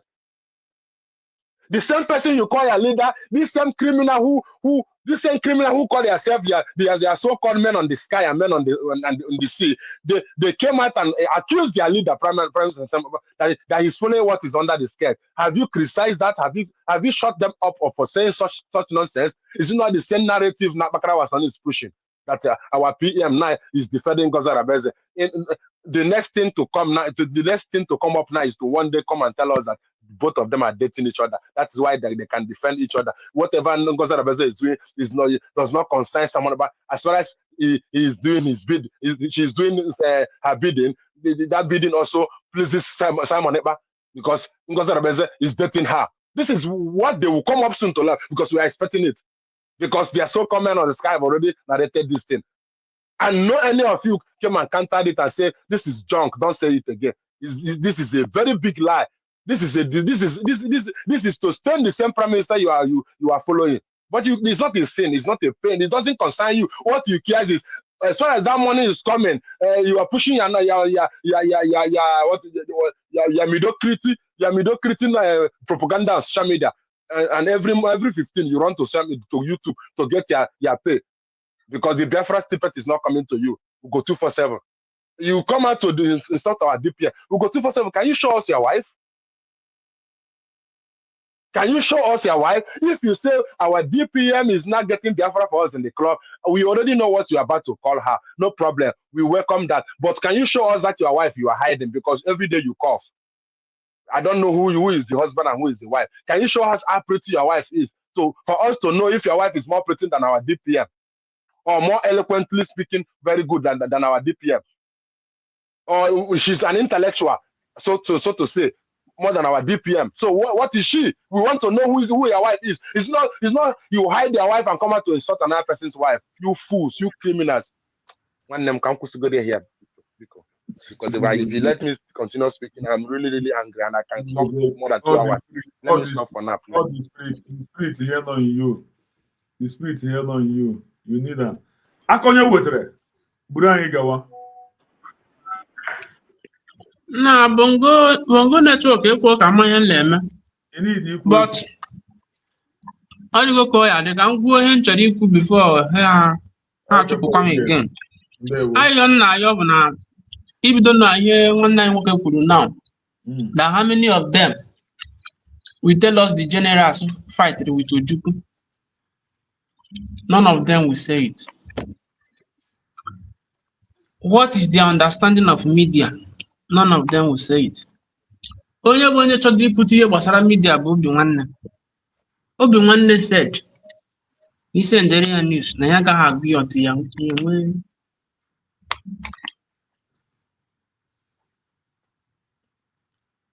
Chai, network abịakwala. Chidubem, go ahead. Chidubem, nwoke isi ọfịa. Aka ebe isi ndewo na aka ebe isi ha na-amụ. Ọkwa ha ma ọ nọ.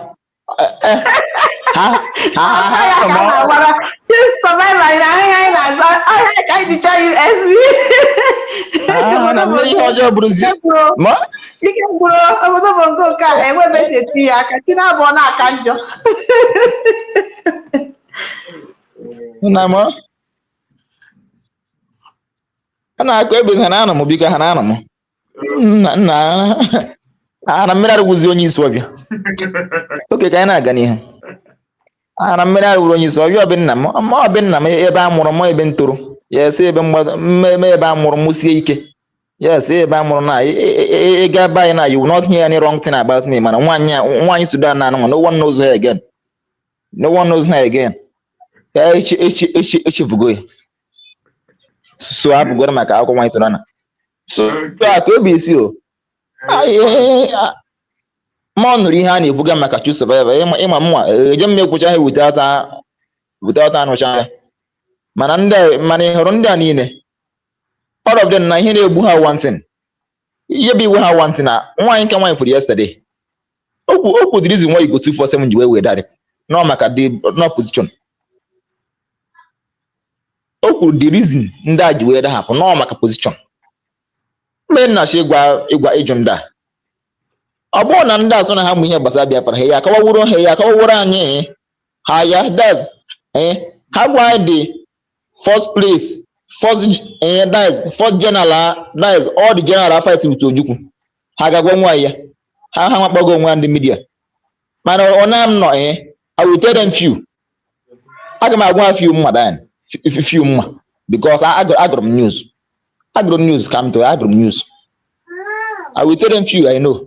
See, so ọ bụghị nọ na ọ bụghị ịgba ịba YouTube ịgba ihe na-akọ ihe na-enwe kedu ihe na-akụzi dozi ihe gbadukwa platform bụ ebe ya wee egbe platform onye bata gecha ntị. Yes, yo ọmụta ihe. See, yo ọmụta ihe.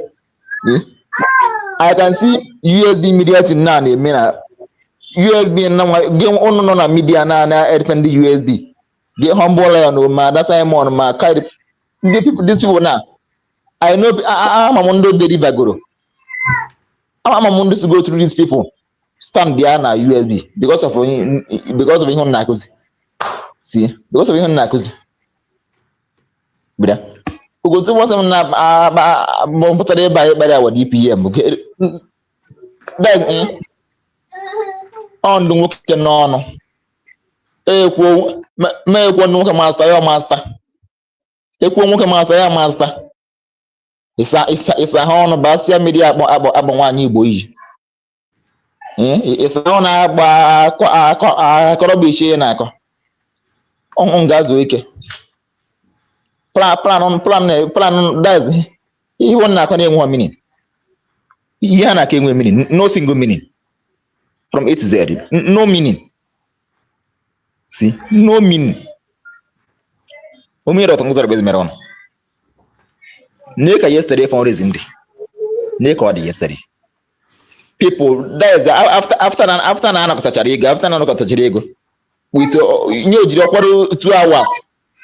Ihe na Biafra na akparịkọta nkata ịmagoro na akparịkọta nkata ka ụmụnne. Mmụọ ya bụ leader. Ebra. Oh, like I'm very happy yesterday. See, I'm very happy yesterday night. Abani Frotata. See, I'm very happy. More to read this year. As I'm going to election na get on na Biafra land. Ini esando yana another update putara na oposu na ha esando. Maka ongoing election. Onye ọbụla na-akanta awa election, onye ọbụla na-asị a na-eme election na Biafra ndị ebe SQB.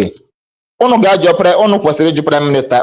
Ọ bụrụ na unu na-akanta ihe anụ anyị ebe egbe n'igwe ga-agbagbu unu bụna ọ bụrụ na unu ajụ prime minister mgbe na-atụ referendum. Ọ bụrụ na unu ekwu ihe mgbe na-atụ referendum so o mechisi ọrụ. Because ọ bụrụ na mgbe na-atụ referendum unu nabatachara atụcha referendum ewe dikiri ya anaghị eme election na nwa unu na-akọrọ bụ ichi na egbe n'igwe ga-agbagbucha all of them. Because o mere ihe dị iche na referendum na vote a na-atụ. The same process o mere ihe dị iche a na-atụ online a na-atụkwa physical. Ha gwa anyị ihe dị iche dị between this election na referendum anyị tụrụ. See, ọnụ gagas week ibe ajere ha bidoro ha succeed nwu ọgụ 247 na ọ ga-emenwuzi ya ọkwa omeke ịkpara ọkwa igbo ka ịma asụ ọkwa igbo ka ịma ekwu. I tell you say I want tell you say I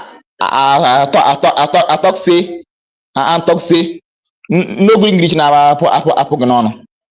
See, ebe ndị kpọrọ onwe mere ngran pụtara kparịa Dr. Mozart Bezan prime minister call them names bụ ebubo which na ụnụ nwa apụtabeghị kantarism so ha ụnụ nwa bịa bute ụzọ na bịa ntụ ụnụ mechie n'ọnụ ihu na-ekwu dị very very wrong. Unu eme ihe ọ bụ ugo bịara agwa anyị na Mutuzo amaghị ekwu okwu ruka tọrọ bụ iche nwoke akwụka dadadị na Mutuzo amaghị ekwu okwu emaji onye reta something years amaghị ekwu okwu. See, look at okwu onye reta something years kwuru ịsa ya na ọ bụgo ka ọ ma ekwu gbafụ n'ọsịsọ. Asụkwa na triple general na-amaghị okwu. Ọ nke ndị iberibe. Idiot. Ọjọọ ndị iberibe. Ọjọọ ndị iberibe ndị anwụrụ. Ha aṅụcha anwụrụ gbacha mkpụrụ mmiri ha aṅụcha akwa ha na-aṅụ ha anaghị ezugharị.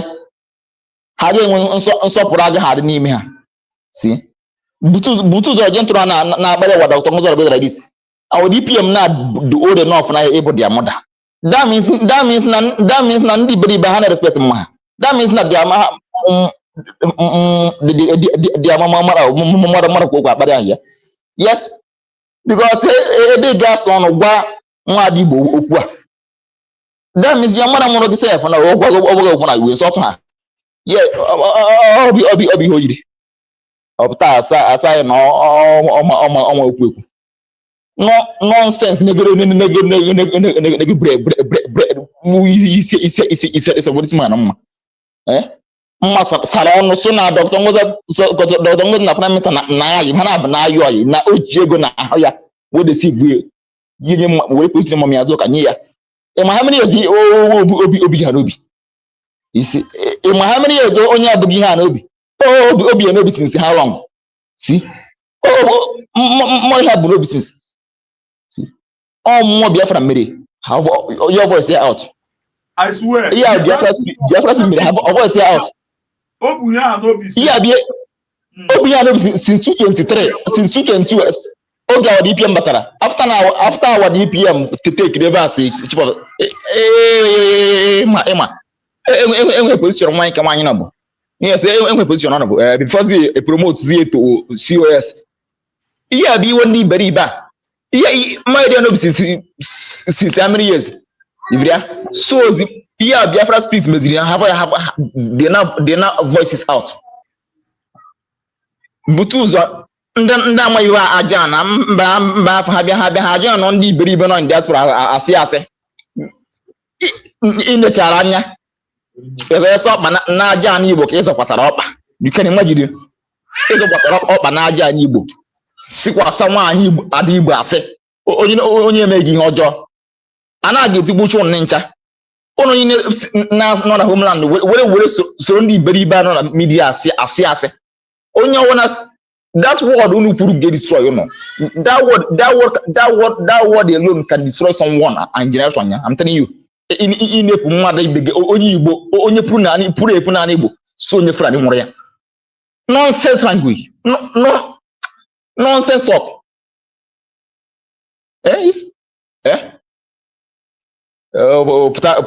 Puta zia aside na ha ma na ogozo puta aside he know how to talk. Okwu ekwu. Imagine.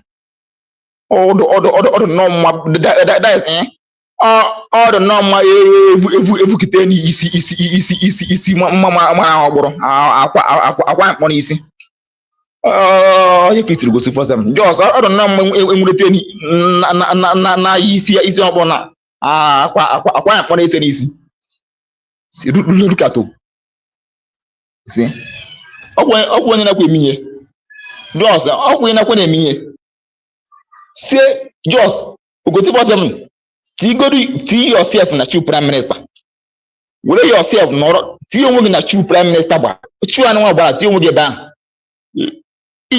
your wife or your sister tii ebe ahụ DPM nọ mma na asa ha ọnụ gwa ya ụdị okwu a mma asa ọnụ gwa ya ụdị okwu a.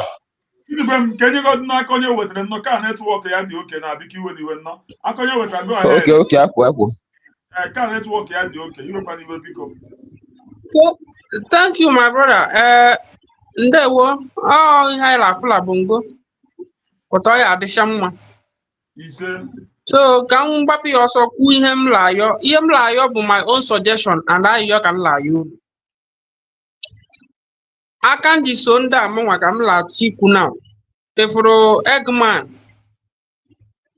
and his follower at the initial time immediately derailed from the truth that me I know. I unsubscribe them. I block them. In fact, I banish them from anything. Anytime they might like the video or pop on my phone. Ngala see YouTube na ma dey interested na chọhomia akwụsị send them their video.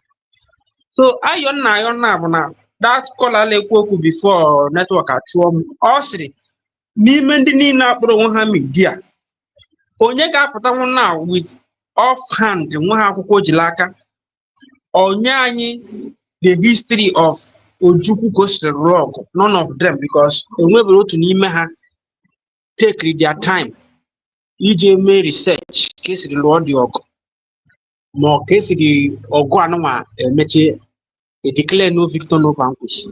So ihe m na-ayọ ndị media m ga-agba mbọ m nwa gacha na media niile ndị ka akwụla eziokwu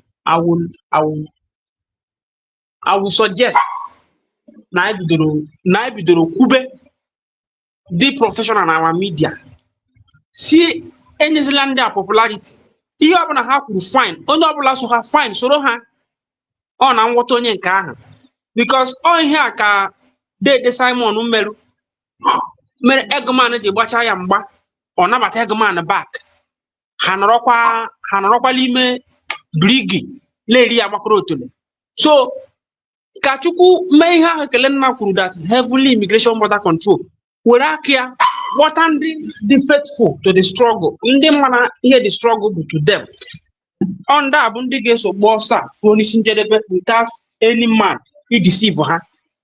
So media anyị ka m na-ayọ now right from now on ọ bụ na unu gbakọ ya na ọ ga-ekwu n'omume unu pụtala media unu ekwuo effort USB make igoro ọ bụ na news USB make gụrụ agwụla una biko gbaa mbọ let dig back those histories Ojukwu siri lụọ ọgụ our grievances because ihe niile anyị na-ekwu abụghị try debunk all this charlatan. Many of our people believe n'ihe anyị na-ekwu mụnwa nọ na bongo truth ka m ga-agwa unu and ha pụtafe ebe a na-ekwu ihe ndị these people adịghị make sense na-ekwu ha sị na anyị ka bụ ofu ihe because ịla asa ahụ onye ara bịakọrọ akpa gị ịnọ n'ime bedroom si onye nọ n'ime ụlọ ya wetere gị akwa ịgbapụta chụbụ ya ọsọ ihe ndị nọ n'iro ga-ekwu na onye nke agbalara tete na onye nke na ara jos pụọ ya they will classify you as one. Anọrọla ekwu lati debunk all this idiot people onye dị new to the struggle for anyị ọsị na anyị bụ ofu na ya dey make sense. Let us leave them. Ndị ha tọratara gaa ọkwa ha chọrọ wotowoto onye jere sụọ ha na ha na-eme advocate for wotowoto onye ha fụzi wotowoto time shall tell. That is what I am pleading with everybody. Ma nwaanyị isi ọcha o ma gbogbo tigbo gentle ma Holy Ghost gbogbo tigbo agawala obodo ezu ike because of their denial of the truth. Let us not fall victim. Mgbe nleso chiefs mgbe chiefs na-ekwu on stick to facts. Ọ nwere ya pụta mee program about exposing ihe ndị Nigeria na-eme.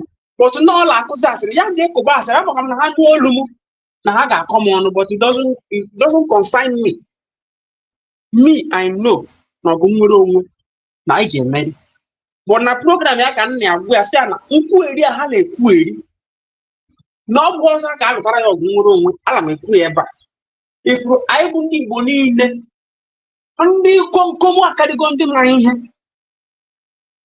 Nigeria divide.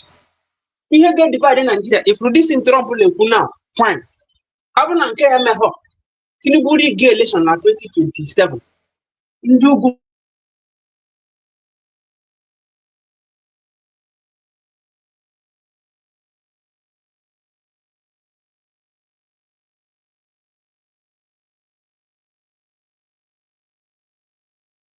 Maazị Biafran TV ndewo go ahead. Akụ ebe isi amụcha na tupu okwu eze ka rand ọ bụ n'obere okwu nji ekwu.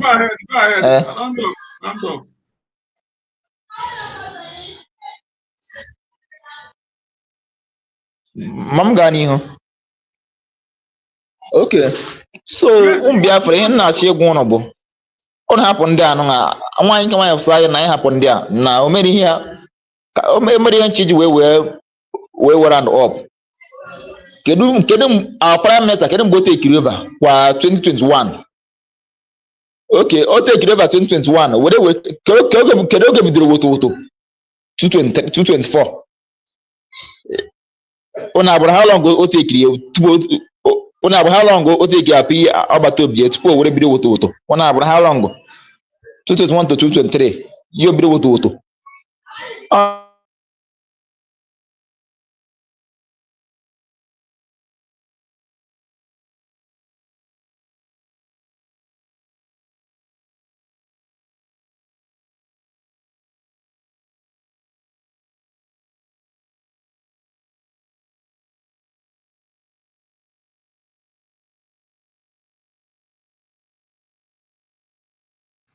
Maazị Biafran TV go ahead. Ndewo Maazị.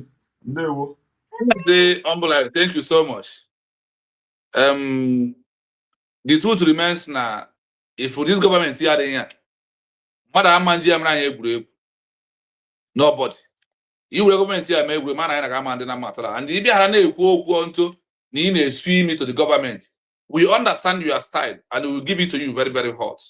Mgbe iji bịa my plan mgbe iji bido page ma ịma na nwebụ onye mere m dị angry wee gwu ma mere attack. Nwebụ onye na-ekwa adịghị m enwe efu ihe nda. But na nke a mgbe m fụrụ ihe ara agwara m eziokwu. Nsị ya, why OGM when all these people deviate they will start talking trash instead of talking about the happening right now. We should focus our channel. Our grievances, the important. This Nigeria put through under a country of particular concern. All these things are very important this time around. They will have to use it to do what? to prove to the world that this is why we make our declaration, and this is why the Biafra has come to exist, and nobody will stop us. And this is the only way we will preserve our life. So, no matter what anybody is telling you, I have had it today from international law. There is no way a country will be declared, and the General Science Organization,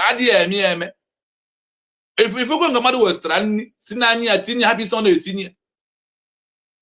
If you go every minute, who got you?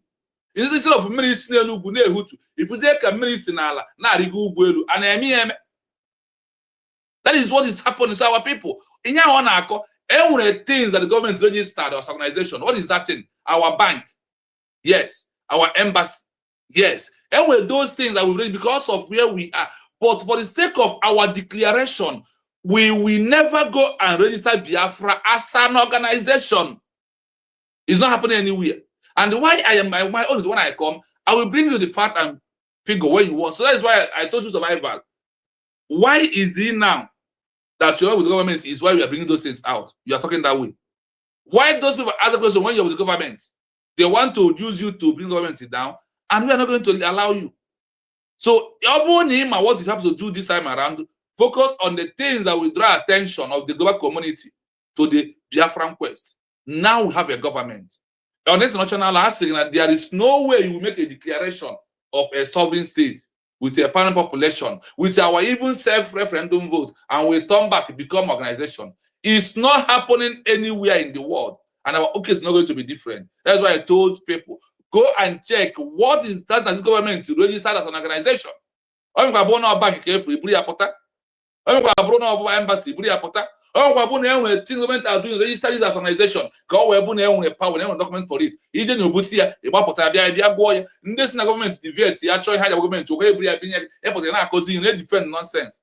And I think I will leave you. We are not going to leave anybody because we will never leave any stone unturned. We turn everything to make sure that they stay away from this government. The time is over. Look at what Donald Trump is trying to do. And people are there messing up. It's a time and they are an appropriate time. That the thing has been overdue. But remember, Donald Trump and what America is about to do is overdue because Biafra has never declared. Now that we declare as a country and the evidence of why we make a declaration is there with America, we are good as to go.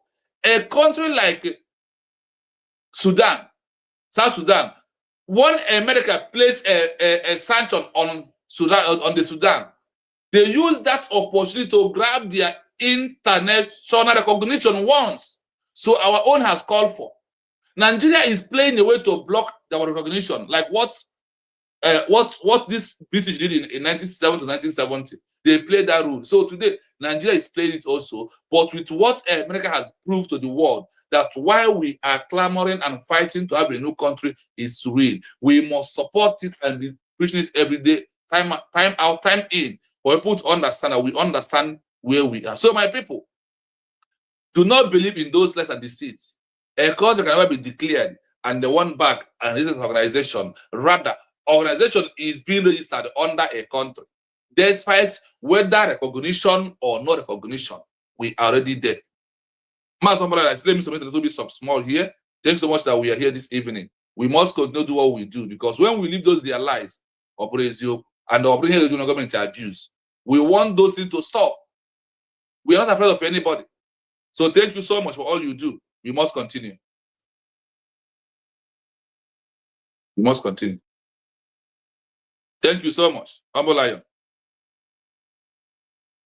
Ndewo mazi, ndewo.